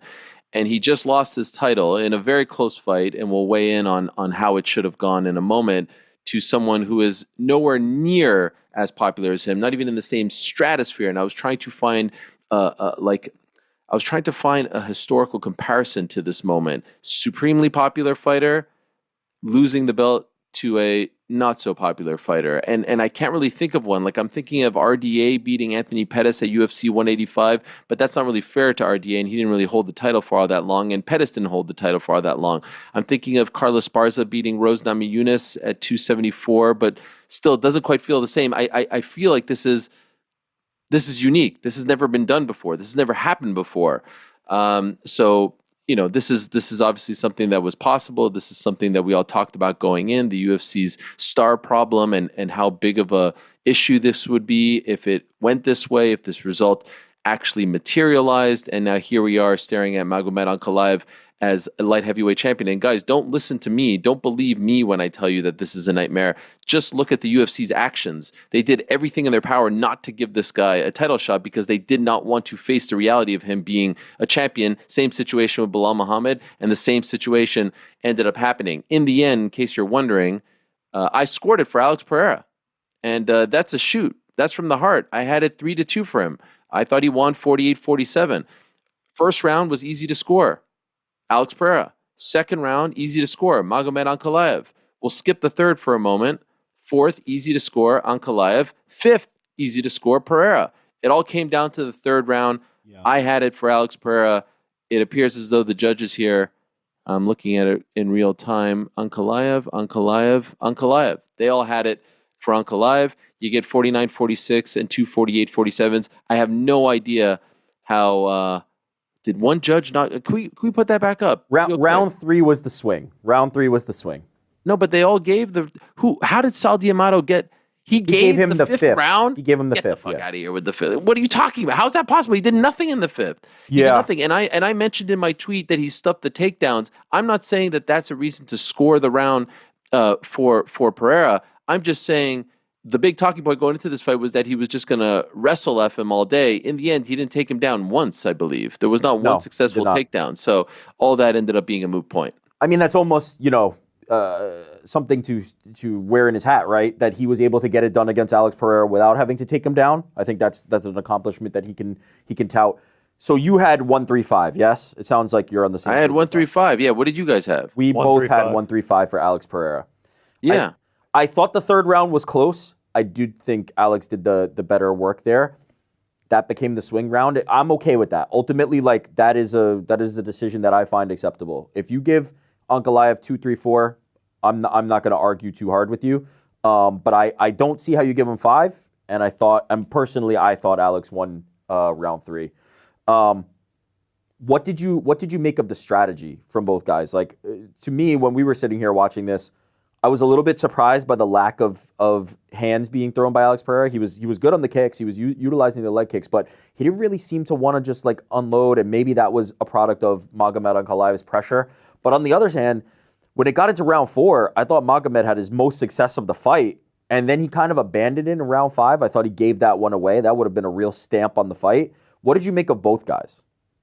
Look, Alex had to be cognizant of the threat of the takedown, so perhaps he wasn't going to be as aggressive moving forward, even though I think it was the 5th round where Glover Teixeira was telling him to just, be aggressive and move forward and don't worry about it, because there was nothing to worry about. In the end, 0 for 12 with takedowns. But I thought it was really interesting in the first round, they were talking about, well, maybe because Magomed Ankalaev's a lefty, he's a southpaw, the leg kicks wouldn't be as big of a factor. And immediately as they said that, you saw Alex Pereira attacking the legs from the inside from the outside, and he did a great job of doing that. And you could see the calves really starting to become a problem. Credit to Ankalaev, he figured it out, and he stood toe to toe with him. And I thought he rebounded beautifully in the second round.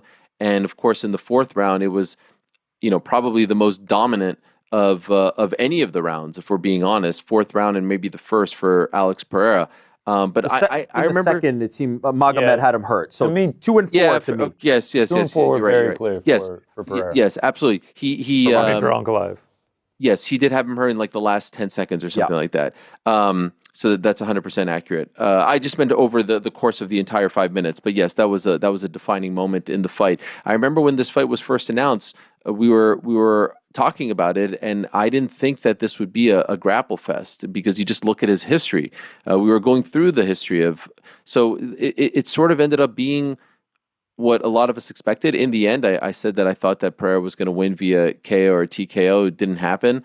And, he was kind of trying to say in the post-fight interview that, yes, he was pressing me up against the cage. We were clinching, but I was doing damage up against the cage. You don't know. The stats have just come out. I'm looking at them now.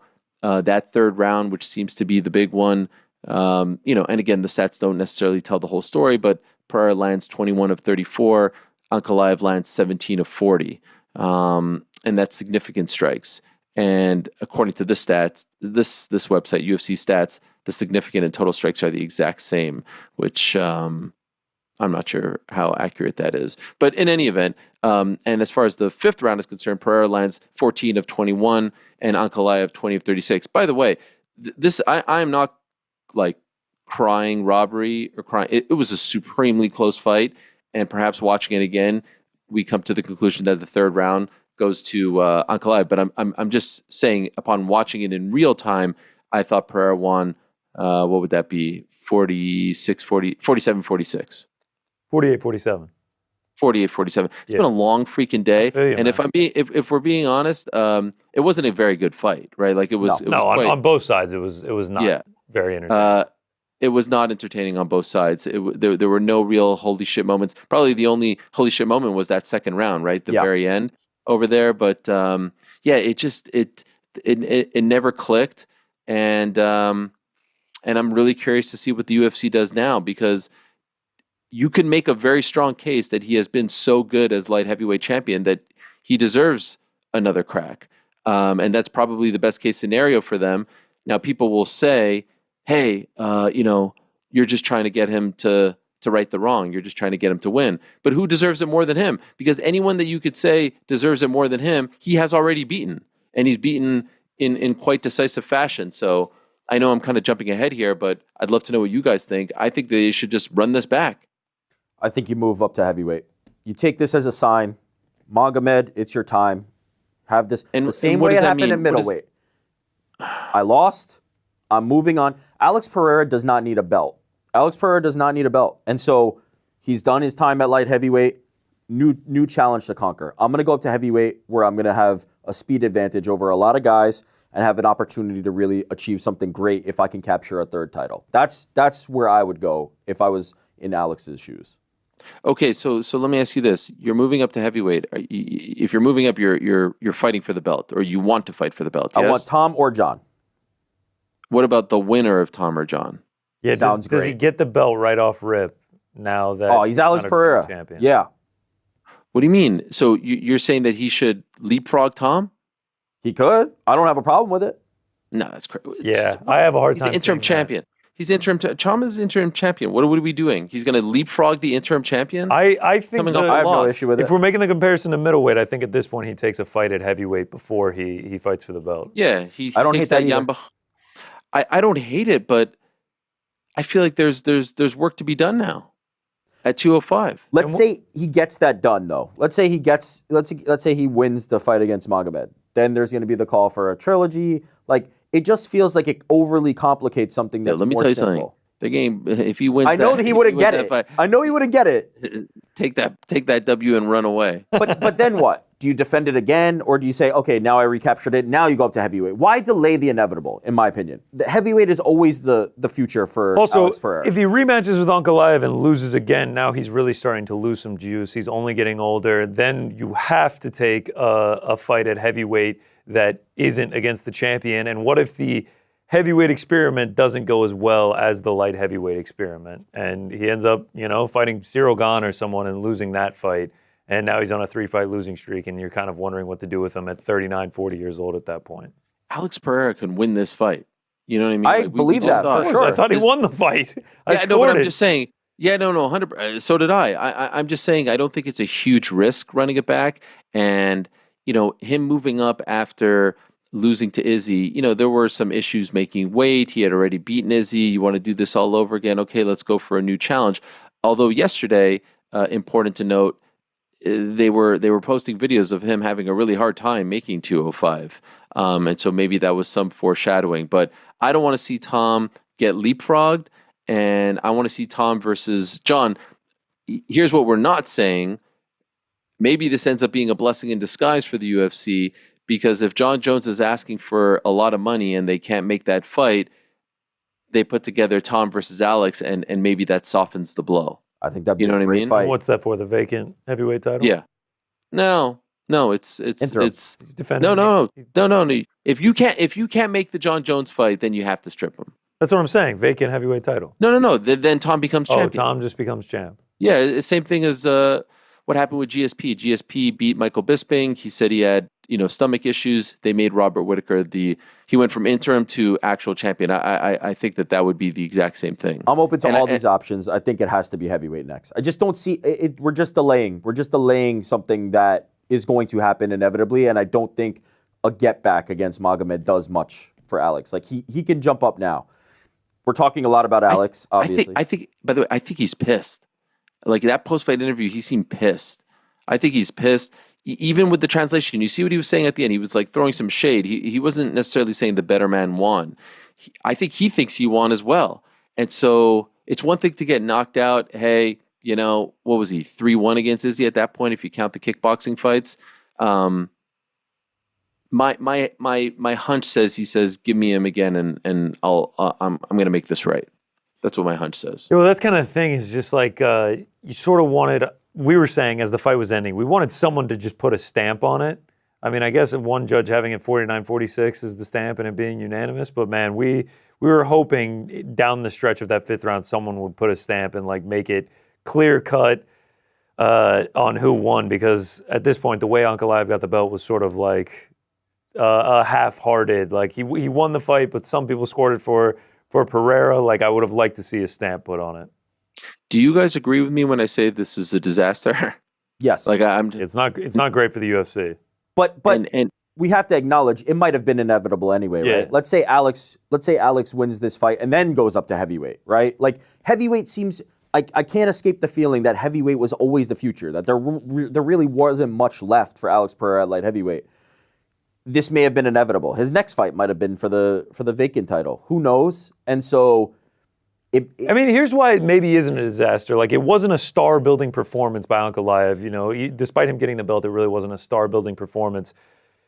Light heavyweight is now completely open if they don't run the rematch. You can put Yuri back in there. Jamal Hill can get another shot. Carlos Ulberg can come out of nowhere. Jan Blachowicz. Like, you have plenty of fresh matchups at 205 now, if that's the case of Pereira going up to heavyweight.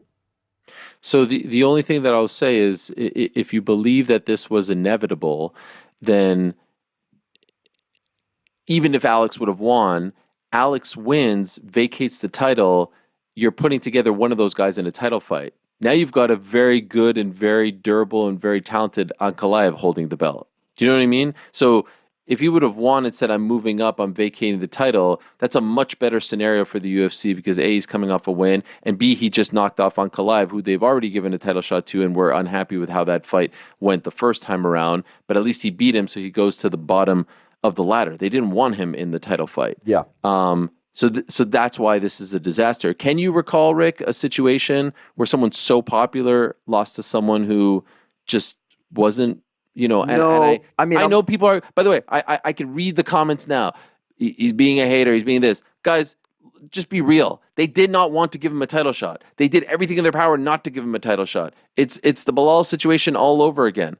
And eventually, we were all saying it. He had to fight for the belt, as did Bilal. There has to be a meritocracy. And sometimes you're going to reach these situations where the guy with the not so fun style fights for the belt and wins. It just happens. That's because they're that damn good. But this is the truth of the matter, so we have to discuss it. It's not a direct comparison because, as you said, you're pointing to like some of the work that Alex Pereira did, but certainly I have to imagine Sean O'Malley was somebody that the UFC would have been happier to have win than Merab Dvalishvili. But again, like not exactly the same in terms of what Alex. Not a bad shout. And now, as we've seen with Merab, he's been able to go on and make himself a bigger star for the UFC, and maybe the same could be said of Ankalaev.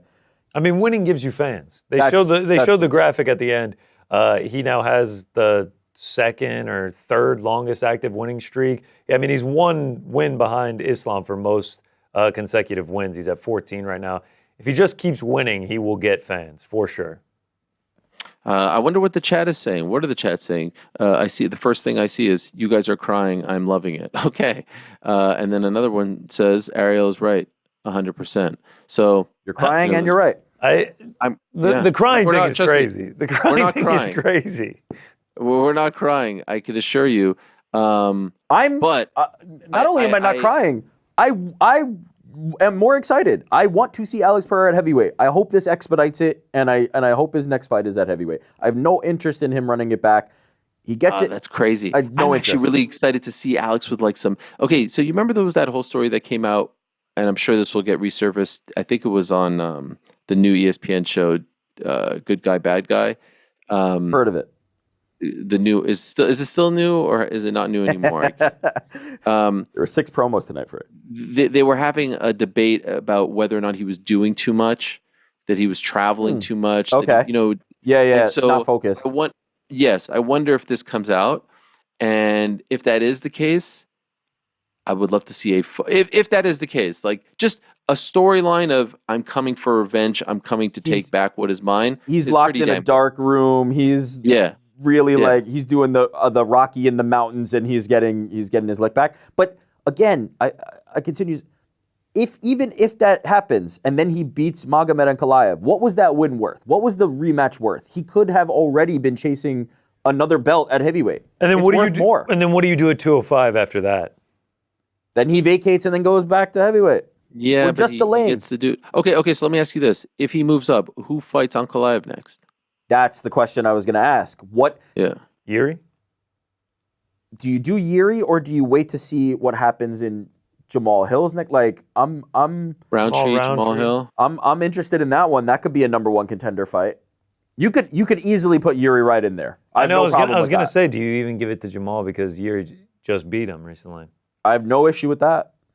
I mean, Yuri is also a massive star.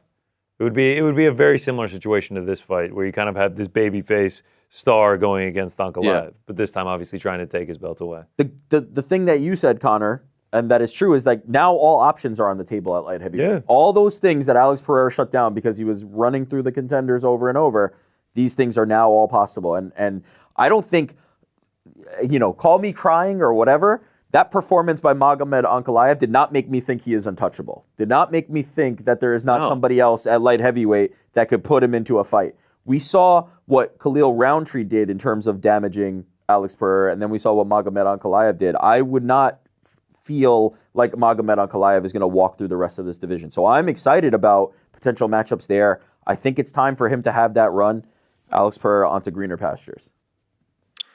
Yeah. And so, I mean, there's if that is the case, then we see what happens with Jones and Aspinall. If he wants to wait for the winner of that, that means we go from him having a supremely active 2024 to to the possibility of not even fighting again in 2025, which I don't even know if he's wired that way. Plus, he's getting up there, right? He's approaching 40. He's 37, 38 at the moment. I wouldn't love that. So anyway. True or false? Alex Pereira's price tag will be lower than John Jones's for a fight with Tom Aspinall. Oh, 100%. That's why I say there's a potential silver lining here for the UFC, because they can now say, all right, John, you're not going to play ball. We're just going to go in this direction. And I think people would dig it. I think people would get behind it. Because, correct me if I'm wrong, guys, do you feel like, Pereira, we joke about aura and stuff like that. Pereira has aura, right? 100%. Do you feel like his aura has taken a hit? Do you feel like he is less popular today, or like right now, as opposed to 3 hours ago? Do you think he is less of a star, less invincible in the fans' eyes? He didn't get knocked out. He didn't get dominated. He didn't get embarrassed. So my answer is no, it didn't take a hit. What do you guys think? Everyone will still love him, but like MMA fans are the most fickle in the world. Like I already saw, comments in the chat. Like as we were entering round 5, people were like, Pereira enjoying the champ life too much. Like the invincibility will definitely take a hit. Things like that. Like there will be people that will say that, he's gone down in their rankings and everything like that by losing the fight, but he's still a massive star that will draw eyes every single time that he fights. If yes, minimally, and we won't know until the next fight. Because if he walked in a fight against Tom Aspinall and he beats Tom Aspinall, he'd be 10x further than he was before. And so we won't know the real answer to that. It's going to really depend on who he's matched up with and how he fares in that contest. I don't think he took an immediate hit. If any, it's tiny. The heavyweight is incredibly intriguing. I'm sure they would do a whole social media run of him bulking up, getting big, making this whole thing of his debut at heavyweight, and everyone would tune in. It would be wildly intriguing. What do you vote for, GC? As far as the next move? I think I'd probably actually side with Rick due to his age, due to the cut we saw he went through yesterday to get down to 205. If you do run it back with him, then what do you do with 205? If he wins the belt, do you do a trilogy? Do you all these guys that he's already beaten at 205? I like the idea of going to heavyweight and seeing what happens there. Dang. I think we have to. Go ahead, Ariel. No. I just wanted to say I wanted to give a shout out to super chatter Rodrigo Malossi, who writes that he is Brazilian, and he said that Poatan was pissed afterwards. Yes, he said the quote was, "I was on the fence, but I was hurting him even with my back to the fence. If grabbing the fence means winning, then guys will keep doing that to get the win." Yeah. So it seemed like he was pissed. He feels like he was hard done. And he's That's right. why I feel like he's not going to be like, yeah, you get this one. I'm going to move on. He might not. I totally understand that. I just think the bigger fights are ahead at heavyweight. Where was I going to go? Legacy. You need to right the wrong. This is what I was going to say. I don't like. How many people are signing up for that rematch as well? It's just the one, and then what? I'm actually intrigued. I'm actually intrigued. As has he had what was his second UFC fight wasn't great, but like Jan wasn't great. This was the most boring one. Jan wasn't great. This was the most boring one. Jan was kind of intriguing. I didn't mind the Jan fight. Jan was better than this one. Okay, Bruno Silva was better than this one. Here's the thing that I think we might have to acknowledge. I like the story. Yes, go ahead. But it gets us right back to the same spot. That's my problem with it. Yes, it's great. It's a great story for that one fight, and then what? We're exactly where we were before the fight was made. All right, you know what, Ariel? Now that I think about it, with what you're saying, I'm gonna say that I would prefer him go to heavyweight, but because of what you're saying, I think what he'll actually do is remain at light heavyweight and do a rematch.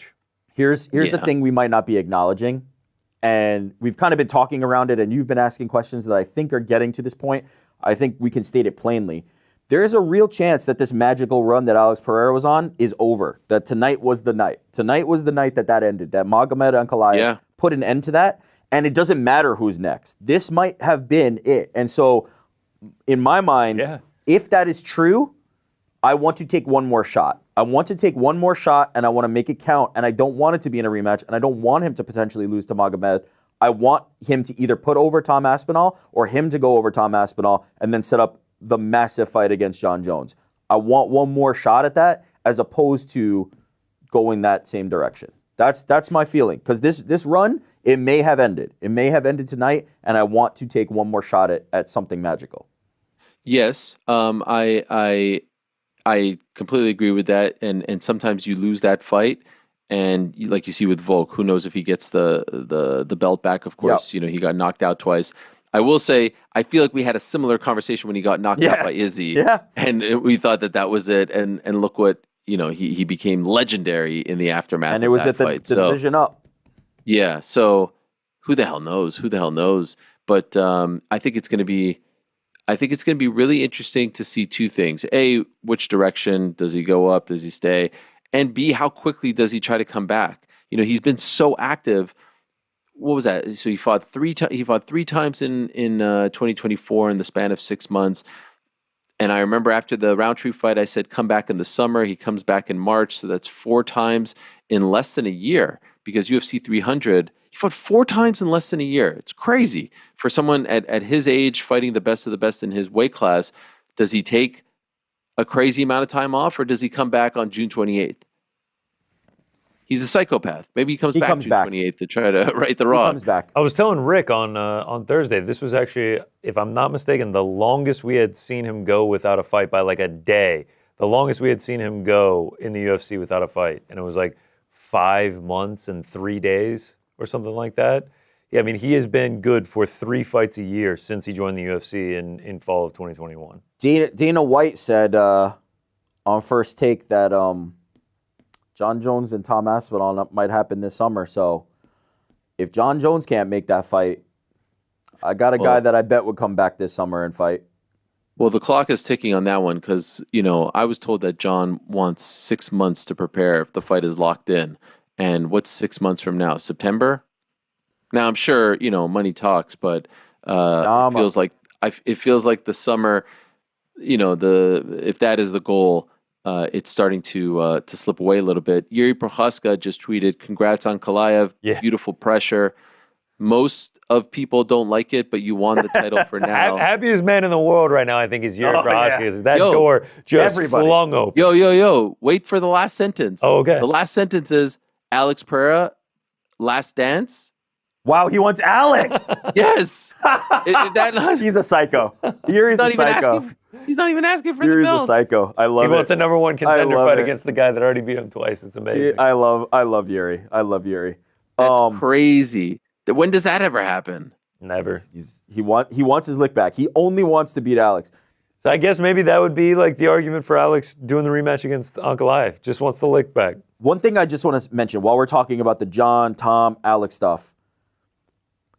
Can you put Tom Aspinall in a fight that is not John Jones? And if John Jones says, I need 6 months and I need X number of millions of dollars, you almost are forcing the hand, right? The only people that you can call are Alex Pereira and who else? I don't know who else you can call that would be a worthy fight for Tom Aspinall's fight until they can figure out the John Jones. No, 100%. Yeah, I mean, there's Cyril Gane, there's Jailton Almeida. But does that feel like Tom's next fight? Like, can you do that? If you were banking on John Jones and you go, yeah, you know what? It's Jailton Almeida and it's Cyril Gane after that horrible performance. Cyril Gane with the injury coming off the robbery, like no one wants to watch that. And then Jailton Almeida has no star power compared to Alex Pereira. The hand is almost forced. If I'm Alex Pereira, I don't rush into anything. Let me just sit back, see how it plays out.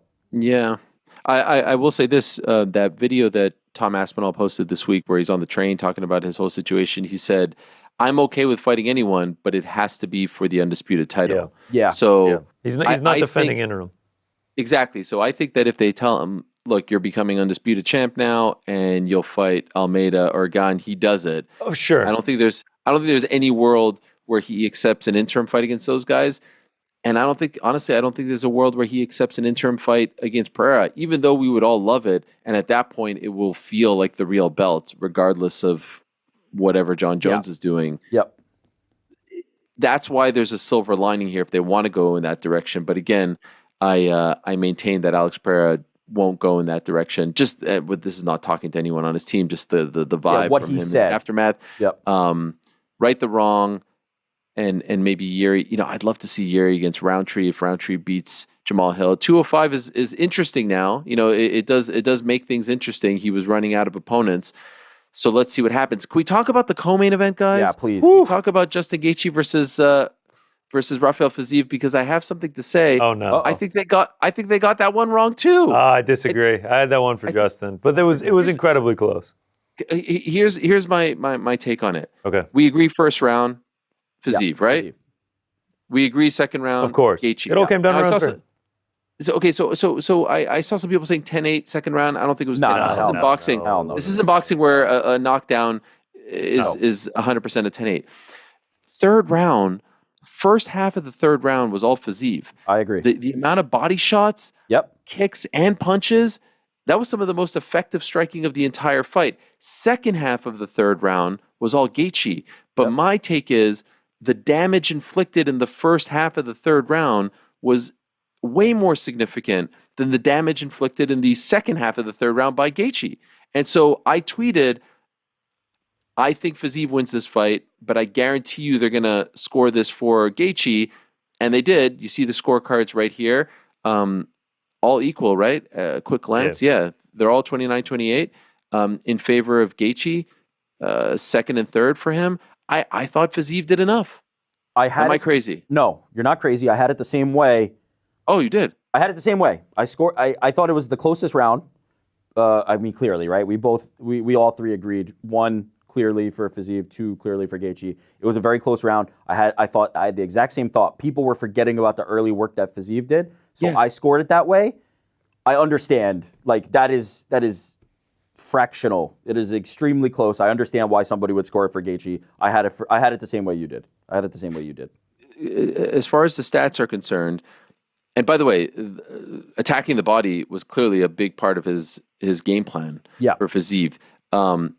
13 of 14 in the first round. This according to UFC stats. 9 of 13 in the second round. 21 of 25 in the third round. Gaethje just 4 of 4, 4 of 4, and 1 of 1 in that third round. So he landed 21 of 25. Only 8 of 21 head strikes, and Gaethje 33 of 55. So, they were both attacking different parts of the body. But again, I really felt like the body shots, like some of those kicks and the punches as well, they were flush. I thought it was a brilliant game plan. I was a little surprised that he went away from the takedowns. Remember in the first round, scored 2 takedowns, and then that was it. In the first 90 seconds, he got 2 takedowns. Yes.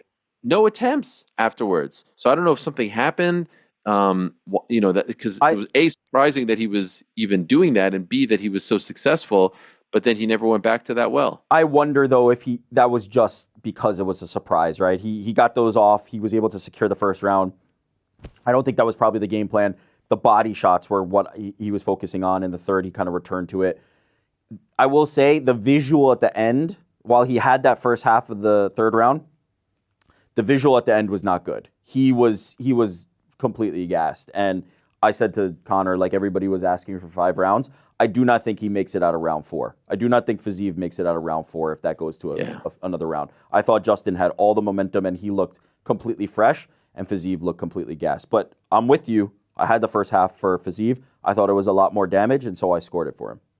By the way, question for our betting expert. Were you surprised, GC, that Fiziev was the favorite after taking the fight just a few days ago? We got to like minus 170 at one point, and that's when I bet Justin Gaethje at plus 145. So yeah, I mean, the fact that Gaethje won the first fight, it was incredibly close. And this fight was super similar to the last one in the fact that Fiziev won the first round, Gaethje won the second round, and then it was an ultra close third round. And I think at one point, Justin actually went for a takedown like he did in the last fight. It was unsuccessful. But yeah, I mean, just another razor close fight. First one was a majority decision. I expected this one to be close. Gaethje this time came closest to finishing him. But yeah, I thought it was pretty surprising to see as a dog, especially when he was the one that had the full camp and Fiziev did not. And Fiziev had to travel all the way across the world.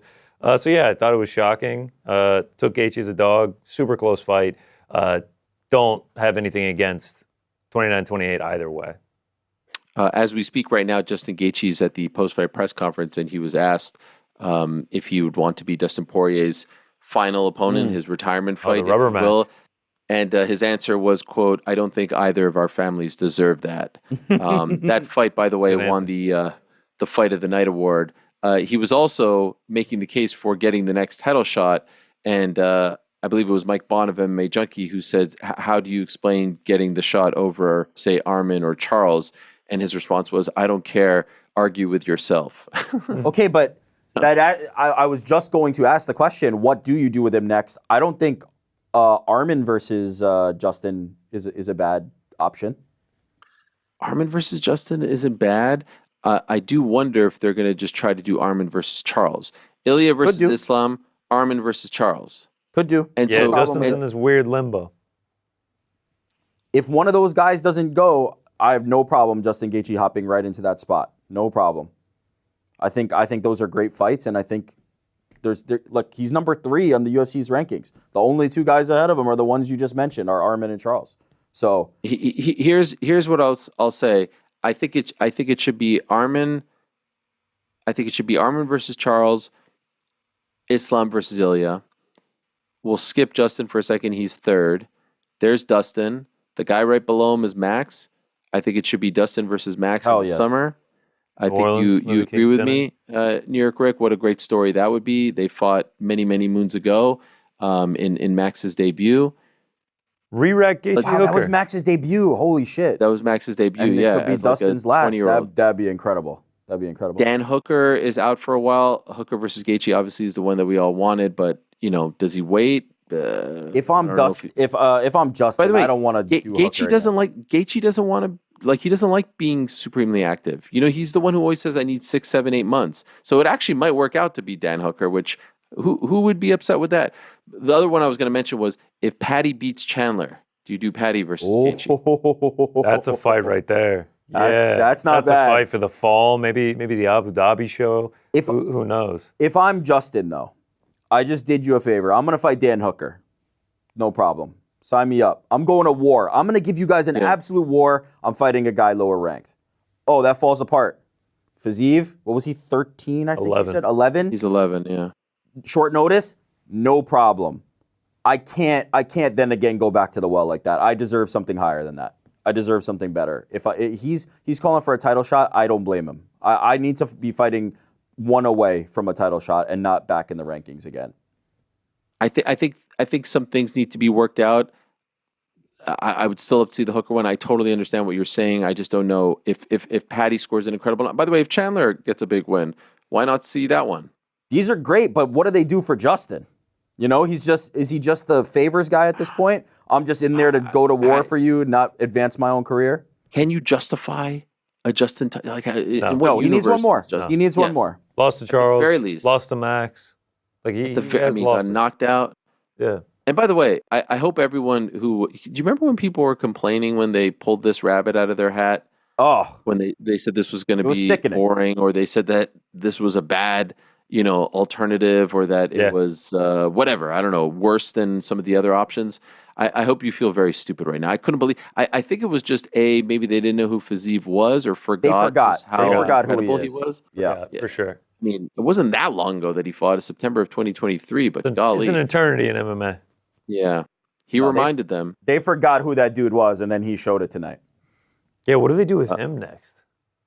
I mean, that's a one that's a stock up. I feel like you get the Gamrot rematch. Gamrot could be Moicano. fun. What about Moicano? Moicano wouldn't be bad. 11-10. Who called out Dariush? Who was that was Ruffy. Mauricio Ruffy, yeah. Oh, yeah. Oh, wow, he's really reaching up there. He said fight night headline. There's a lot of good options, I think, for Fiziev. He's back in the mix now. I think it's great. Oh, it's great to have him back. Yes, and by the way, they were talking about maybe his knee not being 100%. Maybe that's why he didn't shoot for the takedowns later. But I thought he looked great for a guy who was taking a fight on 10 days' notice. The hair looked fantastic as well. Yeah, they were saying the toe. Something happened with the toe. Oh, and the they toe. They showed a spotlighted it. picture of it bleeding, and it looked like the skin had split off of it.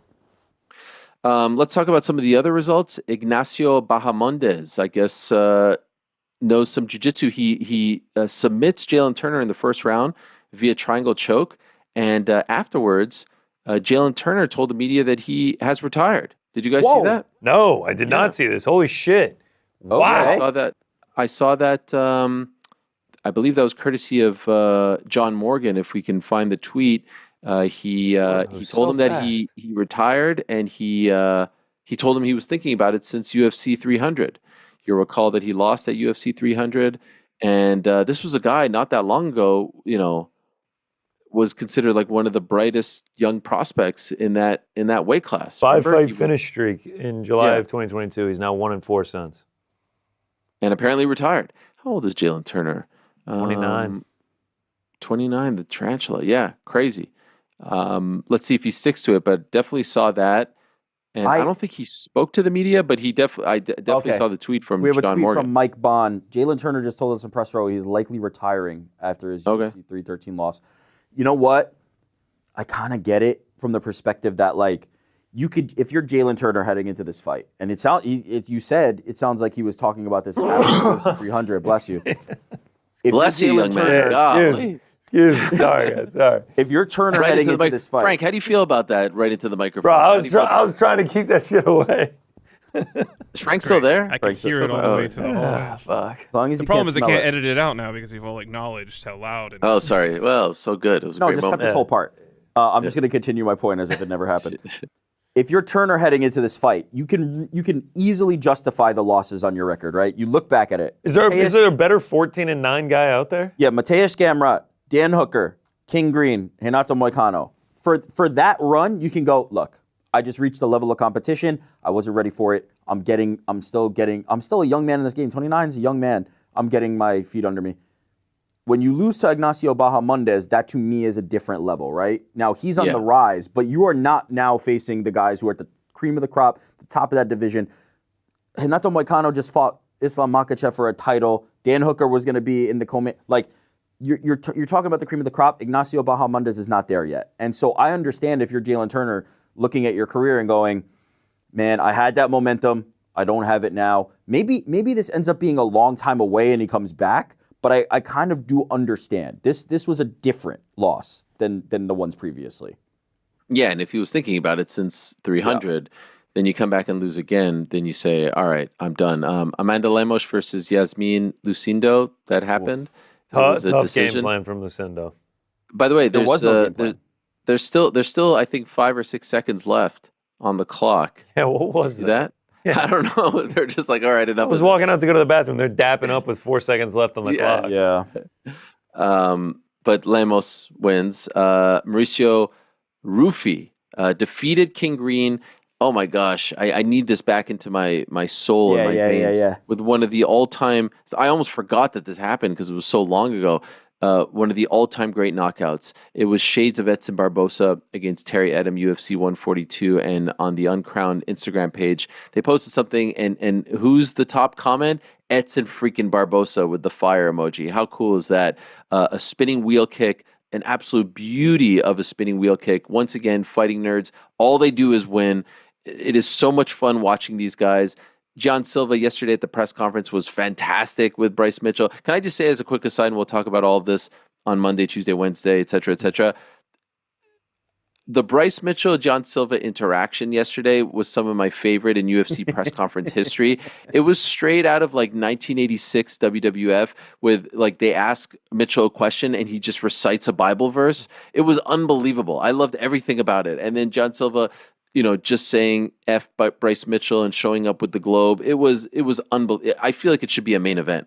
It was so damn good. But anyway, Ruffy wins and afterwards calls for a main event fight against Beneil Dariush of a fight night. King Green, another tough knockout loss. His hands were down, tough against a guy like that. But I mean, just if you didn't see it, do yourself a favor, go find that knockout. We were saying all week that Ruffy was the one fighting nerd guy that we really needed to see, like him put a stamp on like a moment of, wow, I cannot believe he just did that. And he did exactly that against King Green tonight. Unbelievable. I mean, it's March 9th right now. If something tops that, just book it. KO of the year, in my opinion. Joshua Van versus Rei Tsuruya. I'm probably butchering that. Am I butchering that? Can I get a backup? Tsuruya? Tsuruya. Yes. I knew I should have written it out phonetically. Anyway, made history. The first time in UFC history that two gentlemen born in the 2000s fight, 2002 versus 2001. Feel old or what? Yes. enough. I was doing the Great White Northern Sports Show in 2001. I was doing my freaking show at Syracuse University in 2001. These guys were coming out of the womb. Unbelievable. Joshua Van wins via unanimous decision. Bruno Ferreira wins via armbar against Armin Petrosian. Carlos Leal beats Alex Morono. Very nice knockout there. Myron Santos split decision against Francis Marshall. That was a weird one. Controversial, yeah. Ozzy Diaz beats Jordan Santos in the curtain jerker. I would say the prelims were, all right, but pretty much what was expected, like kind of just there as well. But the main card, for the most part, was solid enough. Yeah, it was like moments of brilliance sandwiched by not a lot, right? Like the First fight, third fight, fourth fight were all great. Second fight, fifth fight, meh. Yeah. The Lemos fight shouldn't have been on pay-per-view. That was not good. We said that going into the pay-per-view. We were like, why is this on pay-per-view? Yeah. Josh Van Tsuruya would have been so much better. Dana White is speaking to the media right now and says that the main event was not what he expected. This courtesy of Aaron Bronstetter, expected more exchanges. He also says that an immediate rematch is probably next. There you go. Yeah. So there you have it. All right. International Fight Week. Would you want that as a Pereira fan, or would you say, can you chill out for a little bit? I think you probably want him to chill. I don't think he's going to chill. That is kind of the argument. I don't like. How I guess we want to get excited for number 2? Truly, I don't know how you get excited. I guess under the belief that they will come in with different game plans and it will be more That's exciting. great. Do I care? That's all I can think about. I just don't see it. I don't. I don't care when it comes around. I mean, it'll be for a light heavyweight title. Right. Yeah. I would like to see it. I don't think he should come back in 3 months. Yeah. But honestly, it wouldn't surprise me. Well, that would kill the whole narrative, right? The whole narrative is like he's going to the mountains and he's preparing and he's doing this, and then it's just like he's going to turn around in 3 months and we're going to see the same thing. Well, 3.5 months. 3.5 months, you're right. By the way, I wanted to mention just a couple of other things. Number one, I would love to know what Justin Gaethje was doing in the locker room for the UFC logo to just disappear. How is that both gloves? possible? Off both gloves. That was jarring. Like, come on. I don't. You're not buying it? Well, no, I'm not buying it. And the weird thing about it was, Trevor Whitman, his coach, is the one that's been pushing his own gloves. Was he trying to sneak them in? I don't understand. What were you doing with the gloves that the logo comes? I mean, think about some of the greatest 5-round wars in UFC history. The logo never comes off. And so what was he doing in the back? Both come off so cleanly. Yes. I don't know. I don't know what that was about. That was weird. Well, actually, and the other one. Oh, tell us. I'm sorry. Do you remember when they did the 30th anniversary? Those were all peeling off of the gloves. And yes, these are newly manufactured ones, right? Again, I'm sorry. This is the peanut gallery. But even then, no, Frank, you're right. No, but even then, we never saw anyone into the ring with just bare gloves. You are right. And also, everybody else tonight, their gloves did not rub off in that way. Like, yeah, and it was just weird that it wasn't like half off. It was completely gone. Take it off like clean. Yeah. I'd be willing to put the stamp. This is Glovegate. We need to get to the bottom of this. Yeah. Do you think it should be reversed? No contest. Oh yeah. No. I'm not saying eliminate the overturn. No, clip it off. Overturn. Glovegate. The other one that I wanted to mention. Shout out to Robbie Lawler. We found out that he's going into the Hall of Fame this summer, and it was amazing. They put together a great video package, and they showed him in the in the picture-in-picture, and he's crying. And this is a guy who's superhuman, who's one of the greatest fighters of all time, but also one of the most stoic and unflappable fighters of all time, at times emotionless. And to see him get so choked up, to see how much it all meant to him. They do a great job with those, and those are my favorites. Those are my favorite moments, when it's a guy who deserves it, who's a little bit older, who didn't just retire yesterday. I know it wasn't that long ago for Robbie, but one of the OGs getting his shine. It's great, and he's already in the Hall of Fame because of the Rory fight. I would argue that he should have gone in first, and I would also argue that the Condit fight was actually better than the Rory fight. I know that's another hot take, but go back and watch UFC 195. You're right. Actually better. There was more iconic moments in the Rory fight, the rematch, that is UFC 189, but the Condit fight is criminally underrated. Fight of the year on the second day of fight of the year, yeah. In the greatest year. Did I tell you guys about 2016? I've heard Sweet of 16. one of the all-time great years in the history of mankind. When's the book coming out, bro? No, but let's get the voice notes going before we lose the. I know before we lose the memes. Yeah. No, I agree with you. And Shout out to also, Robbie Lawler. like, it's crazy. It is truly crazy to watch when they were playing that highlight package. The quality of the video of Robbie Lawler's early fights, because like these guys that are retiring now, we don't see the video like that. We don't see videos like that, and it's ridiculous how long Robbie Lawler had done it. Oh, and all the different iterations. UFC the Manhoff KO KO in there is crazy. Manhoff KO might be one of my favorite KOs of all time. Him getting his leg kicked up like this, and then remember there was that stretch in Strikeforce where he was so bored he was sleeping at the press conferences. And then he gets the UFC opportunity after they absorb Strikeforce. He comes in at 170 and he knocks out Josh Koscheck, and we're like, holy crap, Robbie, because he was very much a sort of like 500 fighter in the post UFC era. Won the Elite XC title, had the thing with Jake Shields, but it was nothing really to write home about for the most part. And then he comes in and blows through everyone en route to becoming champion. So yeah, really, really, really great one. I was excited about that one. I was really happy about that. That was one of the highlights of the night for me. And so many guest fighters there because of the press conference yesterday.